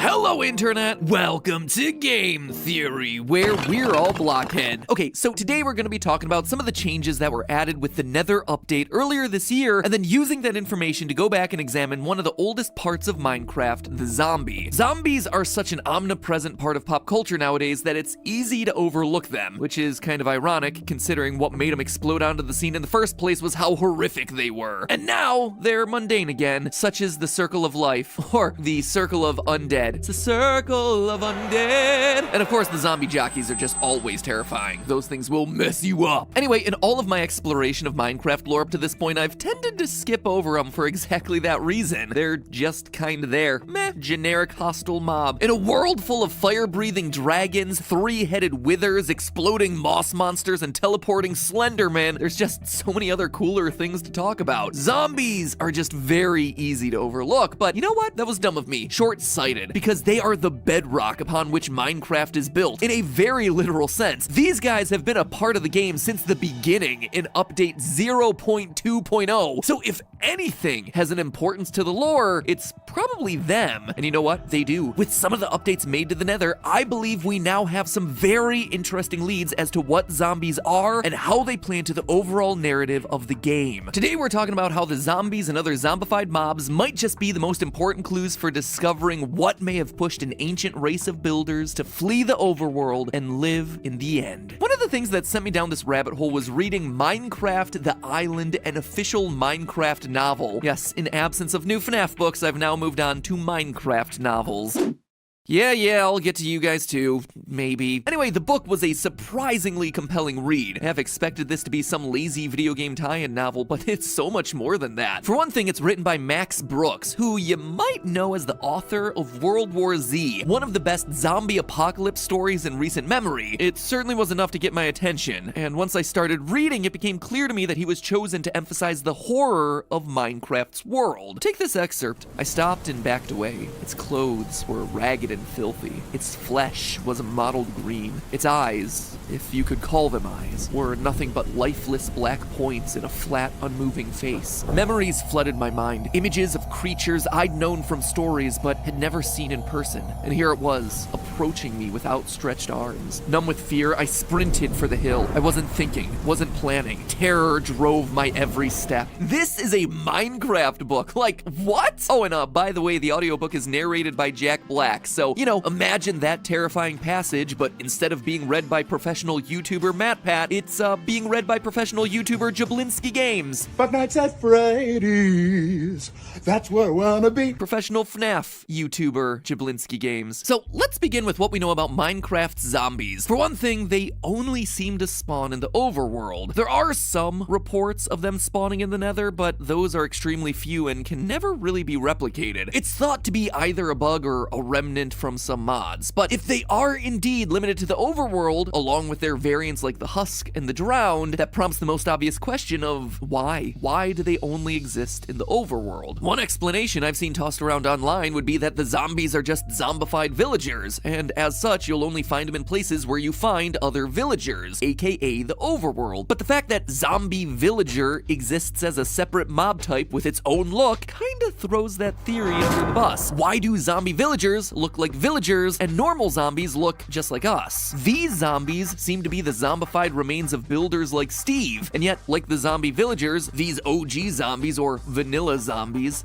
tasty zombies, are only found in the overworld. If zombies are truly the remains of dead players or a race of ancient builders from the past or whatever, why wouldn't you find zombies anywhere that Steve-like builders are able to go, like the Nether and the End? It's suspicious. Well, I think the answer to this question lies in the behavior of another mob, the zombified piglin. We actually talked about the zombie piglin previously on the channel back before the 1.16 Nether update, and since then there have been some noteworthy new changes with this particular mob. Back when I did my first video on them, there was really no explanation for what could have created humanoid zombie pigs. The only thing that we had to go on was that they spawned when lightning struck near a pig, and since then, as the Mojang team has further developed the piglin mob, it appears as though Minecarft wants that feature removed. Quote from lead creative designer Jeb on Twitter, @Jeb, will pigs struck by lightning become zombified piglin or regular piglin? Jeb's reply, we will likely remove that feature because it'll work differently. This tells me that even though, as I write this, lightning near a pig still spawns a zombified piglin, it's more a thing that's been grandfathered in as an Easter egg to OG players, but no longer represents the new lore that they have in mind for this particular mob type. So what spawn mechanic does reflect how piglins, not pigs, canonically become zombified piglins? Visiting the overworld. I'm serious. If you take a piglin out to the overworld or the End, after 15 seconds, they turn into a zombified piglin, just as a result of standing in the overworld and breathing. And I mean that literally. It seems like the only plausible explanation for what could be happening here, that the piglins, upon traveling to the overworld, begin breathing in something that just magically turns them from a perfectly well-functioning living creature into a flesh-starved zombie. It's bizarre. Something about being in the overworld turns piglins into zombies. As I see it, the only explanation for this is some sort of airborne zombie virus. Now, that might seem crazy at first. After all, we and the villagers are all able to run around in the overworld all day, breathing in the same air without turning into zombies. So what gives? Well, that question is best answered by turning to some very real and some very tragic history. As you might have learned in your history class, when European colonists came to America and started interacting with the native population, it didn't go well for the indigenous Americans. In fact, it's estimated that over 90% of indigenous Americans were killed in the decades that followed. It's just horrific. But why I bring this up today is how they died. Because while the Europeans that settled in America certainly did kill plenty of indigenous Americans in warfare, most were killed by diseases such as smallpox, measles, and influenza. Diseases that were common in Europe, but completely new to the indigenous population of the New World. In many cases, they weren't even getting these diseases from people who were displaying symptoms of the sickness. The European explorers were asymptomatic carriers of the diseases, a concept that, in 2020, a lot of us have become all too familiar with. These were all diseases that Europeans had been dealing with for generations, and with each passing generation, the people who managed to survive dying from some terrible epidemic passed on their antibodies and immunities to their descendants. With each generation, Europeans gained stronger and stronger immune systems, which meant that formerly devastating diseases were no longer quite so deadly. So when the Europeans brought these diseases to the New World, exposing a population whose ancestors had no opportunity to build up those same immunities, the results were devastating. But there's a part of this story that might strike some people as a gaping hole. Why weren't the Europeans having the same problem? They too were in a new land encountering new people. Why weren't the colonists dying of the American diseases? Well, the answer is cities. Europeans lived in densely packed cities, which were breeding grounds for infection. Another thing that we've seen pretty darn clearly in 2020. I don't know if you've heard about this one. Looks like a lot of people are still missing the memo, but big gatherings of people all packed together in a tight space are one of the easiest ways to spread a virus, go figure. Social distancing starts to get a whole lot harder when you're all packed together like sardines. And all of that gets compounded far worse when you don't have modern conveniences like plumbing and clean water. If you want an indication of how big a problem water contamination was during this time, it took until 1535 to finally prohibit people from dumping their excrement into the River Thames of London. Yeah, they had to pass a law outlawing you from dumping your poop into the water that ran through its most populous city. Reports from the time say that the water ran black. Really makes you want to reconsider that Riverview property, huh? All of these factors combined to make European cities a breeding ground for all kinds of horrible diseases. North America, meanwhile, with its lack of densely populated cities, stood in stark contrast, and hence the indigenous people of North America had no plagues. All of that is a fascinating and frankly tragic look at history, but what relevance does it have in Minecraft? Well, understanding the history of diseases and plagues in the real world, it becomes a lot easier for us to understand how this might happen in the fictional world of Minecraft. Let's just assume for a minute that there is a zombie plague floating around in the air of Minecraft's overworld and end. We don't know how it would have started or why. Maybe it was the result of experiments trying to resurrect the dead like we've talked about in a previous theory. Maybe it was somehow tied to the appearance of the Wither. Who knows? But let's just say that it happened. Well, in those early days, it wouldn't be pretty. Those who managed to avoid being turned into zombies would still have to deal with the menace of being attacked by the undead. It could very well be that the zombie plague was responsible for wiping out the overworld's population. The reason that the overworld is filled with so many abandoned structures, like the desert pyramids, the jungle pyramids, who knows? Some of the early members of this ancient civilization may have fled to the end to try and escape the plague, like I've been guessing for the better part of the last year. But over successive generations of natural selection, the people in the overworld developed stronger immune systems that were resistant to the airborne plague. The villagers of today are the beneficiaries of those many generations of inherited immunity. They only turn when they're bitten, which makes sense. One of the most important defense mechanisms that we have against infection is our skin, and a bite bypasses that to inject the zombie virus directly into the bloodstream, delivering a viral load high enough to transform some villagers. And for as overthinking and overreaching as that statement might seem, design details of the game seem to support the theory. Some villagers will be zombified when attacked by zombies, while some others appear to be fully immune. 50% of villagers will simply lose health when attacked by zombies and eventually die without ever being turned, which tells us that some are immune or more resistant to the zombie curse. Weird, right? It's an awfully suspicious detail. Why, though, wouldn't a zombie virus exist in the Nether when it's both in the end and the overworld? My guess? Temperature. Warmer climates tend to be better at fending off pathogens, and likewise, when it's colder, viruses are more likely to be spread. That's why you're more likely to get a cold in the winter, the flu in the winter, and why everyone was talking about the second spike of COVID happening during the fall and winter months. One of the reasons your body heats up and develops a fever when you're sick is that certain infections have a harder time surviving at higher temperatures. And what can be hotter than HE double hockey sticks itself? The temperature down in the Nether is high enough to effectively sterilize everything. Nothing says hot quite like pools of lava. This, in turn, would keep the Nether clear of any zombie viruses, producing a civilization of piglins whose immune systems never encountered the plague, until of course they're brought into the overworld. So there you have it, friends, the invisible zombie virus of the Minecraft overworld. For as ridiculous as it sounds, the science of it actually fits a surprising amount of in-game details and behaviors. Maybe it's time Steve and Alex spend less resources building swords and axes and more time building face masks. After all, it's up to us to protect the immunocompromised hoglins. But hey, that's just a theory. A game theory. Thanks for watching.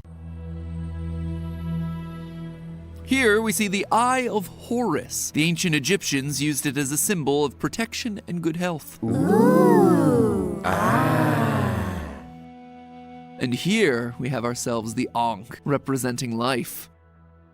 Write that down. Yes, of course. And this one, well, we just haven't figured this one out yet. Dr. Matt Pat, what's that hissing sound? Probably just the sound my torch makes when it's...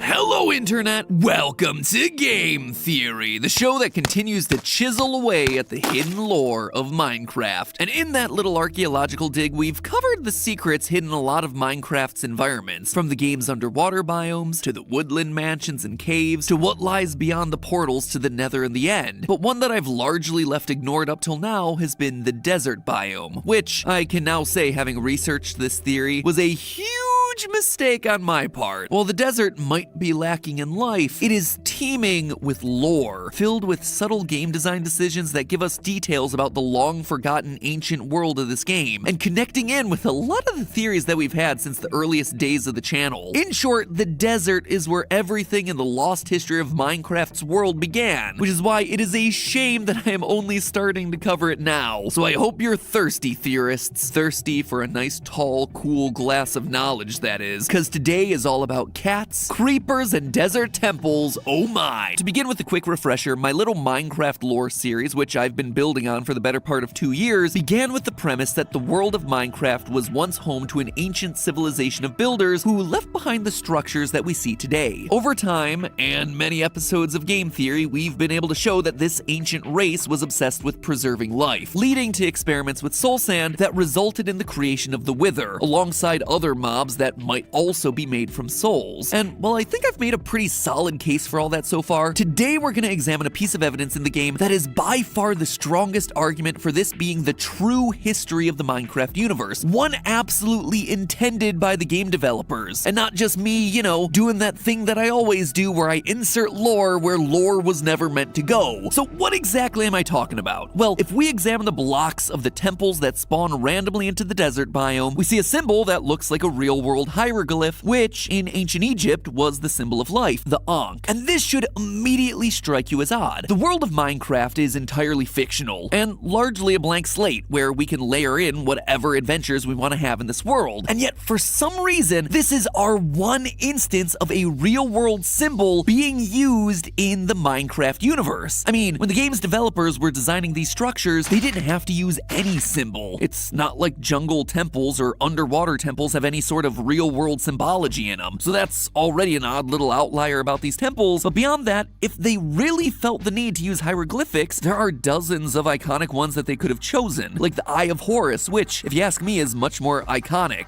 Get it? Iconic? I hate myself so much. But instead, they decided to go with the Ankh, a symbol of life. Interesting. What's more, the Ankh didn't just symbolize life. It was a symbol of the idea of the continuity of life. The ancient Egyptians were famous for mummifying their dead and then building elaborate, beautiful, and massive tombs for them. All of this was based on the idea that what we now think of as death wasn't the end of life, but rather just one step on their journey into the afterlife, hence the need to preserve the physical body even after all signs of life leave it. That is roughly what the Ankh stood for: eternal life, life after death. Which, if you ask me, ties in pretty neatly with the theory that I've been crafting about these Minecraft builders. An ancient civilization obsessed with life and finding a way to conquer death? Check. Building a bunch of ancient structures that have endured to the present day, leaving archaeologists like us trying to piece together how these ancient civilizations operated? Check again. And this is just scratching the surface. The more that we dig into the desert biome, the more we start to get a clearer picture of what kinds of projects those ancient builders were working on.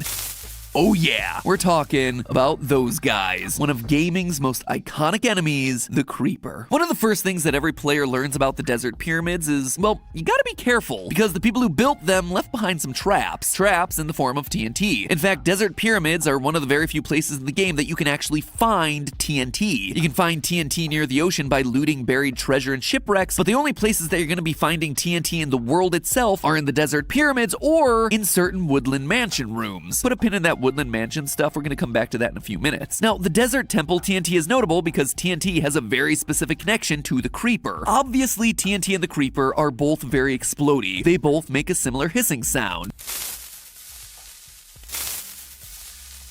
You may also notice that crafting TNT requires gunpowder, and one of the few reliable sources of gunpowder is killing creepers. What you might not know about the Creeper is that they are literally made of TNT. No joke, in the official Minecraft book, the Mob Bestiary, you get to see a cross-section of a creeper that has a TNT block shoved right into the center of its body. Now, in case you didn't realize this, Mother Nature doesn't tend to put neat little labels on your internal organs. Otherwise, all those dissections in high school science class would be way easier. No, this outright tells us that the creeper was an artificial creation by some sort of people that would label a block of explosives as TNT. Like, for example, the same civilization that built the desert pyramids and rigged them with TNT traps. And yeah, I get that the TNT label is kind of a joke, but also it's kind of not a joke, because in that same My Bestiary entry, which is written from the perspective of an in-world adventurer, they point out that, quote, the ancient desert temples clearly portray the creeper's image. Now, it might seem weird at first to suggest that the creepers were made by a civilization located in a desert, or even made in a desert at all. After all, creepers are green, and the desert biome is significantly less green than other places in the game world. But remember, this mob was made by an ancient civilization, and the desert they lived in might not be completely identical to the desert that we see today. In fact, just like with the Ankh, this is another place where I think turning to real-world Egypt can actually give us some insight. While most people's mental picture of Egypt just includes things like the pyramids and sand, lots and lots of sand, Egypt is also home to the Nile River, which is surrounded by lush plant life. Now, way back in 2014, I actually did a Minecraft episode all about the creeper. Not a lore episode, but a science episode trying to pick apart what the creeper could possibly be. Back then, I theorized that the creeper's green color was peat moss, decayed vegetation often found near bodies of water like bogs, rivers, and marshes. And wouldn't you know it, but peat is, in fact, found near rivers like the Nile River in real-world Egypt. So yeah, turns out that real-world Egypt is home to the sort of stuff that creepers could potentially be made out of. But of course, we don't care about real-world deserts, we care about Minecraft deserts. Could a lush green bomb monster come out of there? We unfortunately don't see the same kind of lush floral wildlife in the game that we see in real-world Egypt after all. But could Minecraft's deserts have once flowed with a river similar to the Nile? Is there even a way that we could possibly tell this fact in a video game? Yes and yes. In fact, we can know it in the game in much the same way that real-world researchers have to solve the same problem in real life, using geologic formation. Answering the question of what ancient worlds looked like is something that real-world researchers have to tackle all the time. Since Mars has been in the news lately, let's use that as our example. Many scientists currently believe that Mars was once home to liquid water, but why would they think that considering the planet is currently drier than Donkey's sense of humor? Well, because of geologic formations. The surface of Mars has canyons, the same kind of canyons that would be carved by a flowing river, and have been carved by a flowing river here on Earth. By the same token, we can look at the desert hills in Minecraft and conclude the high likelihood that they also would have been made by ancient waterways slowly carving away at the land bit by bit, year after year. How do I know that I'm not completely overthinking this? Remember, these aren't just sand dunes. If you start digging down, you hit sandstone, a rock that is formed mostly in rivers, lakes, the ocean floor, and beaches, all places that either currently have or once had water. So yeah, given what we know about real-world Egypt, the geologic formations of the biome, the fact that creepers are depicted in the temples, the connections to TNT, and heck, just the fact that creepers spawn in deserts, we get a good sense that creepers, the ancient builders, and the desert biomes may just all be connected. But if you look at the loot that appears in desert pyramids, another interesting picture starts to emerge. For one thing, you can loot ancient chests and find bones and rotten flesh. Not all that different from real-world archaeologists uncovering ancient Egyptian pyramids and finding preserved human remains. Oh god. When we loot boxes in Minecraft and get rotten flesh, it's actually the flesh of ancient humans? We're desecrating 8-bit corpses? Oh, that puts it in an entirely new perspective. But what's really interesting about this, outside of the fact that now we've realized that we're just all poking dead bodies, is the next most common item that we'll find in these chests, string. Now, string might seem like the odd one out here. Maybe it's just a coincidence that it appears with the exact same frequency as sand and gunpowder, but I think there's something else going on here. Consider this. In the Minecraft world, string is connected to cats. After all, tamed cats have a chance of giving string to the player, and cats drop string when they die. The premise is that cats love playing with string, but why would the ancient builder civilization that made the desert pyramids have any sort of connection with cats? Well, once again, we can turn to real-world Egypt. The ancient Egyptians considered cats to be sacred. A number of Egyptian deities had cat heads. Ancient religious texts from the time detailed the protective function of cats, as they were considered responsible for killing venomous snakes, and were considered in the first dynasty of Egypt to play an important role in keeping the pharaoh safe. Even on his journey into the afterlife, skeletal remains show that many pharaohs were buried with cats to keep them safe. The fact that Egyptians held cats as sacred was something that enemies would sometimes take advantage of in battle. In the 6th century BC, during the Battle of Pelusium, Persian soldiers used cats as shields, expecting that Egyptians would be hesitant to attack if they thought they would risk hurting cats. Even wilder than the fact that they tried this as a combat maneuver is the fact that it actually worked. So how does this relate to the Minecraft world? Well, wouldn't you know it, but there's a particular Minecraft mob that's repelled by the appearance of cats, the creeper. It's a weird detail, right? Why this creature of all mobs would avoid something as random as cats? Well, it suggests either 1, that it's scared of cats, or 2, that it is the creation of a civilization that somehow found cats important. Creepers avoid cats because they don't want to hurt them, just like the ancient Egyptians avoided cats in wartime for fear of hurting the sacred creatures. I mean, seriously, it seems highly possible that the ancient builders made creepers with their own cat-worshipping sensibilities in mind. But those ancient desert builders aren't the only ones in the Minecraft world to worship cats. If you've ever found a woodland mansion, you might have stumbled across a room with a giant cat statue. It is unexpected, to say the least. Why would they do that? Well, you might say that the cat statue is a tribute to the Minecraft lead designer's pet cat Newton, and you'd be right, but there are lots of places that you could put this Easter egg. Why place it here in the woodland mansion specifically? Well, remember earlier this episode when I mentioned that TNT only appears in 2 places in the Minecraft world? One was the desert pyramid, obviously, but the other is the woodland mansion, where you also find chests that are booby-trapped with TNT.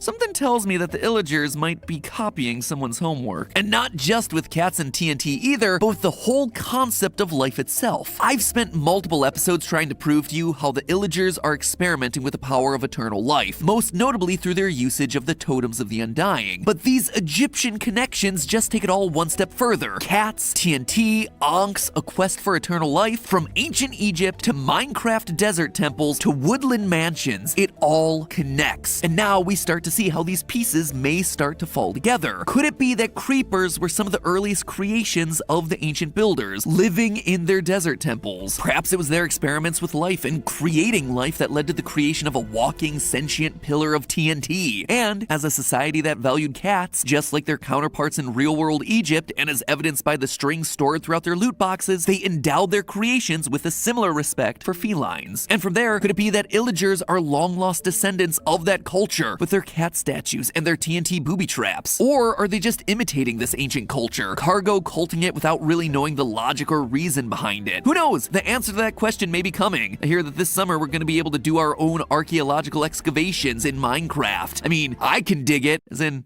archaeology pun. Get it? Again, I hate myself. I am so sorry. Anyway, until that moment, that, my friends, is the uncanny connection between creepers, cats, and desert temples. The strange coincidences just keep building, don't they? And you can bet I'll be here to cover it all. But until the next one, remember, it's all just a theory. A game theory. Thanks for watching.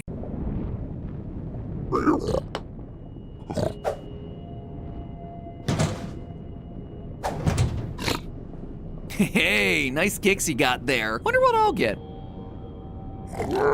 My turn. Here you go, shopkeep. 1 gold ingot.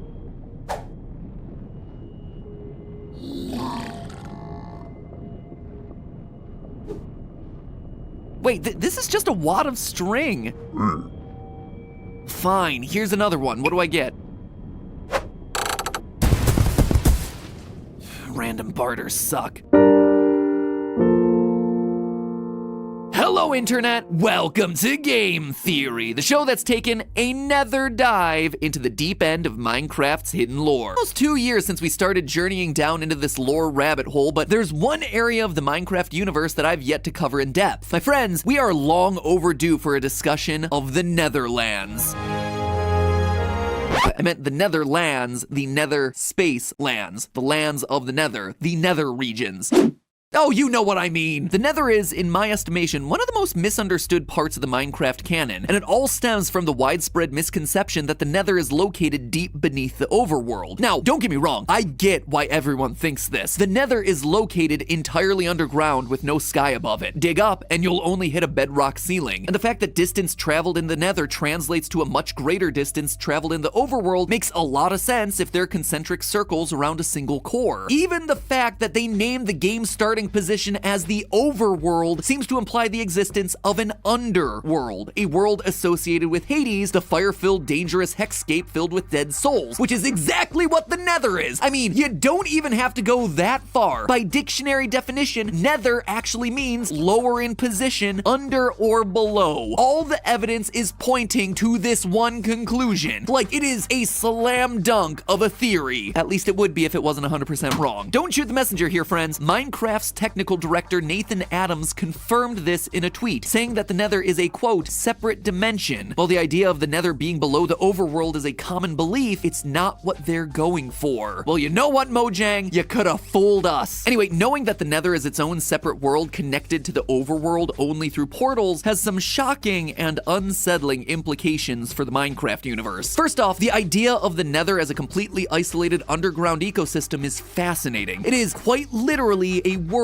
with no sun. In gameplay terms, this means that there's no day-night cycle, but on a more basic level, it leaves us with the fundamental question of how would a world like this actually be able to function? Like, where is it getting its energy from? After all, here on Earth, pretty much all our energy originates on the sun. Think about it. Either it's a plant who performs photosynthesis to draw energy from the sun, or it's an animal that gets its energy by eating those plants, or it's a carnivore that gets its energy by eating those animals, which is just getting energy from the sun with extra steps. So how do you sustain life in a world with no sun? The Nether proposes an answer: fungus. In the Nether, we have no plants, only fungus. Instead of trees, we have huge fungi. Instead of grass, we have nylium. Even the weeping vines, which may at first appear to be plants, must be a fungus based on their red color variant. Plants are green because of their chlorophyll, which is how they use photosynthesis. Fungus, on the other hand, doesn't get their energy from the sun, which is how they're able to get colors like red and teal. But all of this leaves us with a big question. If the fungi aren't getting their energy from the sun like normal plants would, where do they get their energy from? Well, in the real world, fungi leach the nutrients that they need from the environment around them. It's why mushrooms are often found attached to rotting trees and logs. Even when mushrooms aren't directly attaching themselves to decaying organisms, they're able to get what they need from the soil, which is filled with nutrients from the creatures and plants that died and decomposed there. When you look at it like this, it would seem like the Nether should be a sustainable ecosystem, where various mobs like the piglins are able to survive by eating fungi, and when the piglins die, their bodies decompose and the nutrients are absorbed back by the fungi. It's all part of the circle of life. But there's one big problem with this system. It just doesn't work that way. The way humans and piglins and fungi and Minecraft Steve and Alex work is that we get nutrients in a really inefficient way. It isn't like the water cycle where there's a fixed amount of H2O that gets cycled around. When you eat plants or hamburgers or fungi or whatever for food, it's true, some of the calories in that food are gonna go to help your body grow so that when your body eventually expires and decomposes, it's gonna provide food for the worms, and the energy cycle continues. But think about the idea of burning calories. Those are the calories that you eat getting converted into other forms of energy, like movement and heat. Even when you're sitting completely still, your body is still burning calories to do things like pump blood through your veins, keep your lungs breathing air. Heck, even the process of digesting the food in the first place burns some number of calories, and that's all energy that plants and animals can't use. In short, the nutritional cycle of the ecosystem is losing energy, leaving the Nether with a constantly dwindling supply of useful resources needed to sustain life. If you need a good visual example for all this, a paper from 2008 looked at what's called the feed ratio for different animals like cows, pigs, and chickens. Cows, for example, have a feed ratio of 25:1, which means that for every 25 calories of feed that's given to a cow, we only get 1 calorie back of usable meat. This is actually one of the environmental arguments for vegetarianism, cutting out the inefficient middleman of these animals and just eating the plants ourselves. Or at the very least, switching to meats that have a more sustainable feed ratio like chickens, which have a feed ratio of 4.5:1. Still fairly inefficient, but not nearly as wasteful as beef. The long and short of it though is that in no circumstance are you putting 1 calorie in and getting 1 calorie out. The system is constantly leaking energy. It's the basic principle of entropy, so how do you beat it? Well, on Earth, we have the benefit of not being a closed system. We import most of our energy from outer space. Now, that might seem like a weird thing to say, but it's entirely true. We're constantly constantly getting blasted with new energy from the sun at a rate of 173 million gigajoules per second. To put that number into perspective, that's around 12 times New York City's annual power consumption, hitting the Earth every second. And that means that while the nutritional cycle is constantly losing energy, it's also gaining a ton of energy as plants capture that from the sun. And mind you, it takes a lot of energy from the sun to sustain this. The only way the circle of life thing actually works is for literally 99.9% of life on land to be plant. Plants can harness energy from the sun. The rest of us are basically just freeloading off their hard work. So with all that context, let's talk Minecarft. The overworld works the same way as Earth. Lots of plants and the sun constantly pumping in new energy. But the Nether doesn't seem to work that way. It's a closed ecosystem. There isn't energy coming from an outside source. So how can the Nether survive? Well, when you think about it, the Nether actually is chock full of an abundant energy source. A much darker, more disturbing, and sinister source of energy. Souls. Like seriously, there is nothing subtle about the horror of souls trapped in the sand beneath your feet in the Nether, but the idea that these trapped souls might serve as a source of energy for the biome is actually well supported within established Minecarft lore. In the newly released Minecarft dungeons, the souls that you obtain from killing mobs can be used as a power source for various artifacts. And several months ago, when I did a video analyzing the reveal of the Warden mob with Dream, we pointed out that the Warden appears to be powered by caged souls that are trapped in its chest. Heck, you've probably even harnessed the energy yourself if you've ever run a soul sand farm. It's the best way to grow nether wart for making potions. In short, the body of a dead mob spawn might not have much energy in terms of raw calories, but apparently the power of the soul does. But that still leaves us with the important question of how. Even if souls are the thing providing a renewable source of energy to the Nether, where did they come from in the first place? After all, they're the souls of something, or maybe more accurately, someone. Well, a big clue might exist in the Nether portals themselves. To build a Nether portal, you need obsidian, and one of the easiest ways to make obsidian is by blending lava with good old H2O, except there's a problem. While lava is certainly abundant in the Nether, water isn't. In fact, you can't even pour water in the Nether, which gives us really strong evidence pointing to the fact that the overworld portal was the first to be created, and it was the Nether that was being invaded. In fact, the more you look into it, the more it makes sense. Consider, if you will, the existence of the warped forests. While the word warped probably makes you think of things like twisted or wrong, the word warp actually has a very specific meaning in the world of botany and agriculture. Specifically, warping refers to the process of taking river water that's rich in sediment, letting it flood over agricultural land, and then draining it all away, thereby transforming an area that was once dry and barren into now nutrient-rich soil. And while that might seem like a strange thing for me to bring up in a Minecarft video, it might help explain why the warped forest feels like such an outlier when compared with the rest of the Nether. Maybe the word warped here isn't so much a reference to the oddness of the forest, but rather to the way it was created. Think about it. Dry soil transformed into rich land. I mean, that is the definition of these small little pockets found in the Nether. And what's more, the warped forest is relatively safe for us because the only mobs you find there are striders and endermen. Think about that for a minute. Striders are apparently so domesticated that they'll let you ride on them. They are naturally friendly to Minecarft Steve's race. And endermen, who, as we've hypothesized in previous theories, are actually our ancestors, the descendants of ancient builders who abandoned the overworld long ago. The warped forest, both in its name and in the very nature of what it is, might suggest that it's not a natural formation, but something spawned by outsiders. Builders who came from the overworld saw the Nether as a hostile environment and sought to terraform it, transform it into something more like the overworld that they came from. But there's a dark side to all of this too. Regardless of how life in the Nether may have gotten started, it's currently a system that's reliant on the energy of souls to sustain it. In order to beat entropy, it has to pull energy from some renewable source. And unlike the overworld, it doesn't have a sun conveniently located overhead flooding the world with energy every day. In other words, the Nether has two possible fates. One is to fade away as all its useful energy gradually gets converted to heat, and it's no longer able to sustain life. The other possibility is that it draws its energy from somewhere else, the constant influx of fresh souls from arrogant overworld adventurers. After all, the Nether seems practically designed to harvest the souls of overworld adventurers. It seems that the only way to prevent your soul from being ripped from your body is to remain in a constant state of vigilance. Allow yourself to grow tired and nod off in the Nether and, well, you know what happens.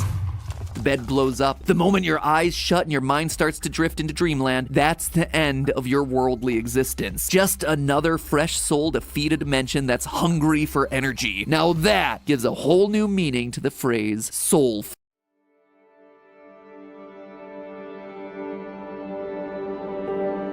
According to all known laws of aviation, there is no way that an ender dragon should be able to fly. Its wings are too small to get its massive body off the ground. The ender dragon, of course, flies anyway, because ender dragons don't care what Minecraft builders think is impossible.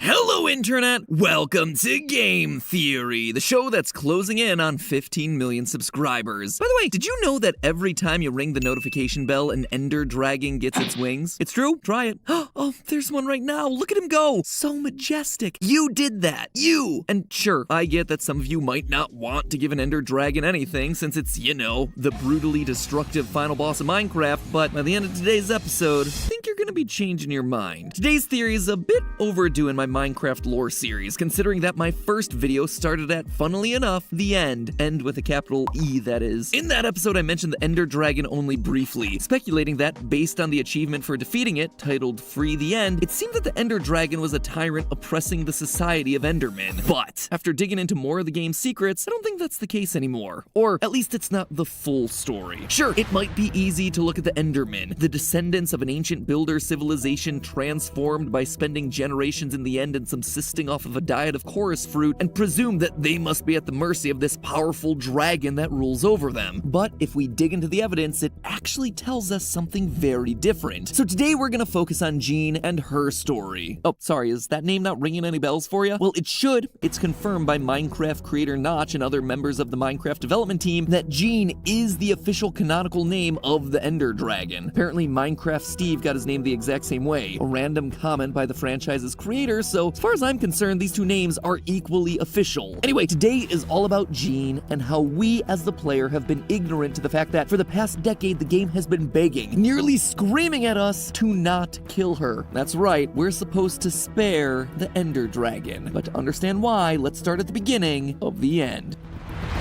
So, to call Jean the Ender Dragon is a bit misleading. Sure, she's the only dragon found in the end, but the important detail we tend to overlook is that it wasn't always that way. The end gives us clues that, at least at one point in history, multiple Ender Dragons made their home here. For evidence of this, just look at the end ships found throughout the dimension. These things have dragon heads mounted onto their masts, clearly the spoils of battles against dragons that once populated this world. And this already tells us a lot of different things. Not only that dragons, plural, once existed in this realm, but also that a dragon hunting civilization existed. A hunter civilization that apparently must have been pretty successful, judging by the dragon heads found at the mast. And if you're asking who these dragon hunters were, well, I think the answer at this point should be fairly obvious. That society of ancient builders that we've been tracking ever since episode 1 of this Minecarft Lore series. Whoever constructed these massive flying ships were clearly builders. The end ship is just this impressive feat of engineering with floors constructed from the finest obsidian. There's also the fact that the ship is protected by shulkers, a mob that you might be tempted to write off as just a weird creature shoved into the end to round out the enemies found there, but it is so much more. You see, if you read the entry for the shulker in my favorite go-to Minecraft lore book, The Mob Bestiary, which, as a reminder, is written from the perspective of an in-world adventurer and researcher, the shulker's purpur blocks might actually be man-made. To quote from the book, the exterior of the shulker may be a natural adaptation to help conceal it, or it may be engineered by the city's architects.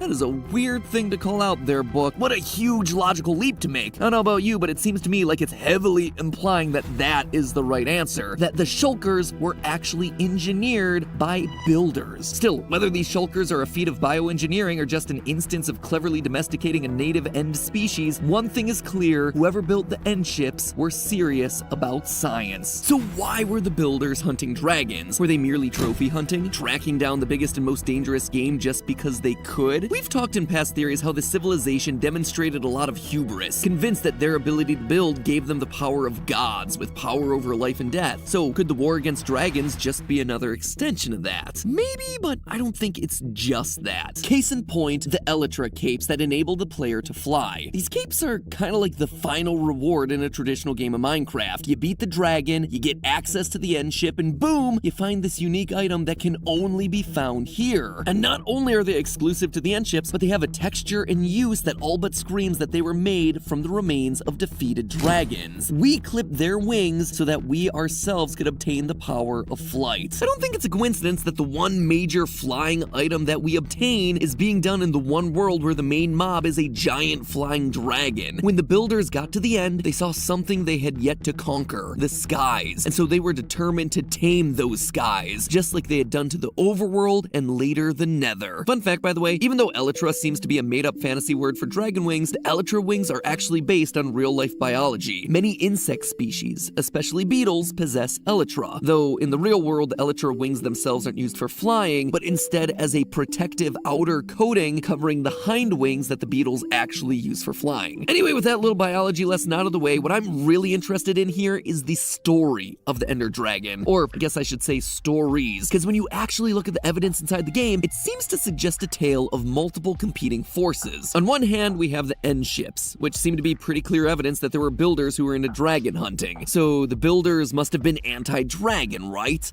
That's where the story gets complicated, because as anyone who's tried to take down the Ender Dragon knows, there are ender crystals spread across its habitat that are capable of healing it. Someone or something clearly wanted to keep this creature alive. And not only that, but the end crystals themselves are not naturally forming. They're objects that are constructed artificially by combining an eye of ender and a gas tier and then encasing it all in glass. But what's especially telling about the end crystals is where you find them, on top of obsidian pillars and inside of protective cages. In short, it looks like someone has gone through a lot of steps to make this Ender Dragon harder to kill. Not only by creating the end crystals, but by putting them on top of pillars that would be a challenge to reach, and then encasing them in a further protective barrier. And something tells me that Gene lacks the opposable thumbs capable of forging glass. Something else is going on here. Some series of builders really wanted this dragon to stay alive, and so they built an elaborate security system to make sure that that dragon stayed alive. And so we have evidence that suggests two conflicting stories. A ship that seems like the product of builders who are into slaying dragons, and a dragon protection defense grid that seems to be built for the opposite purpose. So what is going on here? Was there like a civil war? Did the builders who came to the end split into two factions? One side taking the role of dragon slayer and the other taking the role of dragon worshipper? If that was the case, why would anyone in their right mind side with the dragons? After all, the Ender Dragon is a hostile mob. Why would someone take it upon themselves to defend the dragons? Well, it seems to suggest that the hunters were too successful, to the point that they nearly hunted the Ender Dragon species to extinction. In real-world ecological studies, there's something called case selection theory that basically aims to explain how various animal species ensure that their offspring survive. Case selection theory is founded on this constant trade-off between quality of offspring and quantity of offspring. On the quantity side of things, you have insects who can produce hundreds, thousands, even millions of tiny little babies in a lifetime. Needless to say that when you're laying that many eggs, each individual ant baby is not going to be getting a whole heck of a lot of tender love and care. On the complete opposite end of the spectrum, you got whales, with some species of whale like the sperm whale having a single baby every 5 to 7 years. This means that each individual whale baby is going to get a lot more parental investment. Its whale parents are going to spoil that thing like an only child. I bring this biological detour up because it brings up an interesting point about the animal kingdom. The larger an animal species is, the more likely it is to favor quality of offspring over quantity of offspring. Smaller animals like insects, rabbits, and birds can afford to have a lot of babies at once, while larger species like whales, elephants, and rhinos are much slower to reproduce. The Ender Dragon seems to fit with that latter category. It is massive, and it only leaves behind a single egg. But what this reproductive strategy also means is that megafauna, the big animals, while being attractive targets for hunters, are also the species that are most at risk of being hunted to extinction because of how slowly they reproduce. During the 1800s, for instance, the eastern Pacific gray whale was hunted for their blubber, nearly reaching the point of extinction. And mind you, these were not high-tech humans. These were guys in wooden ships powered by sails and armed with harpoons. Still, even with rudimentary tools, those guys were capable of making some substantial damage. More recently, the African elephant population has fallen from an estimated 12 million near the start of the 20th century to a mere 396,000 in the span of 100 years, with the main culprit being human hunters poaching them for their ivory tusks. Heck, even as far back as the Ice Age, many scientists believe that, while yes, the changing climate wasn't doing the woolly mammoth any favors, a major contributing factor to its extinction were humans at a time when they were just literally cave people throwing around pointed sticks. And when you put it that way, what the end ship represents looks far less heroic. It seems a lot less like valiant heroes defying the odds to defeat an insurmountable foe, and it starts to look a lot more like humans doing what humans sadly do best: find a large, attractive target, hunt it down, and don't know when to stop. In fact, it's quite possible that there was no civil war between one faction of dragon hunting builders and another faction of dragon worshipping builders. Honestly, it could just be a simple case of a single civilization hunting the ender dragons to the point of extinction and then realizing, whoopsie, we're on the verge of wiping this thing out. Time to reverse course. In fact, not only are we gonna stop hunting these things, we're gonna do everything in our power to preserve the only one that we've got left. And hence we have the still remaining defense mechanisms put in place to protect Jean, the last ender dragon. And believe it or not, but this lines up perfectly with the behavior that we see coming from our Endermen, the evolved versions of our ancient builders. The Endermen peacefully coexist with Jean, neither attacking the other, but true to their roots, the Endermen are still capable of dragon hunting if forced to. If they're hit by splash damage from one of the ender dragon's attacks while you're fighting it, the truce is off. They retaliate and begin fighting for their lives. That old dragon hunting spirit dies hard. Unfortunately, any hopes that the Endermen might have for restoring the ender dragon population are meaningless. Sure, they may have decided to stop hunting, but they were too late. While the ender dragon does leave behind an egg, that dragon egg is inanimate. There was just a female dragon, Jean, to lay the egg, but due to the lack of a male dragon, her egg isn't fertilized. It's incapable of hatching. Nothing more than a trophy for whatever hunter might arrive to slay the last of the ender dragons once and for all. This is also why I suspect that the player is unable to craft elytra wings. Canonically, we lack the materials. Jean's body can't be plundered and harvested for enough materials, and there are no other dragons that we can get the proper resources from. Therefore, we're left with the only elytra wings that exist in the world in the end ship. Players of Minecraft, myself included, have long speculated that the act of freeing the end means liberating the Endermen and the rest of the end's inhabitants from the tyranny of the ender dragon. But it could be that the one who truly becomes free in that moment is the ender dragon herself, left as the last of her species by a race of builders that hunted them to near extinction, and then preserved forever by those same builders who will never really be able to atone for what they did, or reverse the consequences of those actions. An ender dragon forever alone, forever sad at the loss of a race. So on one hand, we absolutely shouldn't kill the last of this species, but on the other hand, it might just be freeing her from her quite literal eternal torment. Netherite, the uber strong material that makes diamond look like cobblestone. A material so powerful that it's hiding in the depths of the scariest part of Minecraft's world, the Nether. It's so rare that it feels like you can only find it in your dreams.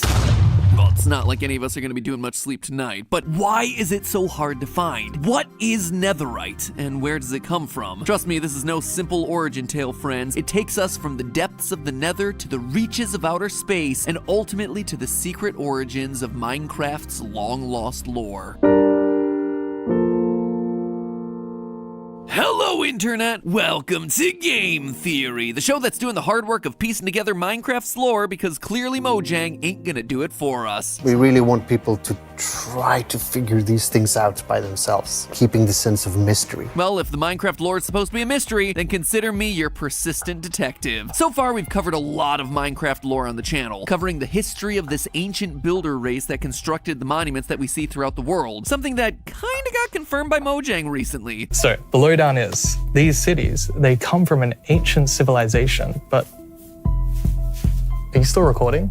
We've also talked in the past about the Nether, and why those soul sand valleys are even creepier than they seem. However, across all this discussion of Nether and the wider Minecraft lore, we haven't talked about one of the most important materials that you find down there, netherite. Although netherite is one of Minecraft's newest materials, only coming out in June of 2020. Wait, it's only been a year since it was introduced? Wow! Seems like it's been forever. Time is just an illusion, man. Anyway, despite it being so new, from a lore standpoint, netherite is one of the Minecraft world's oldest mysteries. Since that update, buried deep within the Nether, you can chance upon ancient debris, emphasis on the word ancient, which you can then smelt to form netherite scraps. For those, combined with 4 golden ingots, gets you a netherite ingot, which you can then use to upgrade your diamond armor into even more powerful gear. All of this then raises the obvious question, what is netherite? Clearly it's supposed to be a fictional substance, but when has that stopped us before? So what in real life is harder than a diamond? Well, nothing. There isn't isn't really anything on Earth that compares. The scale that real-world scientists use to measure hardness, the Mohs hardness scale, was calibrated to be a 1 to 10 measurement, with 10 being the hardest. And who set that level to 10 and is also the only one in that category? You guessed it, diamonds. I know that in a previous theory I actually went on my way to prove that diamonds weren't actually the best material for building things like armor, because although they're scientifically hard, they're not necessarily tough, which is just opening up a whole other can of worms that we've already addressed. Anyway, since Mojang keeps ignoring my letters to make diamonds more realistic, diamonds are officially the strongest material for us today. So if nothing in the world is harder than diamond, what then is netherite that makes it harder than diamond? Well, what about something that isn't from this world? In the middle of the Arizona desert, there's a massive meteor crater that's over 1.1 kilometers or 0.7 miles in diameter, and it goes down to a depth of 170 meters or 560 feet. I actually got a chance to visit it myself when Stephanie and I moved across the country last year, and trust me, the numbers do not demonstrate how big this thing is. It is massive. As far as scientists can tell, this crater was formed about 50,000 years ago when an asteroid fell from orbit and struck the Earth. And boy, did it leave a mark. Not only that, but upon striking the Earth, the meteorite actually shattered into tons of little pieces. But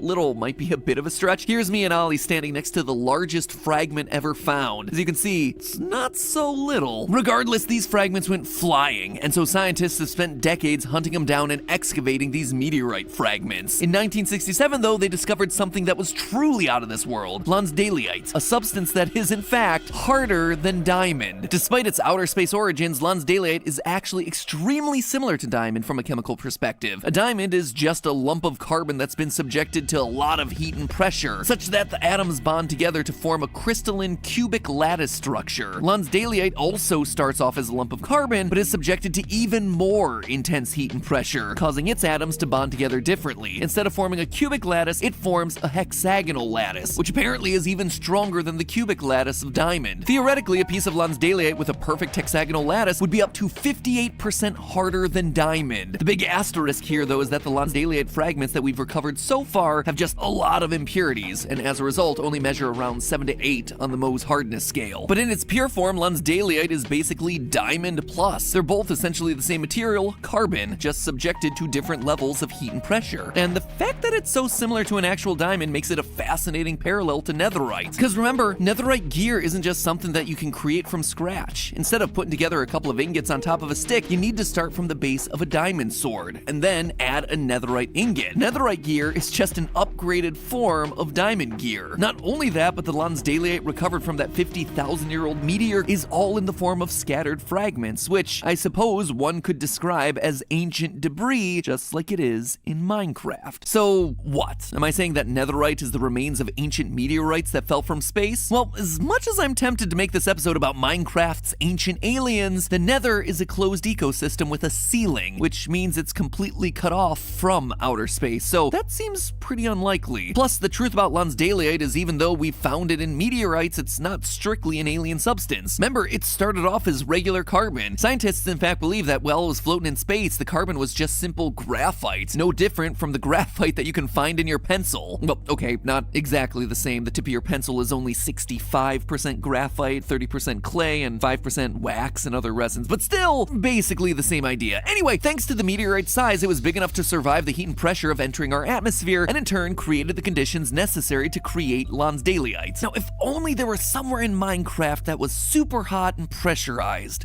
Oh wait, there is a reason it's called netherite, after all. Places like the overworld and the end simply don't have the environmental conditions necessary to create this stuff. Not only that, but netherite, in item form, literally floats on lava. Seems like a pretty useful property for any civilization making its home down in the nether. So was netherite made by this ancient race of builders that I keep harping on about? I doubt it. We believe the ancient builders to have come to the nether centuries ago. They built the nether fortresses that we find, storing their loot in their chests. They farmed netherwort to feed their pigs, and they did weird experiments to revive the souls of their fallen comrades. But through it all, netherite and ancient debris are nowhere to be found. You never just see it lying around a fortress or used to fortify any defenses. It's not found in any chest. It could be that Mojang just never updated the nether fortresses, but they never have been afraid to change old elements to include new ones. For example, drowned now don't drop gold, but copper, which feels like a pretty major change. So it must be a purposeful decision to not include those elements in the nether fortress, meaning that the ancient builders aren't the ones that that we're looking for. However, in a surprising twist, Mojang did actually hint at some of the lore implications when the Nether update happened back in 2020. Take a look at this, quote, "Piglins mined it all out. Now the only way to obtain it is by salvaging netherite scrap from ancient debris. The piglin can mine blocks. This is not a mechanic that we ever see in the game. Piglins can hunt, they can barter, they can even dance, but we never see them mine, which means this isn't a game mechanic, but lore.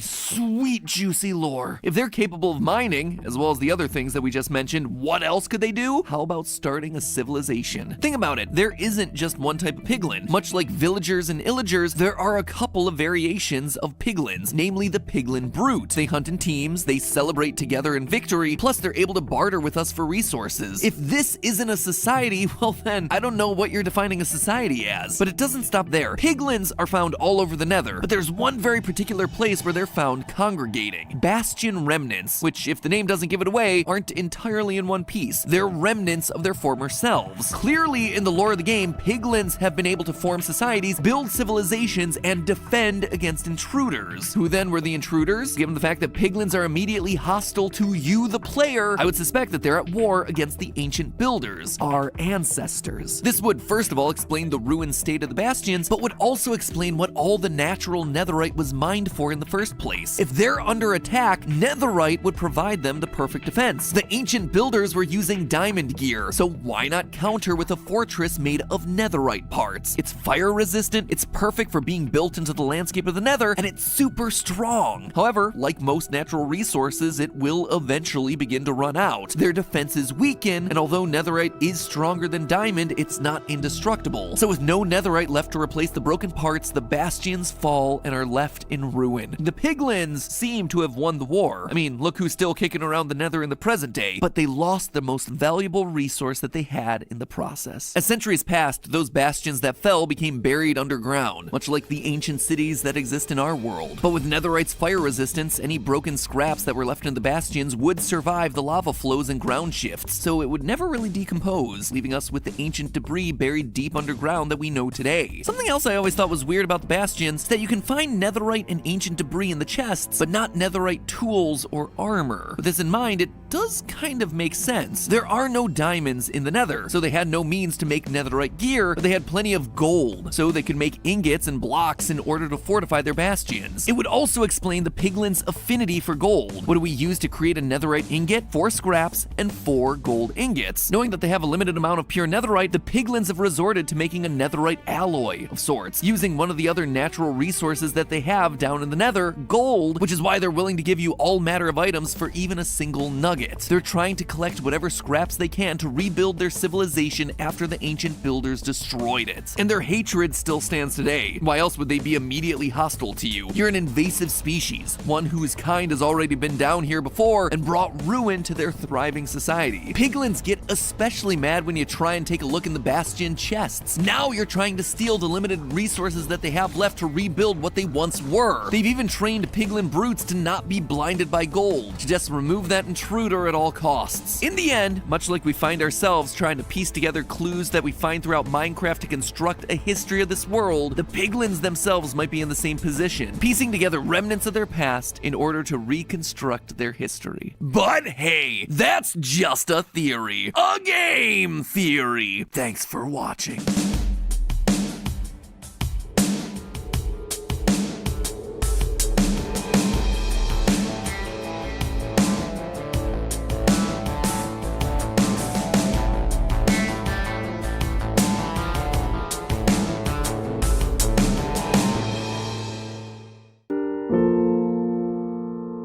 Hello, Internet! Welcome to Game Theory, the show that hit bedrock bottom years ago. Today, we continue to cobble together the deep lore of Minecraft, either by unearthing what's been hiding there under the surface the whole time, or, you know, doing what we do best, creating it out of thin air so the developers can say, oh yeah, that's what we planned all along. Now, I'm gonna level with you. Initially, I planned for this episode to be about some of the new stuff introduced as part of the latest Caves and Cliffs update part 2, but now that it's out, I don't know, there's just not a lot here for me to sink my teeth into. Don't get me wrong, the new biomes and landscapes landscape changes are really cool, but they'll know what gets my theory engine running. Lore! High-octane lore that's injected straight into my thinky brain. And alas, it looks like a lot of that's being saved for the Wild update, including things like ancient underground cities, which totally called, by the way. So rather than look into the future, I decided to instead take a look at the unanswered mysteries from Minecraft's past. Mysteries that have been around for a while, but never truly solved. And of them, there was one that really grabbed my attention: the phantoms. In case you're not familiar, these creatures are incredibly special within the history of Minecraft. They're only in the game because they won the first ever public vote for a new mob back at Minecon Earth in 2017, beating out the Barnacle, no contest there, and the Great Hunger. Cool name, but lame design. Anyway, because this was such a big deal in the Minecraft community, they had to make the phantoms stand out from the normal mobs. And boy, they did not disappoint. These horrifying monsters only show up if you don't sleep. In fact, the longer you don't sleep, the more show up. No other mob in the game has this kind of spawning behavior. It's totally unique to the phantom, which is awesome, but also,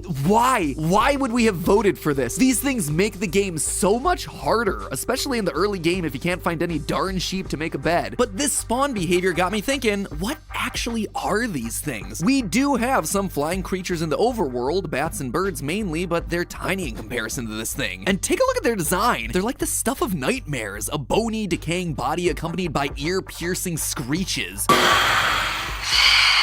In fact, the whole nightmare thing might not be all that far off. As I started my research into the phantoms, I found that there was a general consensus amongst the Minecraft community that the phantoms aren't real. That might sound like the crazy rantings of a sleep-deprived theorist, but honestly, that's the point. As I've already mentioned, phantoms only appear when the player hasn't slept for a few days, 3 days to be precise, which is strange considering most other mobs are tied to light levels. So what if the reason they can't spawn like normal mobs is because they are actually hallucinations? That is the predominant theory online. So today, I aim to answer the question once and for all. Are phantoms just the product of a sleep-deprived mind? Or are they something else? Something grander? Well, friends, I'm here today to tell you that I've cracked it. I know what the phantoms are, and you're never gonna guess how they fit in. First, let's talk about every YouTuber's favorite hobby, sleep deprivation. As humans, we need sleep. It allows our brains time to recharge and our bodies time to recover from working all day. So when we stay up and deprive ourselves of that much-needed recharge, we start to experience some pretty nasty side effects. Not sleeping for 24 hours can make you irritable, decrease hand-eye coordination, and can lead to memory deficits. 2 days without sleep can start to negatively impact your immune system, but it's 3 days,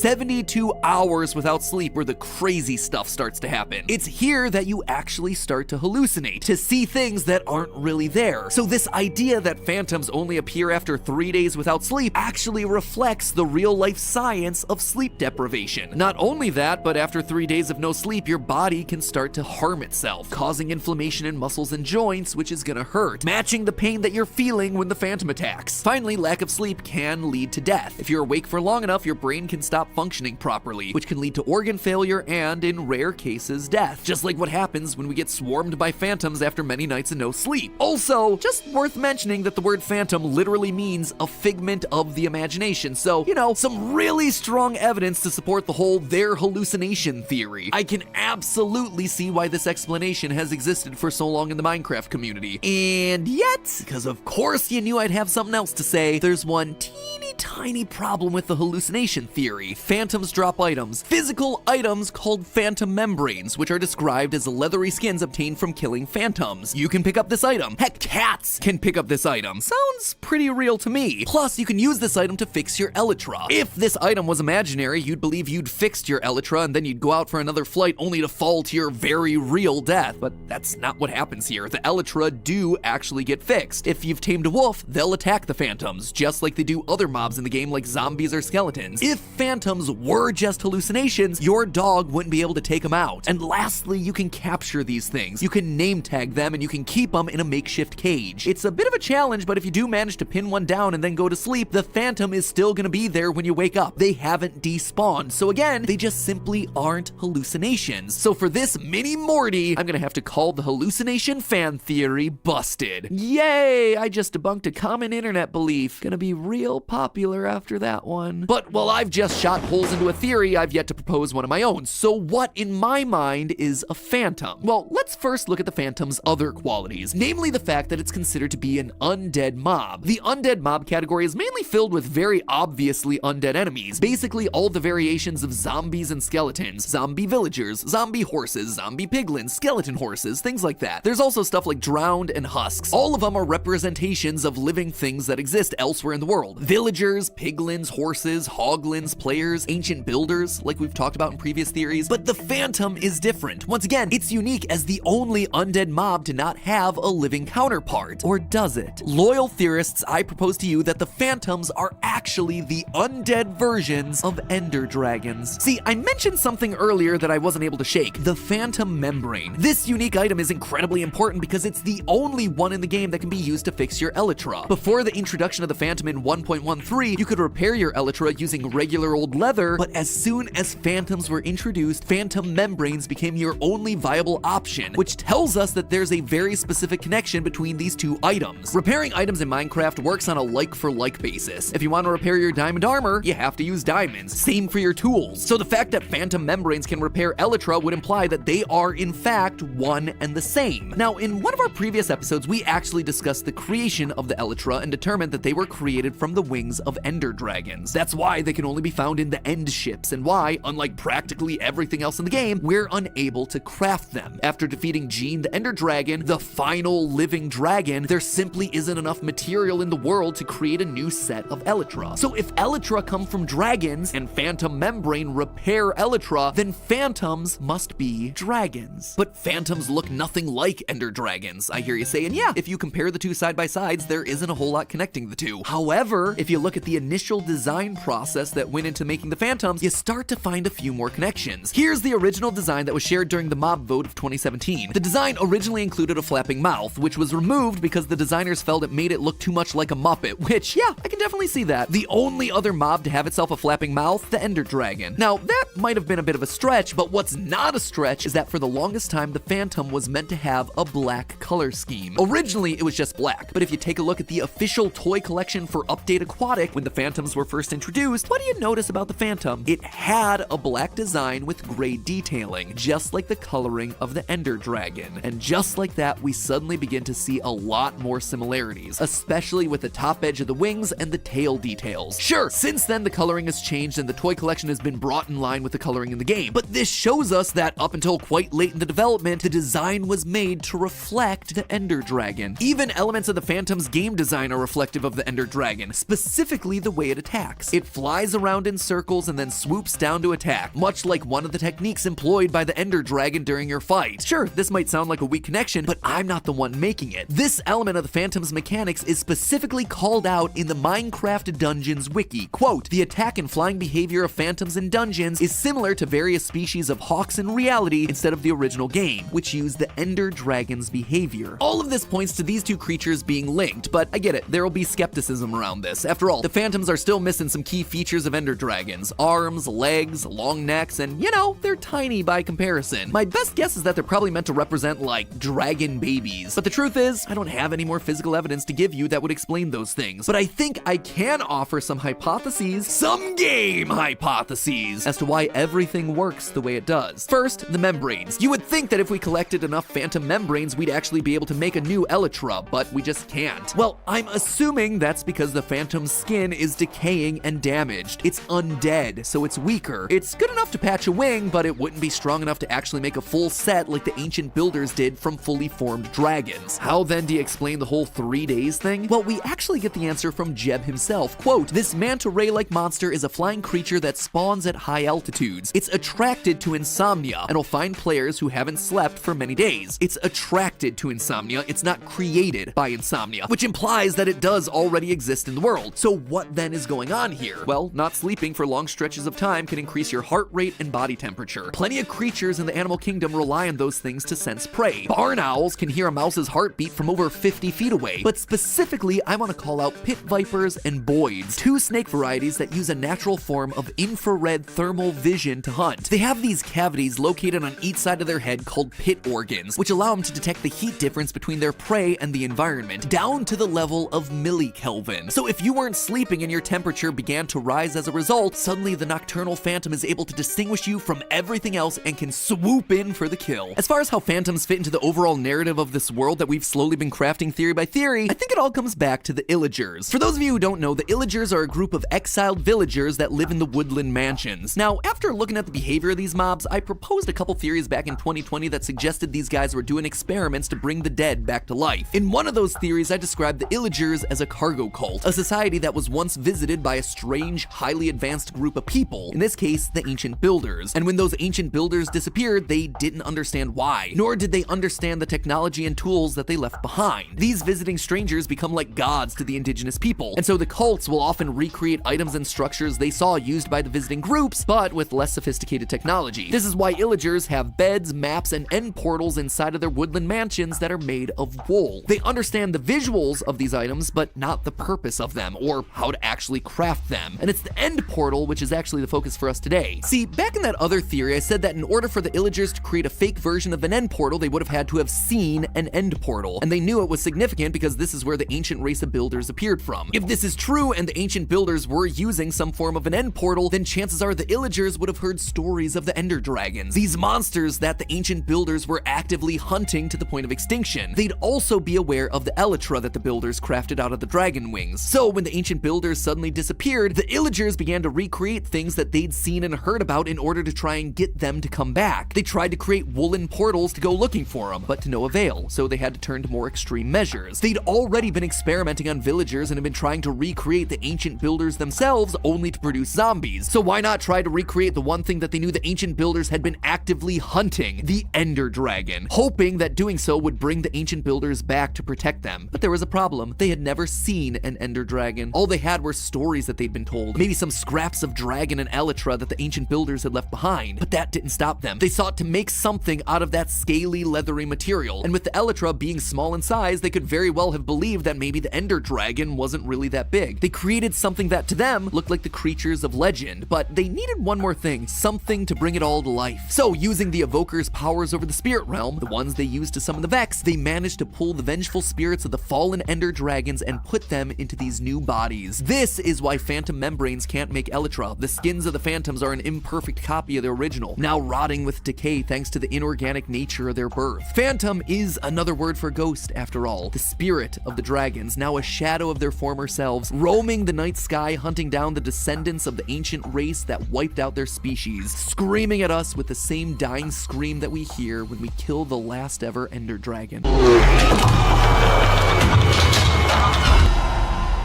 The Wither, the second boss of Minecraft. A haunting, floating nightmare that's eluded all explanation since its introduction back in 2017. The Ancient Builders, a civilization lost to history, their works brought to ruin, and their name eroded by time. The Warden, the newest threat to this world. A creature of blind rage engulfed in shadow. An unstoppable force fueled by souls and empowered by darkness. 3 groups, 3 distinct mysteries waiting to be solved, and all of them united by this. Hello, Internet! Welcome to Game Theory, the show that can't wait to hear you click that subscribe button.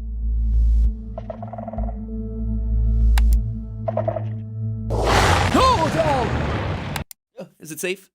Are we okay? So, yeah, sorry about that. I kind of forgot the Warden was a thing. But can you blame me? The Warden was due to come out in the summer of 2021, but then the Deep Dark ended up getting removed from the update, which itself got split into 2 parts. As of this week, it has finally launched as part of the Wild update. According to Mojang, not only have the mechanics of the Warden been refined, but they've added new blocks to the Deep Dark, new items, and oh yeah, we're also getting one of the coolest, most complex and interesting structures ever created in Minecraft, the Ancient cities. Based on the name alone, this seems like the thing that we've been theorizing about for years. Oh, victory has never felt so good. But you know what feels even better than being right? Having new lore to chew on. Mojang understands that you don't just drop an entire underground city complete with giant burning portal frame into your game without considering what it's doing there from a story perspective. And similarly, you don't just introduce the single strongest mob to guard it without factoring in the rationale for placing it there. So our question is why? What does all of this mean for the secret story of Minecraft? How do these disparate parts wind up working together? Well, shockingly, not only is everything here connected, but all of it is also tied to one of the longest standing mysteries in the game, the Wither. But to decode it all, we actually need one key item. An item that's been broken up and hidden throughout all of these updates. Something innocuous, something unsuspecting, a simple music disc. Everything is unlocked through this one disc. So what is the story of the Deep Dark and how does it tie into the narrative that we've been building over the last 3 years? Strap in, friends, because today we're diving in deep to tap into the darkest lore of Minecraft. First, let's talk about the Skulk. When the Skulk family of blocks was originally announced in 2020, we understood the basics. A Skulk sensor reacts to noise, and when it does, it alerts a fearsome monster known as the Warden to your exact location. 2 hits later, you dead, son. But now we have more details, and what we've learned is disturbing, to say the least. A new block called the Skulk Catalyst basically takes in energy to transform the blocks around it into other Skulk blocks. That's how this creature is able to spread, but it begs the question, what energy is it using to convert these regular blocks? Well, this ain't your grandma's moss blocks that you can just bone meal around, my friends. These things take something a bit more potent than that. The souls of the living. You see, if a mob dies within 8 blocks of the catalyst, the mob won't drop XP orbs. Instead, souls appear above the catalyst, at which point the Skulk spreads to new blocks. Remind me, where have we seen souls in relation to this update before? Oh yeah, the Warden. In the middle of its chest, we have what look to be the faces of 3 trapped souls. Now, in our last theory, we speculated that Wardens were created using a combination of Skulk and souls in order to protect the underground cities. However, I'm not so sure anymore. Back in 2020, we got this tweet from 1.19 developer Brandon Pierce, which says, quote, "You could definitely argue that the Skulk in general is sentient." Now, we just talked about how when a mob dies near the Skulk Catalyst, it creates new Skulk blocks. But it can also create a new block called the Skulk Shrieker. This block is the key, because not only does it have souls swirling around inside of it, thereby confirming that it's being created from the souls of the dead, but it also makes these sounds.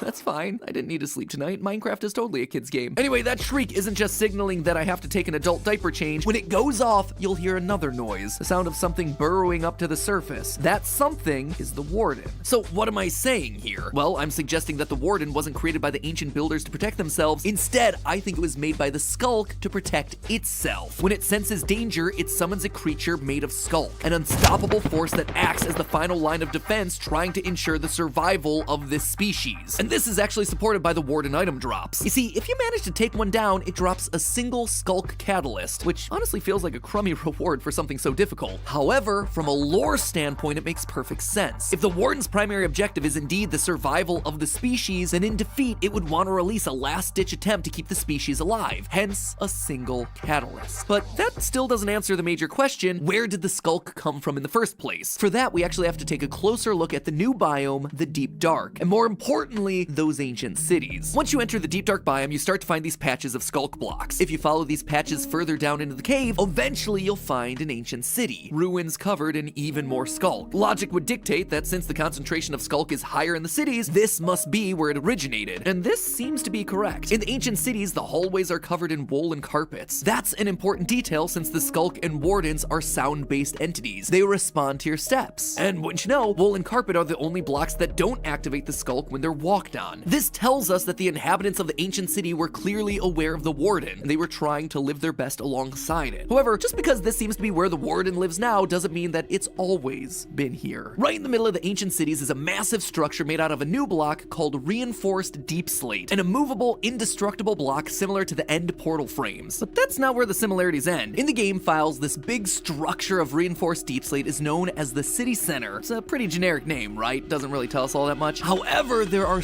smaller versions of that same city center dotted around, and in the game files, they're known as small portal statues. Portal, you say? Now sure, Mojang has said for years that it isn't adding any new dimensions, but that's missing the point. I don't think Mojang is introducing a new dimension, I think they're introducing the idea of a new dimension as they continue to explain Minecraft's history. A history that becomes a lot more clear thanks to one little item. Or should I say 9 little items that make up a bigger one? Disc number 5. That's right, ladies and gentlemen, we've got ourselves a new numbered disc. And you know what that means? Sound-based story. Disc 5 is actually split into 9 fragments which can be found in chests throughout the ancient city. But instead of delightful music, this one follows in the footsteps of discs 11 and 13, a sound effect-driven track that's designed to tell us a story in order to fill out the lore of what's going on here. The track starts off with the classic sound of static, like you'd expect from an old record player, but it begins to ramp up into a loud rumble, which is then immediately cut off, followed by what appears to be the speed up of time.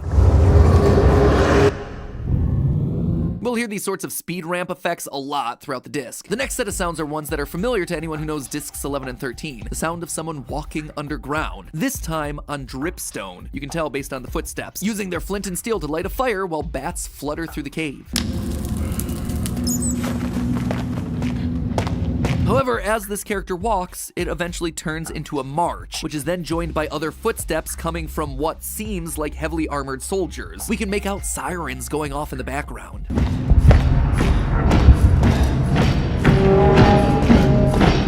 It all comes to an abrupt halt when something that sounds like a lever gets pulled. Now, I looked through a lot of Minecraft sounds, but there are a number of sounds in this track that I couldn't find exact matches for. Sounds like they've added extra sound effects to help build out the story. Like in this case, the sound of a lever is more like a switch being flicked, but in the track it feels much bigger, like a lever that's attached to a large mechanism. Cause following that sound, we hear some creaking and the sound of wind rushing in, like a huge door that's being opened. After this, we hear our character take a deep breath, only to then hear a monster shriek. So far, it feels relatively self-explanatory. The first person we hear walking is someone leading a charge or a group of soldiers, lighting a torch to help them walk underground. In the distance, we hear the warning sirens of a city blaring. They open the door in order to defend the city against something when suddenly, the disc has a weird break. We hear 23 seconds of just music. It's almost like different discs have been smashed together. It was in fragments after all. That would also probably explain all the time warping effects we hear throughout the track. Different chunks of the disc were recorded at different RPMs, which is why the audio is constantly warping and shifting. Anyway, when the music ends, we're back to the story. Bubbling lava can be heard, while more footsteps on dripstone move towards an amethyst. They break the block, and doing so seems to set off some sort of a cave-in. It's not really a sound I recognize, and the closest I could find were mood sounds from the nether wastelands, which would explain the lava, but not really the dripstone floor of the amethyst. After the cave-in, we hear screeches off in the distance. Screeches of what appear to be phantoms. Doesn't make a whole lot of sense underground. However, very shortly afterwards, we hear our character run quickly, and the terrain changes from dripstone to stone to dirt. Meaning that he's running relatively close to the surface. We hear the clanging of tools as they collect materials, coughing as they light fires to see. But he clearly sees something that causes him to run away quickly, only to then reveal another monster roar, which is again quickly distorted by the change of scene from the disc. Thuds are now heard in the background, explosions distorted by the cave system. Our character places down sand, scrapes a metal tool against a stony object, and finally a mechanical noise is heard, all while eerie voices whisper in the background, similar to that of the Soul Sand valleys, but the explosions are getting more frequent, until eventually one bursts into the area.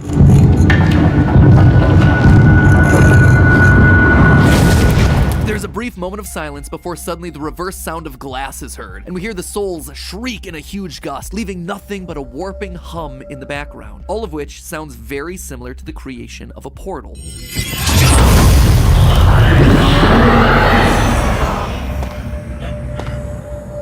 In that moment, our character takes a few steps towards the portal. We know this because the sound gets louder, until he places down dirt blocks to help him reach it, where we are then met with the sound of a skulk sensor and the roar of a warden.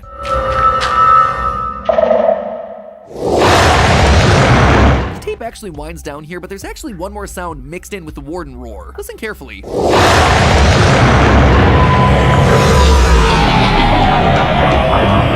Did you catch it? The warden roars, and it's closely followed by a slowed down death sound from one very specific mob, the Wither. So that's the breakdown of the disc from what I can hear, but thinking about the story fragments that we have, the question is, what does it mean? Well, let's actually talk about that last bit. A member of an ancient builder society, the same one that made these underground cities, is out caving, collecting precious materials, when all of a sudden he hears something out in the distance. He rushes to the surface only to see the Wither floating there. This leads to the first section of the disc with the emergency sirens blaring. The Wither is on its way, so the city needs to mobilize its army to try and take it down. They travel through the caves until they get to a secure entrance. When they open the gates, it's clear that their worst fears have come true. The Wither has followed the colonists down into the depths. They can hear the Wither's explosions in the distance, getting closer and more frequent. Desperate for an escape, they rush to finish the new portal technology they've been working on. They've clearly built portals before, specifically to the Nether, where they've learned about the properties of soul sand. We know this because of the lanterns that are all around the ancient city. They begin to make the final touches to their portal. They make it out of a block that is so impenetrable not even the Wither can destroy it. This is gonna be their ticket out. They place soul sand underneath this new portal and they light it, which is exactly what we see left over in the ancient cities. There are also still remnants of their experiments underneath the portal. Redstone circuits, experimenting with powering blocks, how much power you can output with different objects, redirecting power. Ultimately, soul sand seems to be the most powerful source of energy. Combining all of these things together allows them to open the portal. The souls from the soul sand screaming as they're used to power it. At that moment, the Wither breaks through. The builder makes his way to the portal to escape, but it's not what they expect. From the portal comes the Warden, who destroys the Wither, but also brings the Skulk into this world. And so that is the story of Disc 5, the origins of the Warden. It's not an experiment gone wrong, it's a desperate escape attempt to the wrong place, which brings with it a new and deadly invasive species, the Skulk. But the thing is, Disc 5 isn't the end of our story, because how did the ancient builders go from here all the way to the end? Well, it may be slightly more speculative, but hear me out. The Warden comes through the portal and kills the Wither. This wasn't the ancient builders' intent, but hey, worked out for them regardless. And so they worship the Warden as some kind of god. This is why there are candles all around the portal, along with the portal being shaped to look like the Warden. However, this blissful ignorance doesn't last forever. The ancient builders carry on with their lives, but doing so activates the new Skulk that's around, which eventually re-summons the Warden. The Warden then goes on to kill many ancient builders, spreading the Skulk further. Those that do manage to survive try what they can to remain in the city that they've built. They put down carpets and wool to make sure that they don't make sounds while walking around, but it's not enough. Even opening their chests sets the Skulk off, and so they're forced to leave the city. The few that remain decide, rather than building vast cities, to instead build one fortified fortress, the Stronghold, built with confusing hallways and winding staircases in order to give them the ability to outrun the Warden should the Skulk make its way to them. In these strongholds, they create the end portals and use them to escape from this unforgiving world, only to then get stuck on the other side. So there you have it, the origin of one of Minecraft's newest and most dangerous mobs. The Warden isn't a failed experiment, but rather an invasive species that came from another world. And while many are begging for a new dimension to be added to the game, Disc 5 serves as a warning of what happens when you open portals to mysterious new lands. If the Warden is what popped out last time, I fear what lies in wait should we open it again. But hey, that's just a theory. A game theory. Thanks for watching.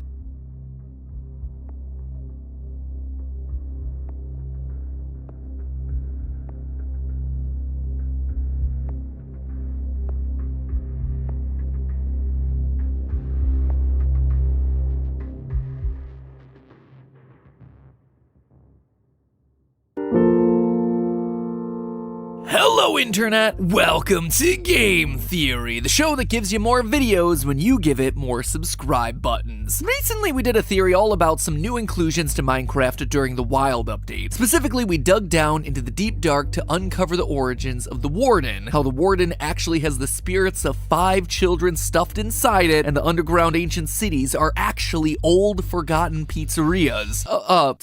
Sorry, that was a theory from the comments. We actually talked about how the Warden was summoned by the ancient builders to defeat the Wither, but once it did, it went on to take over, eventually causing the ancient builders to have to flee to the end. Here's a dramatic recreation of how it happened. Thank you! Titan has freed us! Oh, I wouldn't say free. More like under new management.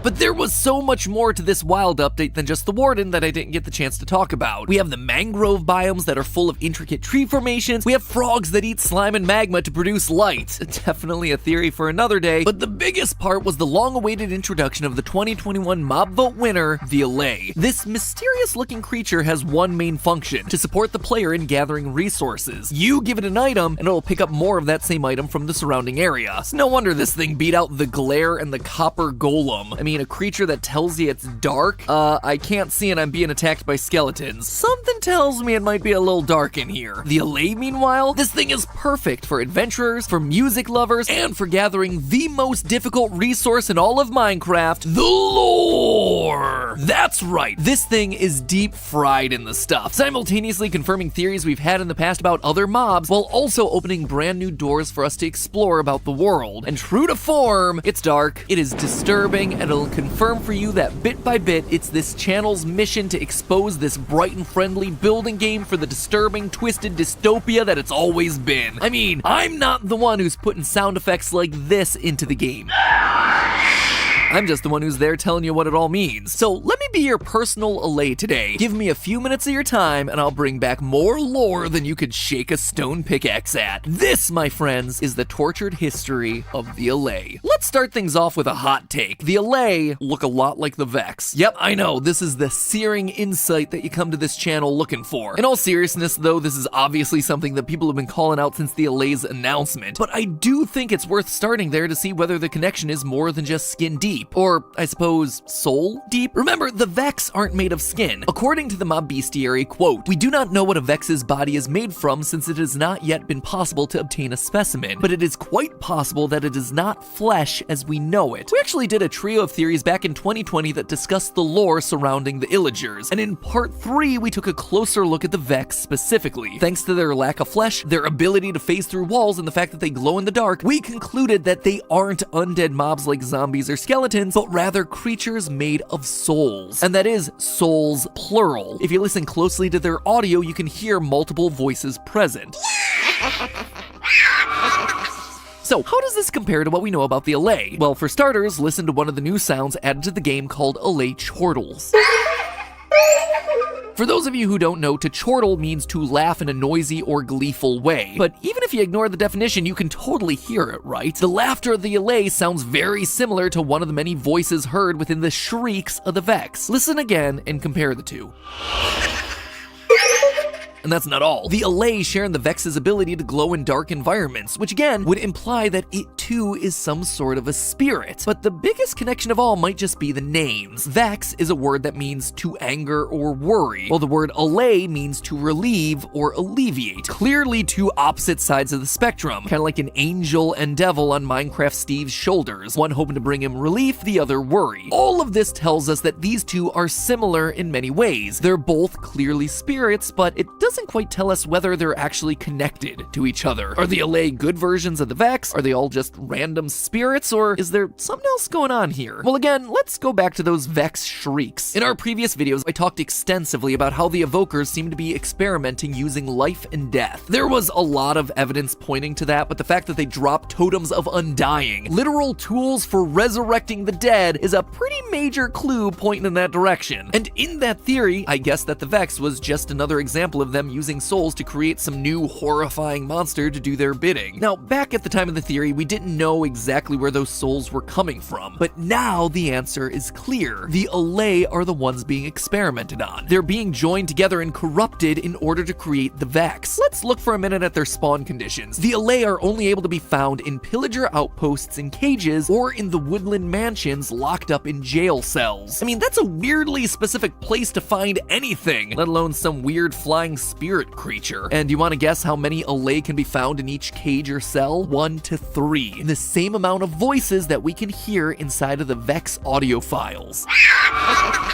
The evokers are literally gathering these spirit creatures up and then putting them into groups ready for the experimentation. But is that all there is? I mean, don't get me wrong, it's cool that we've been able to use sounds and spawning mechanics to prove this connection beyond just they look the same, but is the allay nothing more than a backstory for the Vex? Just doesn't seem right. The allay, these flying spirit creatures, must exist for their own purposes beyond just the character everyone was already connecting them to. What are they specifically? Where do they come from? And perhaps the biggest question of all, why do they help us? I couldn't leave this many unanswered questions. I needed to look beyond the surface level stuff. I needed to dig deeper. Nope, too deep, too deep. What I mean is that we needed to go deeper into the history of the allay. A history that actually goes back beyond the 2021 mob vote. I'm talking about the 2020 Nether update. It turns out the allay was originally designed to be part of that update. It wasn't even gonna be put up to a vote, like it was just gonna be there. Now, if you're like me, when I first heard that, I wasn't all that surprised that it got removed. I mean, where does an angelic creature like the allay fit into an update for Minecraft's version of HE double hockey sticks? Just feels a little counterintuitive, you know? But then I looked at the original designs and things started to make a lot more sense. Rather than being angelic creatures that looked like the Vex, the allay started as small little cubes that left trails of blue flame behind them. Given that blue fire was a big part of the Nether update, things started to fit together much better. Plus, at this point in development, they weren't called the allay, but rather wisps. In folklore, wisps, or more formally, will-o'-the-wisps, are depicted as ghostly lights or flames. So again, it would make sense for this to be part of the Nether update. Now, we don't exactly know why they were pulled from the game. Could have been as simple as they couldn't get the mechanics to work, but I have a feeling it might have to do with the lore implications. Wisp mythology varies a lot from region to region, but a recurring theme that I found in my research is that they're said to be the spirits of the dead. Now at first, that seems like it's an absolute slam dunk for the Nether. I mean, it is kind of the underworld after all. However, we also know that souls have a different form and purpose in the Nether. Soul sand and soul soil. Both of them play an important role for the Nether ecosystem. Without the souls of the dead being absorbed by the land, there would be no way for life in the Nether to exist the way that it currently does. So if you added a soul-based mob to the Nether, you'd have to explain why some souls become soul sand while others get to have a second life as a wisp. Basically, it screws things up, or at the very least overcomplicates things. But if you suddenly put these things out in the overworld, you don't have that problem. There's no naturally occurring soul sand, and so far, there's no explanation for what happens to the dead inside of this universe. Thus, the allay can suddenly enter the game. Okay, so the allay are the spirits of the dead, but then who died? Well, take a very close look at the allay and tell me if you see something familiar. And this time, I'm not talking about the fact that they look like the Vex. Look at its head. Notice those subtle shading details? It has what appears to be a hairline. See those differently colored pixels at the top? Flat across the front, little arc around the sides of the head to reflect where ears would be. In fact, the pattern is very reminiscent of another character that we know all too well, Steve. Just look at the two of them side by side. It's an exact match. Now, I'm not suggesting that the allay are the manifestations of the player character every time you die. Instead, I'm saying that the allay are my favorite explanation for everything that we see in this game, the spirits of those who came before us. Say it with me now. Ancient builders. Looks like the Vex isn't the only thing with a lot of spirits trapped inside that are screaming to get out. Anyway, I'm not saying this ancient race all looked like Steve, but what I am saying is that Mojang gave the allay some of Steve's key features as a visual shorthand for letting us know that these creatures are connected to us as the player in some way. It might sound like I'm reaching here, but hear me out. When you free the allay from their prisons, they'll act like most passive mobs. They'll just fly away without so much as a thank you. Now, mobs like wolves and cats will become friendly towards the player if you feed them enough, but the allay actually work differently. Instead of feeding them, the allay only ask for one small thing, an item, any item. Quote, "We gave the allay and the player a magical connection, formed when you give the allay an item." That's actually a quote from Nir Ulraf Vaknin, a vanilla gameplay designer at Mojang. This isn't taming like the wolves and the cats, this is a special bond between the player and the allay. In fact, they actually have a different set of sounds for when they don't have an item labeled yearn. A yearn is an intense feeling of longing and desire. The allay need these items for some reason. They crave them. Well, what if they're the spirits of the ancient builders desperate to finish what they started? To finish their monuments, their cities, but they can't do it by themselves anymore. And when you do give them an item, things change. It suddenly pays attention to you. It helps you. It befriends you. Because it suddenly realizes who you are. A descendant. The new generation of builder that wants to continue exploring and creating, furthering their legacy. And to do that, you're gonna need items collected, something that the laay can help with. I mean, why you'd want to erect a giant recreation of my head into the side of a mountain is something that they don't quite understand, and frankly neither do I, but hey, it's the spirit of creativity that they once had alive inside of you, and so they're more than happy to help out. The fact that the laay can interact with the Minecraft world at all should be a major hint as to their origins. They're able to pick up items, they give them to the player, and they can drop them at the closest note block. The only other mob that we know that can interact with the world is the Endermen, a mob that can also pick up blocks. Another mob that, wouldn't you know, we also theorized are ancient builders, only these guys are still alive. They evolved over centuries of being trapped in the end. Even the lay's fondness for music makes sense. It dances when it's in range of a jukebox with a record playing, which may seem cute, but think back to the disc that we talked about in our last theory, disc number 5. That disc contains 23 seconds of music randomly inserted into the middle, part of a music disc that was owned by the ancient builders down in their ancient cities. Hearing music makes the laay want to dance, reminding them of the good old days when they were happy and alive, dancing and listening to the music inside of a world that they themselves built. A fun little Easter egg for casual fans, but a bittersweet moment for anyone who knows the truth about this game's story. So dance on, little guy. Dance on and remember those long lost days. And for you, I ask you to remember that it's all just a theory. A game theory. Thanks for watching. Stand aside, Dream. If you thought Clay dropping the mask was the biggest thing happening in Minecraft news this week, think again. Because today we've got an expose on Steve. Yeah, that Steve. Turns out Steve's the latest in a long line of heartless oppressors, conquering lands, sucking out their resources, and then leaving them to die. How do we know this? Well, have you heard about the newest game, Minecraft Legends? The whole thing is pure propaganda. Whole bunch of lies. So, let me ask again, who's really going mask off now? Huh, Mojang?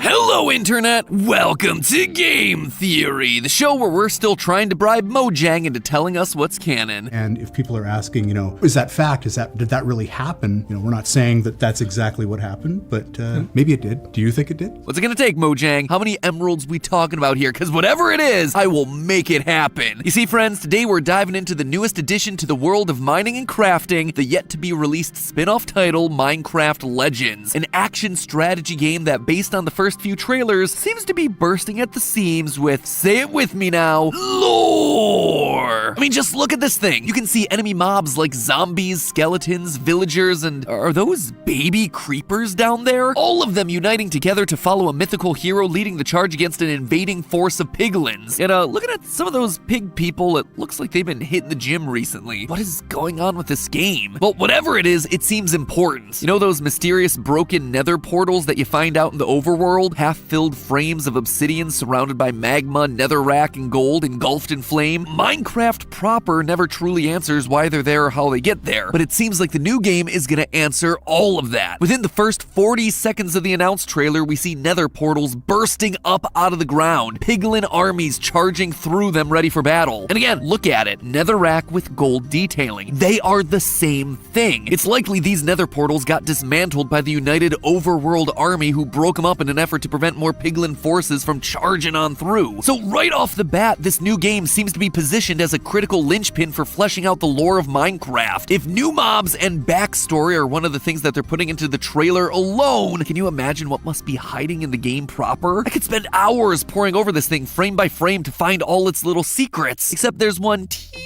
tiny little problem with that. The devs are refusing to tell us whether the game's canon or not. Quote from them: "The events you'll take part in are neither fact nor fiction. They're simply part of a tale that's been passed down from villager to villager," which is exactly the sort of stuff that we see in the opening seconds of the trailer. A villager holding a book and us zooming through the pages into the world of the story. Because let's face it, nothing helps the clarity of storytelling in video games like when a series introduces books of questionable canonicity. Anyway, the way I see it, it's free real estate. And with Minecraft Live coming up next week, I figured now would be the perfect time to look into this game to start theorizing about its canonicity and how its story may be able to fit into the wider Minecraft narrative. Because let me tell you, friendos, I don't buy it. I smell something fishy here. Oh, sure, this legend being passed down amongst the villagers, the narrative the game seems to be selling us on is all about a hero who unites the overworld to save us from pig-themed invaders. But I don't think it's true, or at least I don't think it's entirely true. I suspect that what we're seeing here is actually a warning. A warning coming from a dying dimension, and it all boils down to one word: greed. In one of the early trailers for Minecraft Legends called Fiery Foes, we're told some of the motivations the piglins have for invading. The one I like most tells of a peaceful land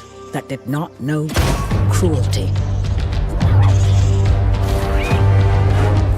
Until it was attacked by invaders, spreading the scourge of greed. Huh. Greed. The piglins are attacking because they're greedy? I mean, I guess I can see that. If you throw out gold when encountering a piglin mob, they'll forget they were attacking you and run straight for it, so clearly they are motivated by at least some level of greed, but something just seems off about this explanation. I mean, gold is actually pretty plentiful in the nether. It's literally all over the place. Sure, the overworld has gold too, but it's much more sparse than in the nether. It would make much more sense if the piglins were interested in diamonds or iron, resources that you can't naturally find down in the nether. But nope, they don't really seem to care about those. Sure, you can find diamonds and diamond armor down in the Bastion remnants, but those feel more like things that they've collected with no real understanding of their use or value, considering that they choose to wear gold armor and use gold weapons instead of opting for the much stronger diamond-based items. So the idea that greed was the thing that led the piglins to the overworld just doesn't make a lot of sense given what we know about their society. So if it's not that, then what could possibly be the reason for their invasion? Well, this isn't the first time that we've seen interdimensional invasion within the Minecraft universe. Maybe looking at that other instance, we can get a better idea of what's happening here in Legends. So come with me as we explore Minecraft's dungeon crawler, the very creatively titled Minecraft Dungeons. The main plot of Minecraft Dungeons focuses around the Orb of Dominance, a sentient object that's able to manipulate anyone around it. At the end of the main story, the Orb of Dominance is revealed to be the Heart of Ender, a creature of immense power that looks like you crossed an Enderman with a spider. Of course, we defeat it and send it back to its own dimension, but that's not where the story ends. In the game's DLC, Echoing Void, the player is tasked with collecting 6 Eyes of Ender so that they can travel to the end to finish off the Heart of Ender for good. To do this, the player has to fight against Endersent, these lanky, hammer-armed, incredibly powerful versions of Endermen. But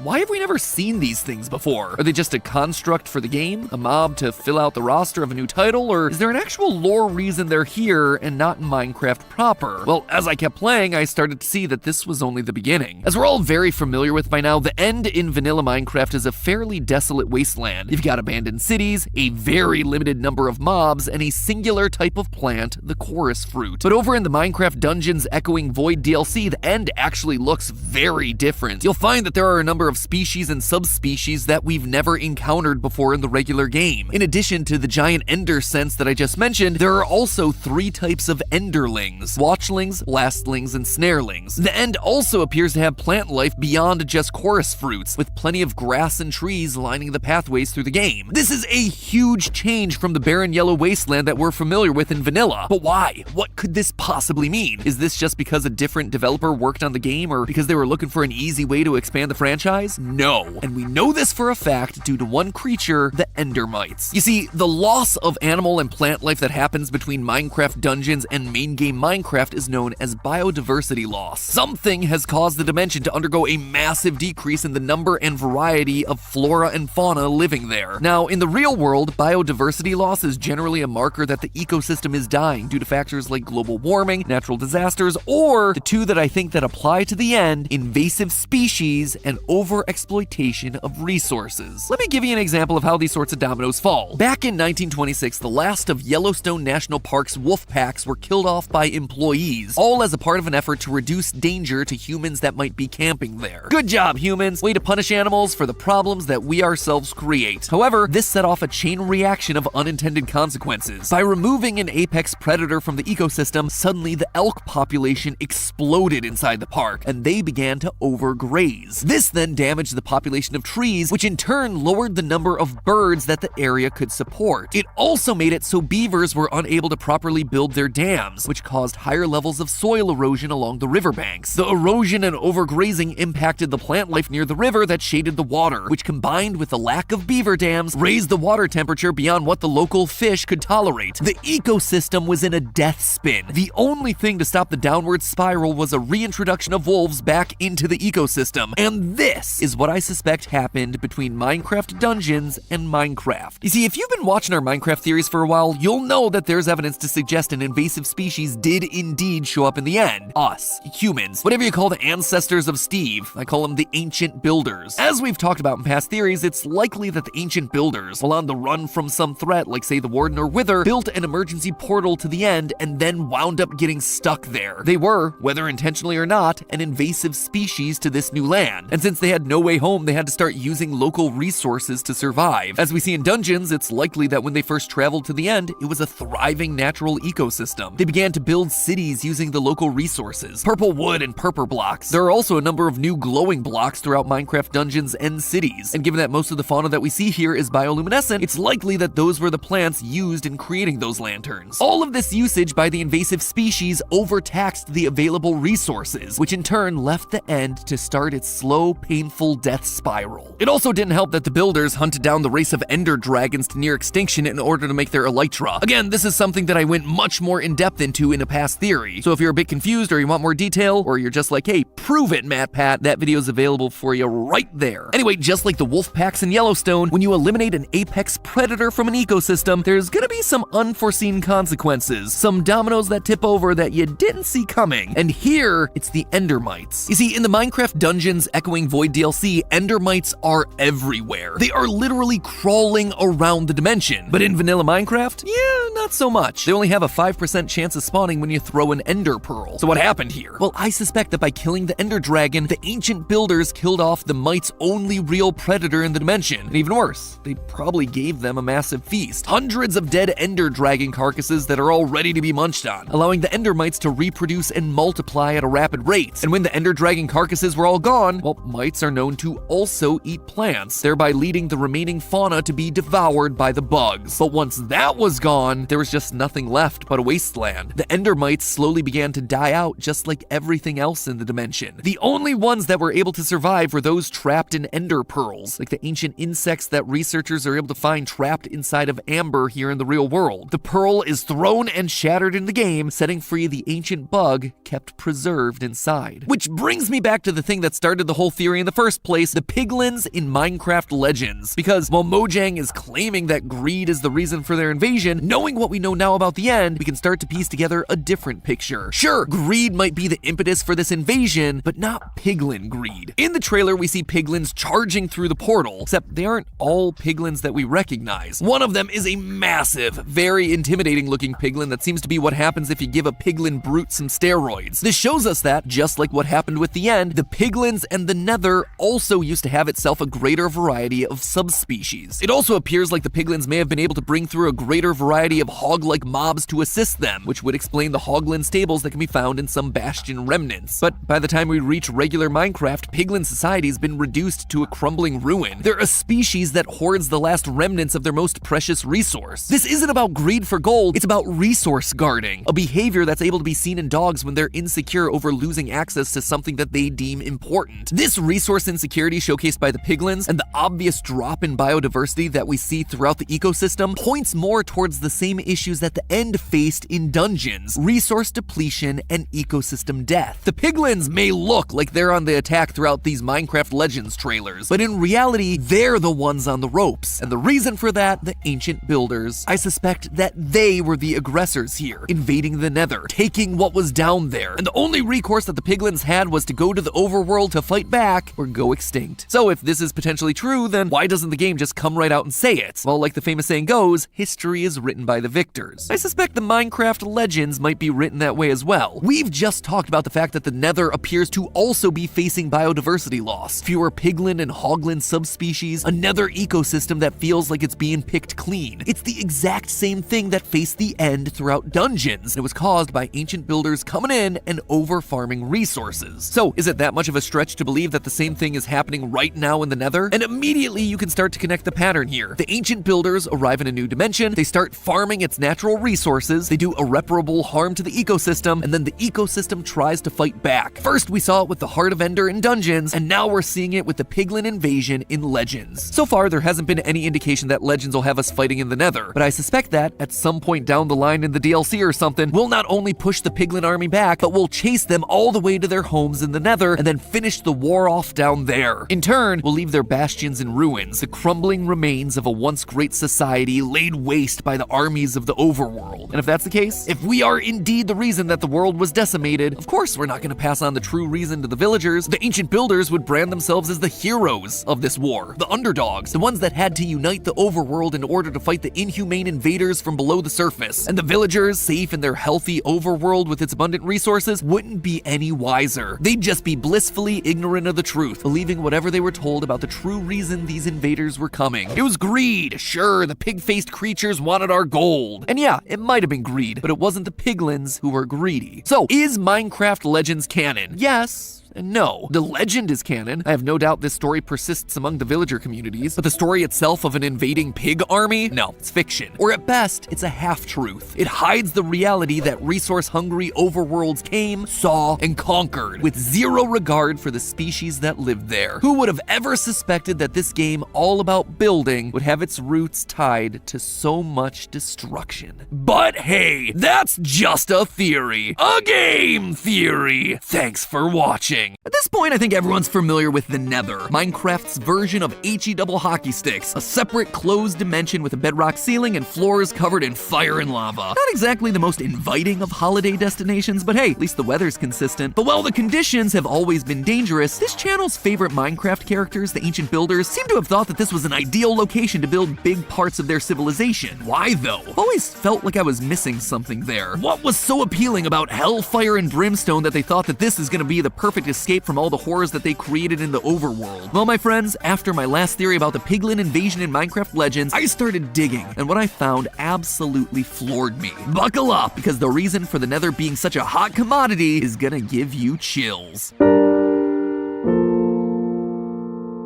Hello Internet, welcome to Game Theory, the piglin of the internet that'll offer you great content in exchange for a click of that subscribe button. As I've already mentioned, a couple months ago we did a theory based on the upcoming Minecraft spin-off, Minecraft Legends, a real-time strategy game where we unite the overworld in an effort to defeat the piglin invasion coming from the Nether. Looks like a really interesting game. I'm actually incredibly excited to see it come out, but we deduced that the lore being presented to us in the trailers of that game might not be the actual truth. Feels like that's been happening a lot recently. While the game presents us as the heroes, the piglins are actually invading because the ancient builders invaded them first, destroying their home in the Nether. In that episode, we pointed to the ancient builders doing what they always do, over-farming resources, which eventually lowers the biodiversity of the area, making resources much harder to find, and thereby making it harder for the piglins to survive. So what did they do to cause such a shift in biodiversity? Well, dear theorists, I once again pulled out my trusty theory pickaxe, started digging, and I struck diamond.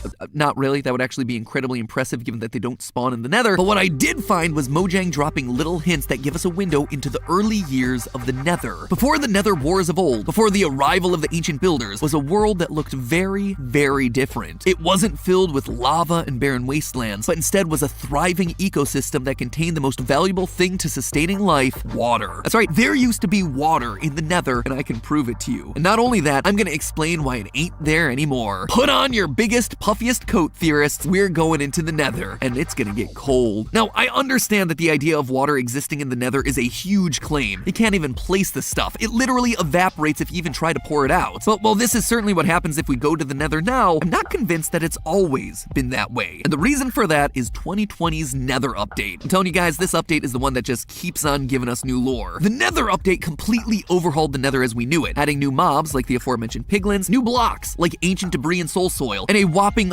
4 new biomes to explore, one of which is going to be of great importance to us today, the basalt deltas. This biome is definitely one of the most striking things you're going to come across in the Nether. When you arrive, you'll notice the eerily quiet ambience and the large towers of the new basalt blocks poking out from the sea of lava. But what you might not know is that those large pillars of volcanic rock weren't something formed out of the minds of Mojang, but rather, you can find these things out in the real world. Basalt is a substance that makes up around 90% of all volcanic rock found on Earth. When molten lava erupts from a volcano and flows across the surface, it immediately starts to cool. If the lava has a high level of silica and cools quickly, it becomes a black volcanic glass that you might know as obsidian. On the other hand, if there are low levels of silica, like in 90% of lava, then the rapid cooling is going to create something else, basalt. It might not appear as interesting as obsidian, but this rapid cooling can sometimes cause the outer parts of the rock to contract, causing them to crack in hexagonal patterns, which creates these beautiful tower-like columns. You can find these structures actually all over the world, including Giant's Causeway in the UK, Devil's Tower in Wyoming, and now they're just exist in the nether too. But basalt works slightly differently in the game than it does in the real world. While basalt blocks can certainly spawn naturally in the basalt deltas and the soul sand valley, if you want to make your own basalt, you need 3 ingredients. Lava, makes sense, soul soil, a material that's only found in the soul sand valley, and blue ice, which is basically the Russian nesting doll of Minecraft ices. You take 9 ice blocks and craft them together to create packed ice. You take 9 blocks of packed ice and then craft them together to get super packed ice. Oh wait, never mind, it is just blue ice. Super packed ice though, a lot more fun. Also, can I just say, Mojang, your ice is already blue. It was always blue. Naming aside, this means that you need a total of 81 blocks of ice just to make 1 block of blue ice. Point being, they're really cold, which I suppose makes sense when real-life basalt towers are made from rapidly cooling lava. So good job, developers. Way to know your science. In the game, the only place cold enough for blue ice to form is on the bottom of icebergs in the frozen ocean. You can also find it stored in snowy tundra village houses and in the ancient cities in a structure literally called the icebox. The main thing you'll notice is that none of these locations are the nether. There is 0 ice of any kind in the nether. It is simply too warm of an environment for it to make sense. So the question becomes, how could basalt form in the nether if there was never blue ice to be found there? But what if there was blue ice in the nether at one point in time, way before we ever made it there? What if the nether had an ice age? Whoa! Woo!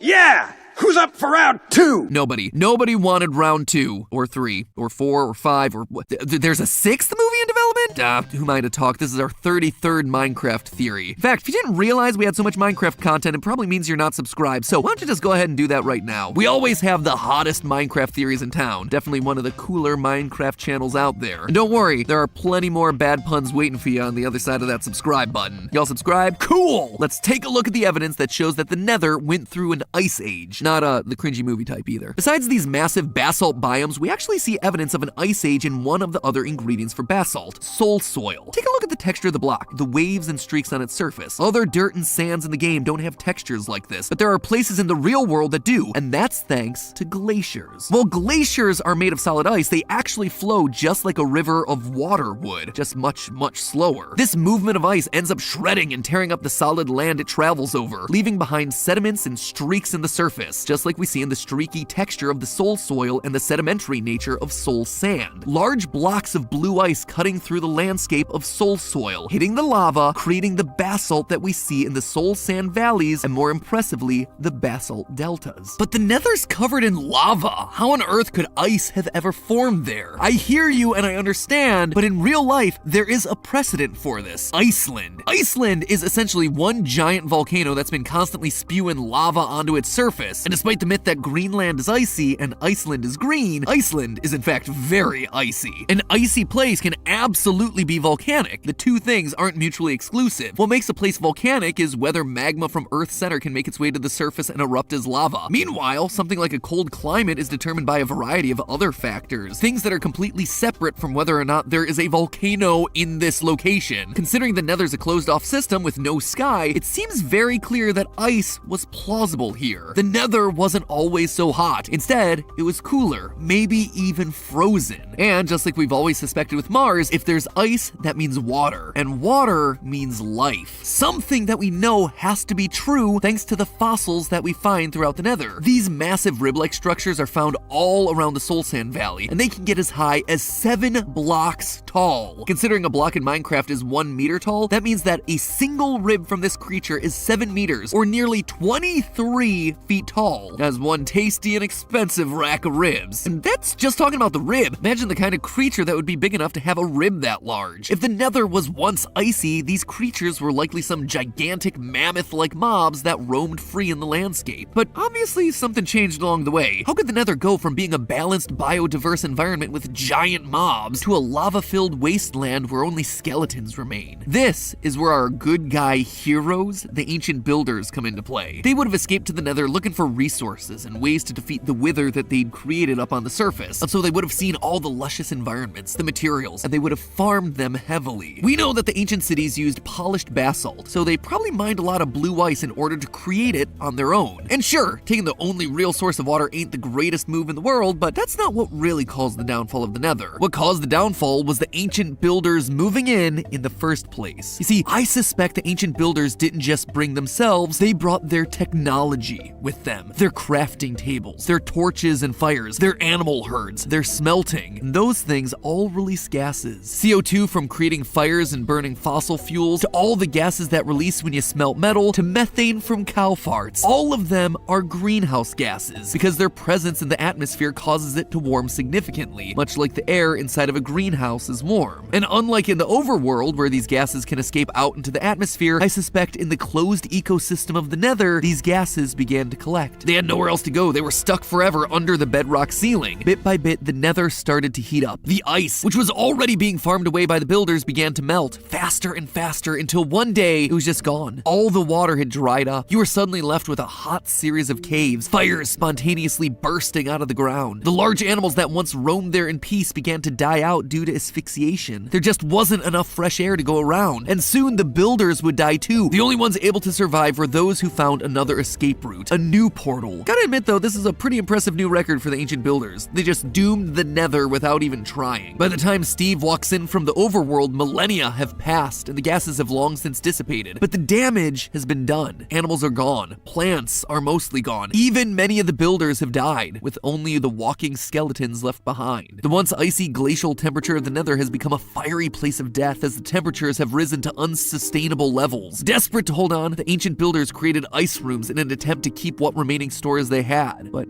it was no use. It was way too little, way too late. This is how the ancient builders wrecked the biodiversity of the Nether, and no amount of gold is ever going to be able to fix the piglins' home. In the end, Minecraft is revealing itself to be more and more a story of overuse of the land, disrespect for its resources, a warning to those coming later about the dangers of pollution. The story of Minecraft is one of protecting the world that you've been given, living in harmony with it rather than fighting against it, overusing it, milking it dry. Mojang has been secretly hinting to us the truth of the Nether for over 2 years with all of these updates, but only now is it all starting to come together. Only now is it making sense. No wonder the piglins are so mad. Their home was ruined. The builders turned the thermostat up to inhumane degrees and then left it all to burn. Now that they're attacking, they're just bringing the fight to someone else's turf. So the next time you think about the Nether, remember this hot place's secretly cool origins. But hey, that's just a theory. A game theory. Thanks for watching. Vanilla Minecraft tells us the story of a race of ancient humans who ruined the world and then tried to summon gods back to make things right again. Those gods never arrive, and as a result, the ancient people eventually die out. I'm sorry, did you think this was a game about mining and crafting your own fun in an open world? Think again. We have 3 new mini-theories that are gonna shatter the bedrock of your understanding of this franchise. Ready, set, go. Hello Internet, welcome to Game Theory, where we embrace all miners and crafters, regardless of whether you diggy holes, brandish butter swords, consider yourself hunters, or simply hunger for some QSMP wall potatoes. Friends, after 7 whole months, it's time to hop back into the blocky lore of Minecraft. In case you didn't know, about a month ago, Mojang released Minecraft 1.20, the Trails and Tales update, an update that focuses specifically on Minecraft history. Currently, the team and I are hard at work excavating our way through that one, but in the meantime, I wanted to talk to you guys about Minecraft's other big release from this year, Minecraft Legends. This game, honestly, was fascinating. Not only was it a complete shift in gameplay, but the lore was just laid out smack dab in front of us. We are a Minecraft player, summoned by these godlike beings known as hosts, all to help save the world that they built from the invading piglins. It's pretty darn straightforward stuff, but while it certainly seems simple on the surface, what's fascinating about this game is that it's telling us the legends of the overworld, stories that villagers passed down from generation to generation about how they were one day saved by a mysterious hero. And that's exciting because it means we're finally getting a look into the history of the Minecraft world. No longer are we just piecing together the ruins of what's left behind, we are there in person in the time that it happened, walking around the ancient overworld. Now, admittedly, I know that Mojang's been shifty when it comes to confirming the game's canonicity. And if people are asking, is that fact? Did that really happen? We're not saying that that's exactly what happened, but maybe it did. Do you think it did? But legends are stories based on some level of history and reality, as opposed to myths, which are entirely fictional. Which means that even if there's just a tiny grain of truth within this game, it shows that we've been on the right track for the past 4 years. So today, I'm gonna run you through a collection of 3 mini theories that I found while playing through this thing. Some that confirm suspicions that we've had in the past, and others that open up a whole host of new questions. So grab your legendary loot, my friends. We've got ourselves an overworld to save. Or should I say destroy, considering theory number 1, ancient builders caused the downfall of the overworld. The characters that we play as in Minecraft Legends are undoubtedly the first of the ancient builder civilization that we've spent the better part of 4 years theorizing about. We see them at the start of the game mining away, having built a settlement until they're summoned away by the hosts to save the overworld. Of course, we do what the game tells us to do and drive back the piglin threat, but then we never really head home. The hosts don't send us back to where we came from to continue our old life. We're not needed here anymore, and that's a good thing. It is time for a new adventure for us. There are endless worlds out there, waiting to be explored. Change blows in the wind, friend. Where will it take you? Good luck.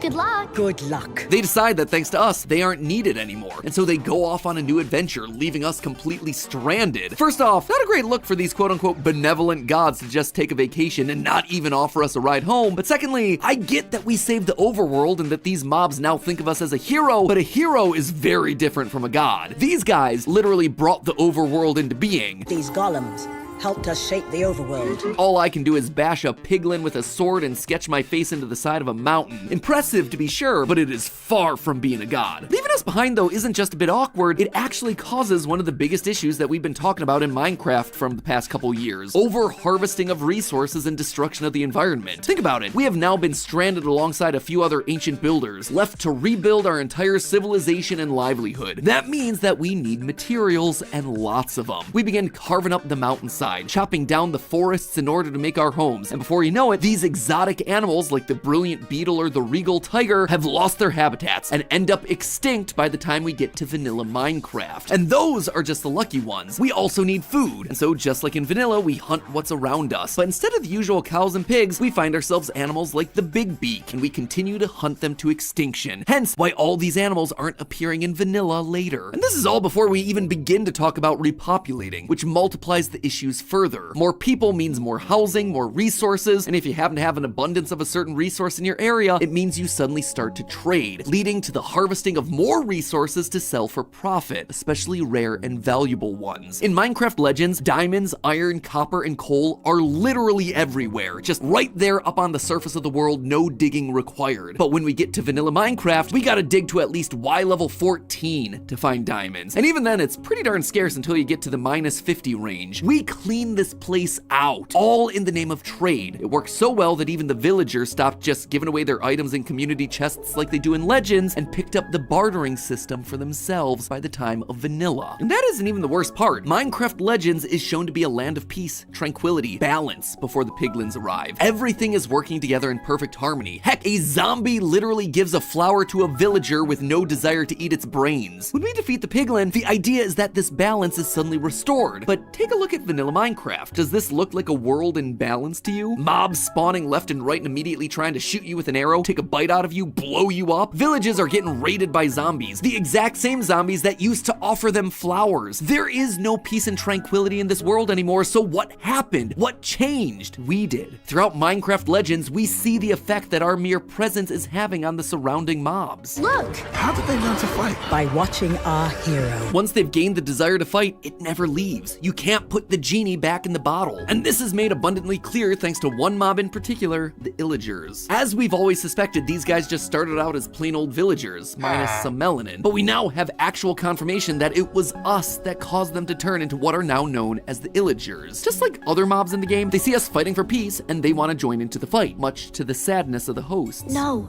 others already fight to defend this world. You don't have to. We cannot stop this. We must respect their choice. The hosts then craft for them their very first axes, so they can fight right alongside us. But when we save the day and the fighting stops, the illagers don't seem completely at peace. Their lust for violence remains.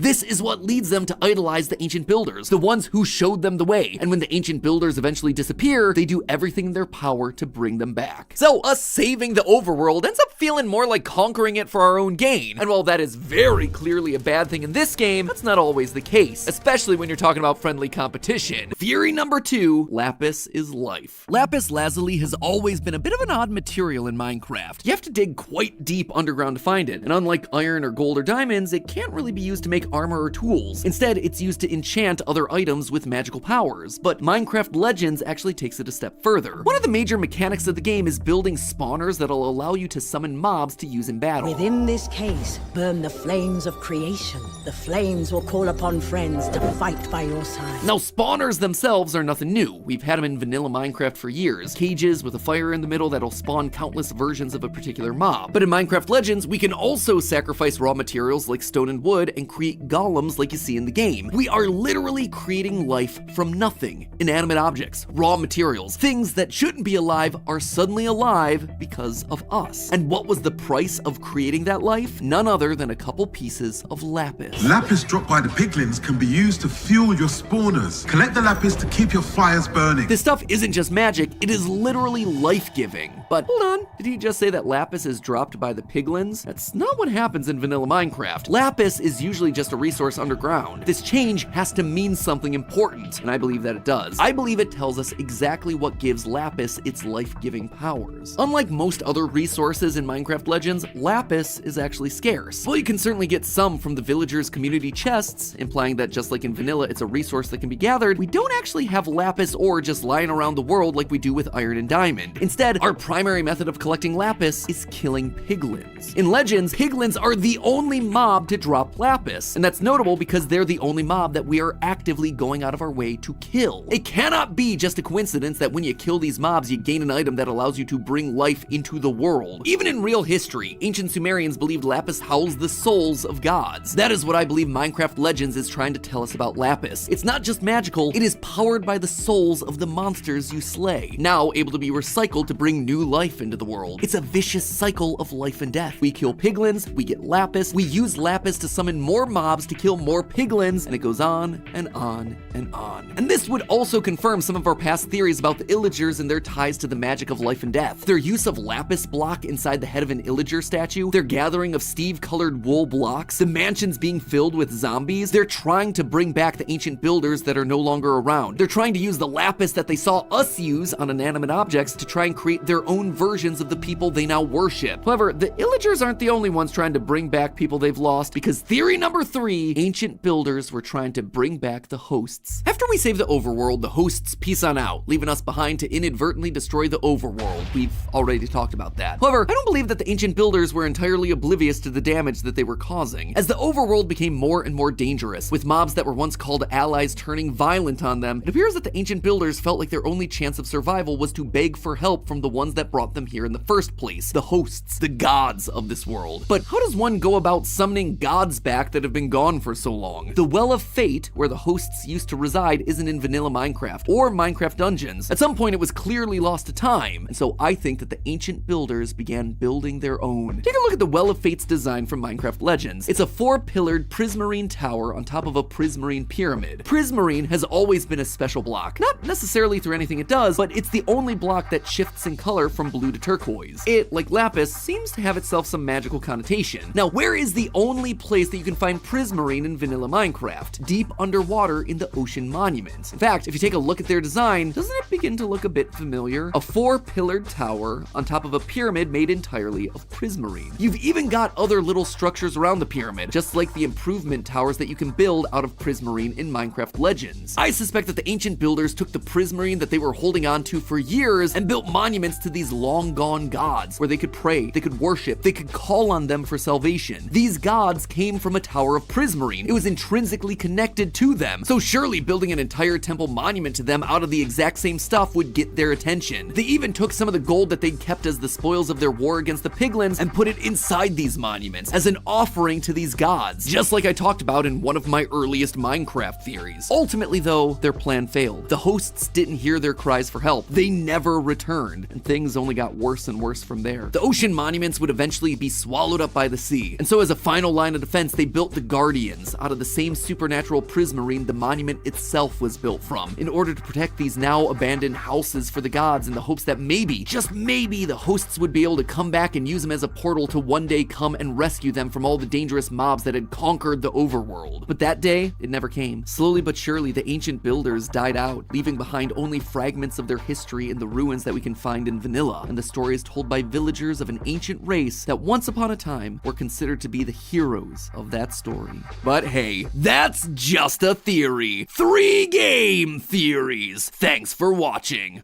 And if you want even more Minecarft lore, you can always go back and watch the entire playlist that's just full of this stuff. Or if you fancy yourself some strange Minecraft food science, there's our episode over on food theory to figure out whether Dream could have actually killed Tommy Innit using a potato. As always, my friends, don't forget to subscribe, because I want to see you next week.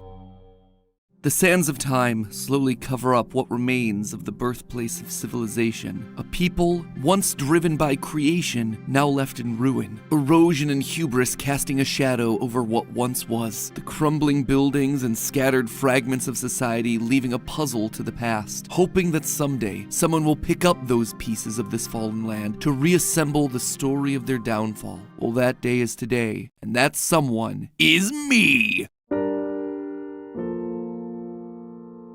Hello, Internet! Welcome to Game Theory, the show that's always happy to brush up on some Minecraft. You know, I get super excited every time Mojang drops us a new update. New updates mean new mobs, new locations, new mechanics for us to mine through for story. And that was doubly so for 1.20 because they were finally adding something that had been teased all the way back in 2020, archaeology. Archaeology is literally uncovering history. It is putting together the lore of real life. So I waited for 3 years in anticipation, and finally, when the Trails and Tales update came out, we got a camel. There was also a sniffer, a new cherry grove biome, and then a handful of armor designs and broken pots. Not exactly the most groundbreaking stuff, at least at first glance. Sure, there was no big exciting entity like the Warden or a mysterious structure like an ancient city, but as with most archaeology, while the surface might seem largely pointless and empty, if you dig a bit deeper, you start to uncover the real story behind everything. In fact, I believe that this update gives us the most comprehensive look into the society of ancient builders that we've been theorizing about for years. Their daily lives, their tribal disputes, and ultimately where it all went wrong with the origins of the Wither. Grab your archaeological brushes there, loyal theorists. It's time we dust off the lost pieces of Minecraft's forgotten civilization. And I do mean that literally, because this whole thing starts with one of the seemingly smallest new additions to the game that's ever happened, the pieces of pottery, otherwise known as pottery shards. These shards are scattered throughout the Minecraft world at 5 archaeological sites: the desert temples, desert wells, both the warm and cold ocean ruins, and the newly added trail ruins. There are 20 unique designs for these shards, and when combined together, you can actually create a pot that can hold various items. And no, you haven't been mishearing me this entire time. I am indeed saying shards and not shards. It turns out that a shard is actually the technical term for broken pottery found at an archaeological site. It is so weirdly specific, but hey, good on you, Mojang, for being historically accurate. It tells us that they had big plans for these small pieces of pottery. And let me tell you, looking at these shards, whew, they reveal a lot. You see, pottery plays a huge role in helping historians learn about the lives and beliefs of ancient civilizations. Food, fabrics, people, yep, they're all gonna decay over time, and fairly quickly, I might add. But pottery can last a lot longer, and so it's often one of the only remaining evidence points that historians can use to think about how these ancient cultures behaved and operated. Sure, great megalithic structures like the pyramids can tell us a lot about the kings and the religious customs, but pottery was an integral part in the daily lives of everyone. And while today we might think of ceramic pots as just vessels for carrying stuff around like liquids or plants, ancient societies gave these much more important and prominent roles in their lives. The ancient Greeks used to decorate their vases with elaborate ornamentation, allowing them to depict different aspects of the day-to-day life, from work to parties to sports, even showing their rituals for religious events like funerals. One of the most famous examples of this is the Eritrea painter name vase, which depicts images of a bride and wedding scenes, along with characters characters from mythology that represent marital bliss. From this one pot alone, archaeologists were able to learn so much about ancient Greek marital traditions. In short, fragments of pottery are often the best and only view that we get into the day-to-day lives of long-gone, ancient, forgotten peoples. And given that these 20 new Minecraft shards are all decked out with various symbolic imagery, I think Mojang is trying to do exactly that. The other important thing to note about these shards is that the 20 specific shard designs can't all be found in the same place. Different sets are designated to different biomes and different ruins, which means that while we might have been right about an ancient builder race, they weren't a single monolithic people like we've been assuming. Instead, what we're seeing drawn on these shards isn't just telling us about the daily lives of the ancient builders, but of their specific societies and their clans. Each location had its own set of values, its own culture, its own daily tasks. And when you stop and think about it, that actually makes a lot more sense. In the real world, all of humanity started off with one common ancestor that left the African continent sometime between 60 and 90,000 years ago. But eventually humanity spread, and they spread all across the globe, which meant that they had to adapt to new environments. And as a result, they built amazing wonders of the world that were specific to the region where they lived, which meant that things like religion, defense, entertainment, they all took different forms depending on where they were in the world. And we see this influence in the differences of some of the great structures that we find across the Minecraft world. The ocean monuments, for instance, were designed to look like ancient Mesopotamian ziggurats, buildings meant to connect the heavens to the earth, which is noticeably different from the jungle temples, which are more similar to the ancient Hindu and Buddhist temples found in the jungles throughout Cambodia, like the Bang Malaya and Ta Prohm. It therefore makes a lot more sense to say that these were all created by different groups of people, spread out over vast distances for their own needs, rather than created by one all-powerful super civilization. Even the new addition of armor trim seems to point in this direction. These items allow players to add decorative enhancements to their armor, which alone doesn't seem like all that much, but when you once again consider that they're spread all across the Minecraft world, including some in the Nether and some in the End, you start to reflect what we're seeing in the real world. Different tribes with armor made of similar materials, but all with different designs that reflect their local culture. Now that we know that there were indeed different tribes spread out across the Minecraft world, what were the differences between them? And what can they tell us about the ancient Minecraft culture? Well, let's start off with what I believe to be the oldest tribe. Ironically, from the newest of the archaeological sites, the Trail Ruins. Found in forest biomes like the jungle and taiga, these things are almost completely buried, with only the tallest buildings peeking out of the surface to find. And that already is Mojang telling us something. It's telling us that these buildings are old, like really, really old. It takes a long time for sediment to completely bury something like an entire village. For a real-world example, just look at the Moai, commonly known as the Easter Island Heads. They were created between the 15th and 16th centuries, and for a long time people thought that's all they were, giant big-brained heads sticking out of the ground. But they're not. There are actually bodies under each of those heads, but over the centuries, sediment built up around the abandoned statues, so only the heads were visible above the surface, just like we're seeing with the Trail Ruins. But it goes beyond just being buried underground. The shards and armor trims found specifically in the Trail Ruins show us a lifestyle that, in the real world, we would consider to be part of the birth of civilization. The Howl Shard, for instance, shows us a wolf, an animal that was once considered to be a threat to early humans, later domesticated during the late Mesolithic period, used to help out with everything from hunting and protection while we were still in the hunter-gatherer phase. The Sheaf Shard depicts a bundle of wheat. Wheat is the most common crop in Minecraft, but it's also one of the first plants that we as humans ever domesticated, again, during that same Mesolithic period. But the thing that really proves that this is coming from the oldest group by far is some that we've seen not only in the real world, but also in the lore of Minecraft itself. In the Trail Ruins, you can find yourself a variety of different armor trims, but one of them in particular caught my eye, the Host armor trim. Now, the Hosts were the godlike beings found in Minecraft Legends, the characters who ultimately summoned our character in to help save the day. At the end of the game, when peace has been restored to the overworld, the Hosts, they just dip, they peace out. They're like, we're good here. So we theorize that the ancient civilizations did all they could to bring them back. This Host armor trim being here seems to suggest that we were on the right track, and history also backs this up. Religious practices and rituals are found in our own history dating as far back as the Middle Paleolithic era, which falls between 45 and 200,000 years ago. This was indeed the first tribe after the events of Minecraft Legends, a tribe of people that were trying to call upon the old gods for help, a tribe of people who, while they were waiting, decided to set up some basic farming, hide in dense wooded areas, and domesticate animals, giving rise to the first ever civilization like we've talked about in a previous episode. But as time goes on, and the hosts of old don't immediately return, the ancient builders continue to develop. They continue to spread out to other biomes in order to gather resources. In one of my earliest Minecraft theories, we talked a lot about the underwater temples, another one of the megastructures, but this one found under the sea. We We hypothesized that the people who created these submerged pyramids were either fishermen or perhaps pirates by trade. And now, thanks to the sherds, we know that both of these ideas were right, just a little bit more nuanced than we expected. One of these sherds is the angler sherd. Angler as in a person who catches fish, a fisherman. And as this sherd is only found in the Warm Ocean ruins, it likely means that just like the Trail ruins relied on basic agriculture, this group relied on fishing for survival in their trade. But once you head on over to the Cold Ocean ruins, you get yourself a very different civilization. We find sherd fragments like Blade, Explorer, Plenty. Sound a wee bit like pirates, don't you think? In fact, the shipwrecks, which have been a part of the game since 1.13's aquatic update, are chock full of plundered booty. So it seemed like the Cold Ocean ruin civilization were largely a society of pirates who used these ships to terrorize other civilizations, stealing their resources and their treasures in the process. But then there's the final two archaeological sites located in the desert, and this is where we see things taking a dark turn. This is where we see the fall of these once great civilizations. The desert temples have always been a place packed with mystery for us theorists, but now we're getting some idea of what these people were doing when they weren't sourcing hundreds of TNT blocks for their death traps. With sherds like the Miner and Prize, it tells us that these were the people who built the mine shafts that you find throughout the overworld. These were the ones that truly pioneered the idea of mining the earth for resources, especially in places like the Badlands or the Red Sand Deserts. Then they'd bring all of these resources back to their base, these giant temples, and then they'd booby trap them so no one would actually steal them. Sounds like most Minecraft players in a public server. Except, I don't think that these treasures were strictly from the mine shafts alone. I suspect that the desert people were the first civilization to cross over into the Nether. Now that might seem like a stretch just from me talking about a bunch of pottery, but hear me out. The other desert archaeological site is the Desert Wells, and considering they share a biome, it's not unreasonable to believe that these were the same group of people. In this site, we can actually find the Brewer sherd, depicting a potion, but remind me, how do you make potions again? You need blaze powder, and the only way to get blaze powder is to grind down blaze rods from blaze, which are only found in, you guessed it, the Nether. There's also a sherd found in the desert temple known as Skull, depicting the head of a skeleton, or you could suggest a wither skeleton. It's small and it's pixelated, so it's hard to tell, but we also know that red sandstone, like you can find in the mine shafts that we just talked about, can be chiseled, and once you chisel it, what image appears on the block? The wither itself, which ties in nicely to the final sherd from the Desert Well, the arms up sherd. It's a very vague image, just a humanoid figure with its arms up. Is it celebrating? Is it stretching? Is it waiting for some high fives? Or is it a stance of worship? Many religions have you raising your arms up to worship the god of that faith, and I suspect that's exactly what we're seeing here. But I also don't think they're worshiping the hosts like the other factions of ancient builders. Instead, they're worshiping the Wither, a man-made creation. These people were people of science. They built TNT out of the remains of creepers. They built themselves portals to another dimension, all to find the perfect fuel to build their super-powered potions. They were tired of waiting for the hosts to save them, tired of watching the creepers, zombies, and skeletons turn from ally to enemy after the events of Minecraft Legends. And so they turned to science. They continued to explore the Nether and saw the life-giving properties of soul sand, vegetation giving life with no water or sunlight. Those they'd lost to piglins raised to life again in the form of wither skeletons. This was exactly what they needed. They brought back the soul-powered sand and experimented, designing the ultimate creature to be their new god, one that could protect them like the hosts couldn't or wouldn't. But just like everything else they knew, it too would turn on them. The damage caused by the withers felt across the land, countless lives lost to its unending rage. What few people are able to survive flee to the only place they believe the wither won't find them, underground. Those that fled to the deep dark corners of the Minecraft Earth, meanwhile, create the ancient cities, a grand complex that would serve as their new home, at least for a little while. They would try to make a different kind of portal to take them to a new world. They would experiment again with soul sand, combining it with the science of redstone. But they did all of this with heavy hearts, knowing that they had doomed their once great world. And when the time came to open the portal, it didn't offer them a new chance, only more pain. Out of the portal came the Warden, a creature built of souls, summoned by their regret and their loss, which is why his pottery sherd, the last in the game, is known as the Mourner, a lost relic representing the fall of a once great people whose story only remains in broken pieces of pots, all but lost to the literal sands of time. But hey, that's just a theory. A game theory! Thanks for watching.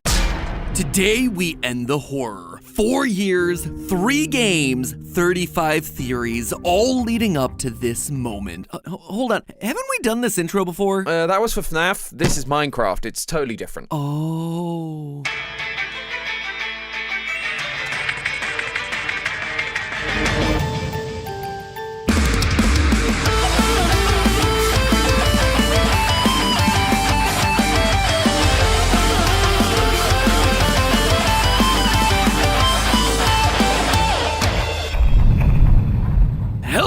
internet, welcome to Game Theory, the show that's been building Minecarft's lore one block at a time. You know, for as much attention as FNAF gets on the channel, it's easy to overlook what we've done for other game franchises. 46 Mario theories, 31 Pokemon theories, 3 Hello Neighbor theories, which doesn't seem like a whole lot, but let's be honest with ourselves, it's probably too many. But of them all, I would say that our Minecarft series is probably the most important. 35 episodes in total, and it's a pretty impressive collection. Can you punch a tree to death? What's a creeper? Is the overworld a sphere or a cube? But I think our biggest contribution to this franchise has to be figuring out that there was an actual story hidden inside this seemingly storyless game. For as long as Minecraft had been around, and for as many videos existed about the topic, we were able to crack into something that no one had noticed before. That the placement of the blocks, the treasures hidden inside of chests, the spawn locations, the item drops, all of them told a story. And so, over the next 4 years, we chipped away at that story, bit by bit, mob by mob. The Endermen, the Drowned, the Wither, the Warden. And over the years, a story came into focus. A story of an ancient civilization's rise and their tragic fall. A tale of hubris and excess. A tale that serves as a warning to us, the player, out here in the real world. Except there is just one problem. 35 theories, it's a lot to keep track of. And just like we often see with FNAF, I started seeing a number of comments over in the subreddit begging me to set the record straight. To make one up-to-date definitive resource compiling all of our theories into one coherent location. So I put all these theories onto the crafting table and enchanted them with efficiency 5 to turn those 35 theories into this one easy to digest 30 minute-ish video. Not exactly sure where it's gonna land. Anyway, we'd best gulp down that potion of swiftness if we want to get through all of this. Okay, you ready? Let's go. Our story begins with Minecraft Legends, a game that only came out in April of last year, but gave us a lot of lore to chew on. The overworld's in danger. The piglins have come from the nether and are now invading the overworld. When the game puts the invasion down to greed, I have a suspicion that it's due to something else. Sure, the piglins are greedy for gold, we see that in vanilla Minecraft, and there is plenty of gold in Minecraft Legends, but the nether isn't exactly low on that stuff. They don't use things like diamonds or iron or tools or armor, they just hoard all that in chests. They don't understand their real value. Instead, I believe they invaded the overworld because the nether was in trouble. You see, the nether used to be a cool and icy place. That's the only way for the basalt deltas to have formed. Basalt requires blue ice, the coldest ice imaginable to form, and for lava to flow next to it above a layer of soul soil, which means that ice must have been naturally forming in the nether at one point. However, as we see in Legends, the piglins have industrialized. They have golden swords and armor, items that require gold ingots that can't be found naturally. They have to be smelted from nether gold ore or crafted using gold nuggets. This process in turn created greenhouse gases, causing the intense heating of the atmosphere down in the nether. And because the nether is also 2.5 times smaller than the overworld, less heat is needed to make all that ice melt and the water to ultimately run dry. This leaves the piglins looking for a new world that isn't a fiery wasteland to call their own, and so they look out to the overworld. This is where our first builder comes in. They're busy mining away in a normal Minecraft world, but are interrupted by 3 godlike beings called hosts, the caretakers of the overworld. They ask this mysterious builder to help save the overworld from the piglin threat, giving you the tools necessary to do the job. Within this case, burn the flames of creation. The flames will call upon friends to fight by your side. This is the banner of courage. Raise it high, and this world will rise to your aid. With the right melodies from this loot, the allays will gather your resources, keep them safe for you, and build whatever you need. Thanks to the allay and the hosts, this mysterious builder stops the piglin invasion and peace is restored to the overworld. All that remains of the conflict are broken nether portals scattered throughout the overworld, but it's still a bittersweet ending. The mobs that helped win the battle now have a taste for fighting. What's happening? How did they learn to fight? By watching our hero. This is what turns them into the violent mobs that we know in vanilla Minecraft. Even the villagers weren't immune to this effect. After being given the tools to fight, a group of them would continue to have anger within them once the war is over. They were dubbed the illagers, and their existence proved that what was meant to be a time of peace was actually cursed by the knowledge of violence and war.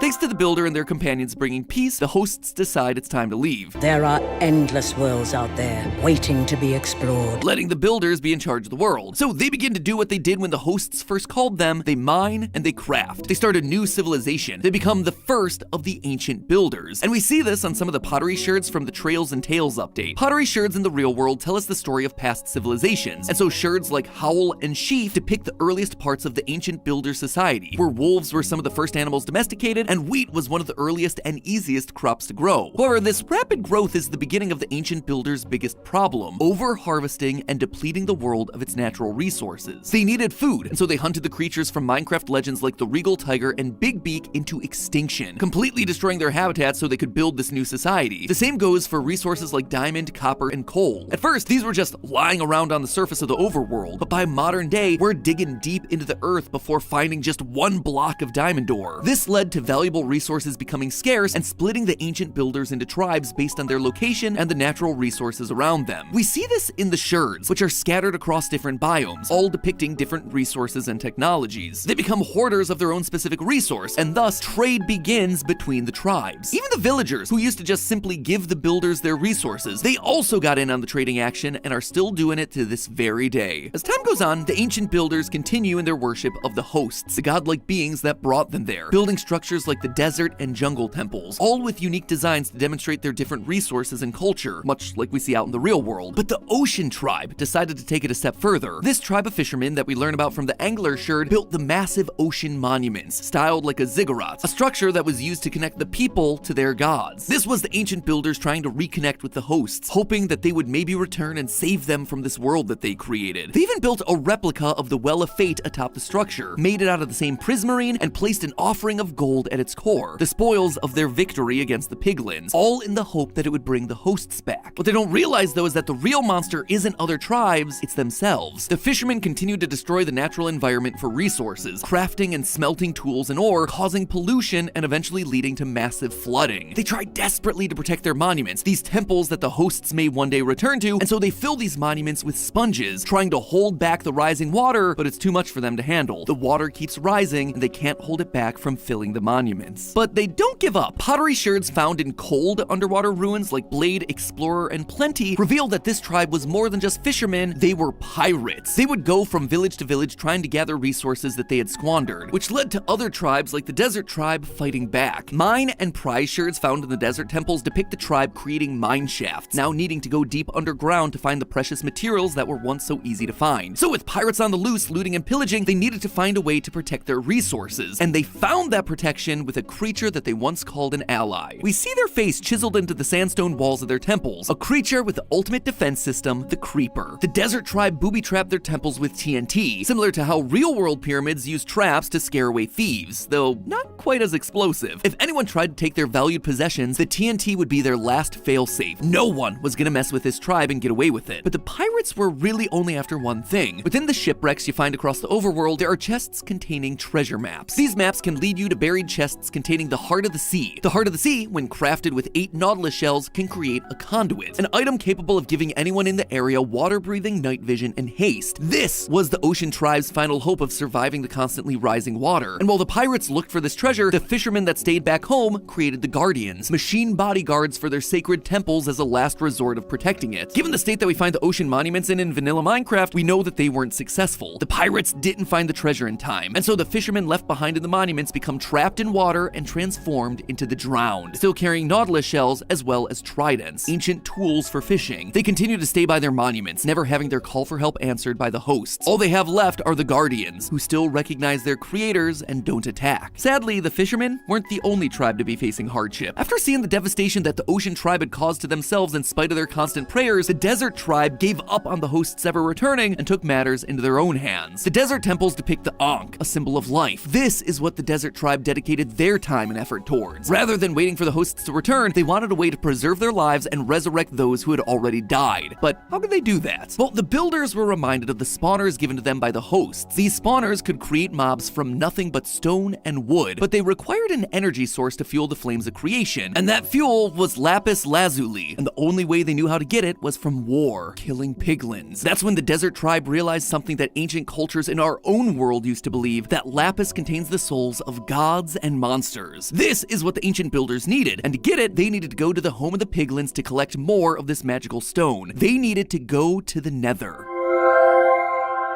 One Once the builders arrive in HE double hockey sticks, they set up a camp, knowing that this is going to be a long journey. There they build the nether fortresses to store the resources that they brought with them, like saddles, horse armor, diamonds, and iron. What was already a wasteland gets harvested by the builders. They destroy the piglin bastions, they kill the piglins within to use their souls in the lapis to create life of their own. But the plan doesn't quite work. The dead piglin souls don't turn into lapis as they did before. But why? Well, it's because the souls work differently in the nether. Rather than forming into magical stones, they transfer into the ground, into the sand. As their comrades fall, their souls are sucked from their bodies into the ground to create soul sand. It's then that a new mob's created, the wither skeleton. Suddenly, the ancient builders are left fighting against the bodies of their own fallen warriors, without souls but still clinging on to their purpose, defending what they had once built themselves. The ancient builders had not only sucked the land dry of its natural resources, but they also accidentally created mobs that made the already deadly landscape even more dangerous. They do eventually return to the overworld, and they come bearing riches, blaze rods, netherwort, ghast tears, all containing magical properties. And so the builders begin to brew potions, depicting the achievement in the brewer shards. The ancient builders were now able to surpass their physical abilities. They could be faster, they could resist lava, they could even regenerate themselves. The only thing they hadn't conquered yet was death itself. And so, equipped with soul sand and a bunch of wither skulls, they press on with their experiments. They combine the life-giving soul sand with the wither skeleton heads of their fallen comrades, carving its face into the red sandstone walls and depicting their worship to it on shards. They could take care of themselves, and now armed with the knowledge to create life itself, they thought that they had finally done what the gods could not all those years ago: protect the overworld. As they placed the final head, there was a flash of light and a roar. The wither was born. But despite their success, their hubris would ultimately be their downfall. The wither was uncontrollable. It destroyed the cities that they'd created, leaving nothing in its wake. Not even the other tribes were safe. The destruction was like nothing ancient builders had ever seen before. And so they did the only thing that they could do. They ran. They ran deep underground, where the wither's blasts would meet more resistance from the stone and deep slate. But their persistence never wavered. They would have to find a way to fix this. They would be able to return to the overworld. They had to make this right, no matter the cost.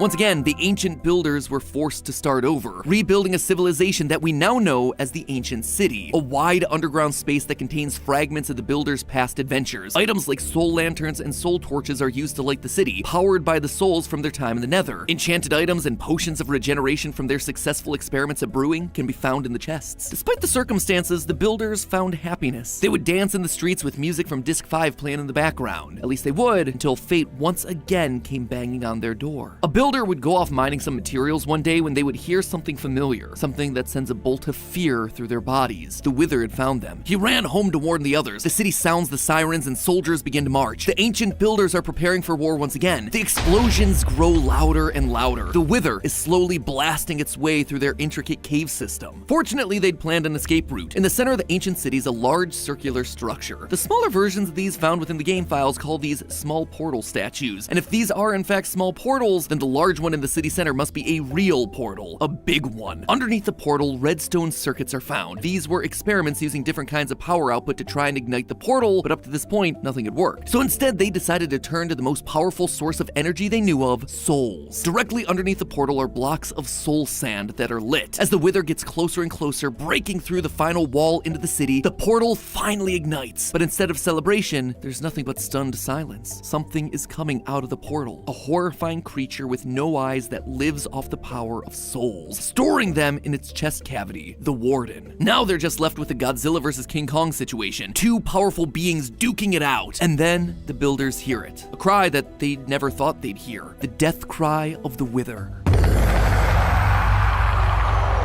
Builders are stunned. The wither, this thing that caused them to lose everything, is now gone, and their music disc 5 happened to record the entire event. This is a cause for celebration. The builders begin to start the party, only for the Warden to turn its attention to them. It's triggered by sound, and so it starts to attack anything that makes a noise. With each death, a new block forms, the Skulk, a sentient block that uses the power of souls from fallen mobs to spread across the other blocks. Once again, the builders' lives are in danger, but after all they've been through, they just don't have the energy to run fun anymore. Instead, they try to live in harmony with the warden. They do what they can to deaden the noises by placing carpets or wool blocks all over the city, but in the end, it's no good. Each opening of a chest would send the warden into a rampage. This is no way to live, and so the ancient builders try to leave their home one final time. They continue deeper into the caves, somewhere that not even the warden could find them, though they needed something strong enough to hold it back if it ever tried to invade, and so the builders created strongholds, a place fortified so as to protect it against attack. The ancient builders made winding pathways and hidden doors so they could escape the warden should it ever break in, and the builders made one final attempt at escape. One last portal that this time would have to work, the end portal. The builders bid farewell to the overworld and jump in, not knowing what might be waiting for them on the other side, and also unsure if they'd ever be able to return.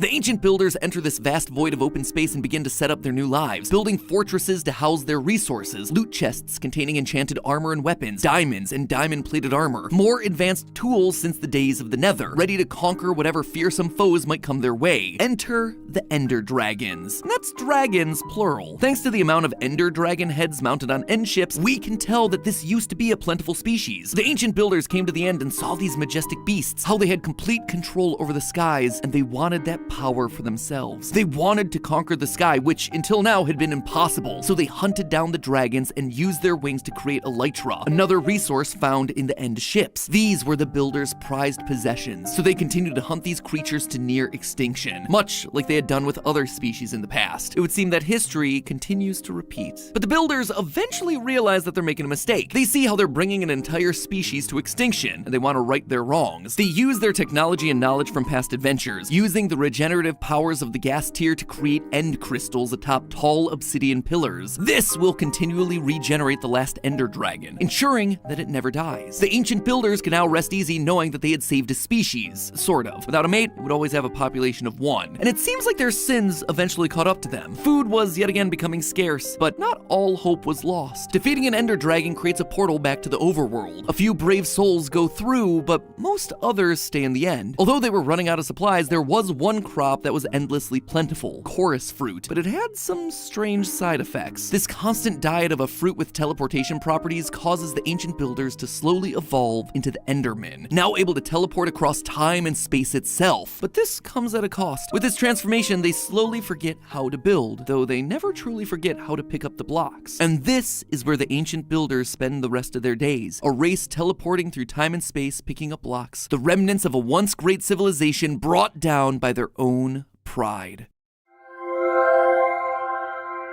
Meanwhile, the explorers who returned to the overworld reconnected with their old allies, the illagers. It's here that they tell them stories of their adventures, tales of life-giving lapis, end portals, fierce beasts that they overcame. The illagers revel at the ancient builders' resources, the elytra made from ender dragon wings, their portal technology, even though they don't quite understand it all. They worship the ways of the ancient builders, who would tell them stories and protect them from harm. And because they wanted to follow in their footsteps, they too began to experiment. The overworld was still a dangerous place. They needed ways to protect themselves, and so they created the Ravagers, terrifying beasts with even more terrifying origins. The Ravager was created from their fellow villagers. Their unibrow, their green eyes, the noses, even their voices remain after the transformation. That wasn't the only thing that they did to these innocent captured villagers either. In the woodland mansions, large woolen heads of illagers are found, and in the center of the head is a block of lapis lazuli. The illagers knew that the ancient builders saw lapis as a magical resource, so they took it and injected it directly into the brains of villagers in the hopes of gaining its incredible power. And you know what? It worked. The Vindicators were born, with incredible speed, power, and eyes that changed from emerald green to lapis blue. This was the last straw for the villagers. According to the mob bestiary, these are the unspeakable acts that get the illagers cast out from regular society. From here, they would form their own civilization, wandering into the dark forests and taking over the woodland mansions, continuing their pursuit to bring back the ancient builders, whatever the cost. They become what's known as a cargo cult, where a group of isolated indigenous people begin to imitate the practices and technology from more advanced societies, despite not understanding how the technology works. The illagers would make structures like beds, maps, even end portals, but none of them work because they're only made out of wool. The illagers don't understand the true nature of these items. But while those don't work, they are able to figure out the secret to new life, and they harness that power in the form of totems of undying. They use this power to create the Vex, the Phantoms, and they even try to create a new human, a new race of ancient builder. They try to create Steve. Throughout the woodland mansions, there are stacks on stacks of blue, cyan, and light blue wool. These are the same colors that Steve and his ancient builder ancestors wore. This was going to be their final experiment, using these woolen blocks and their powers over life and death to become gods, to create their own race of ancient builders. Little did they know that the ancient builders did this exact same thing all those years ago. And sadly, history would repeat itself. After the dust settles, what stands in place of the wool isn't a new race of builders, but instead zombies. The overworld now has yet another dangerous mob to worry about. And thus ends the story of the ancient builders and their influence on the overworld, a land that now lies in ruin, a shell of its former self. And yet despite everything, hope isn't lost. With the ancient builders gone, the overworld has had a chance to heal. There's no one left to over-harvest resources, and so nature begins to return, with the structures built by this ancient race descending into the earth, reclaimed by nature, biomes becoming more diverse. That is, until you show up. The builders' desire for over-harvesting resources and creating life continue through their descendants, you. Now we spend our time deforesting so we can have a nicer new house, gutting the ground of whatever resources are left and killing whatever we see, whether it's hostile or not. It's a story of destruction and selfish gain, of greed and ignorance and hubris repeating itself over and over again. And what's more, this wasn't just a poetic story told to make the game more interesting. The story is a warning to us, the players. Think back to the ending credits of Minecarft. Quote, "Sometimes I wish to tell them this world you take for truth is merely, and I wish to tell them that they are they see so little of reality in their long dream." These two beings, these gods, these hosts, they're talking about us. The dream is Minecarft, and while we play it, we fail to see the moral that's being told by these two gods, the truth about reality and how this game reflects our own history. In the 8th century, for instance, Vikings used a lot of timber for shipbuilding, construction, and fuel, which led to them deforesting most of Scandinavia. As they started to run out of resources and land, they began to invade the coastal areas of Europe like England, France, and Ireland, only to do the exact same thing again, cutting down the trees until those places began to lose their forest areas too. Sound like the fishermen and pirates from Minecraft? Europe's colonization of the Americas was for similar reasons, to access and exploit the abundant natural resources there. Even today, we're seeing the same thing with deforestation, burning fossil fuels, fighting one another for more power and control, just like we see with the piglins and the builders and the illagers and the nether, the end, and the overworld. It's a cycle of repeated abuse and neglect. Quote again from the ending, "But it would be so easy to tell them. I will tell the player a story, but not the truth. No, a story that contains the truth safely in a cage of words, not the naked truth that can burn over any distance. We are playing the story, and the naked truth that they're talking about is that our world will die if we let it constantly be ravaged of its natural resources. So maybe the next time you log on to Minecraft, you'll see it a little differently. Maybe instead of a flat, blocky world, you'll see a reflection of your own. And remember, it can be beautiful so long as we, just like Steve, learn from the mistakes of the past." It's been a long trope of game theory to prove to you that the hero of the game is actually the villain. In the game of Minecraft, and in the real world, that distinction ultimately falls on us to decide. But hey, that's just a theory. A game theory! Thanks for watching.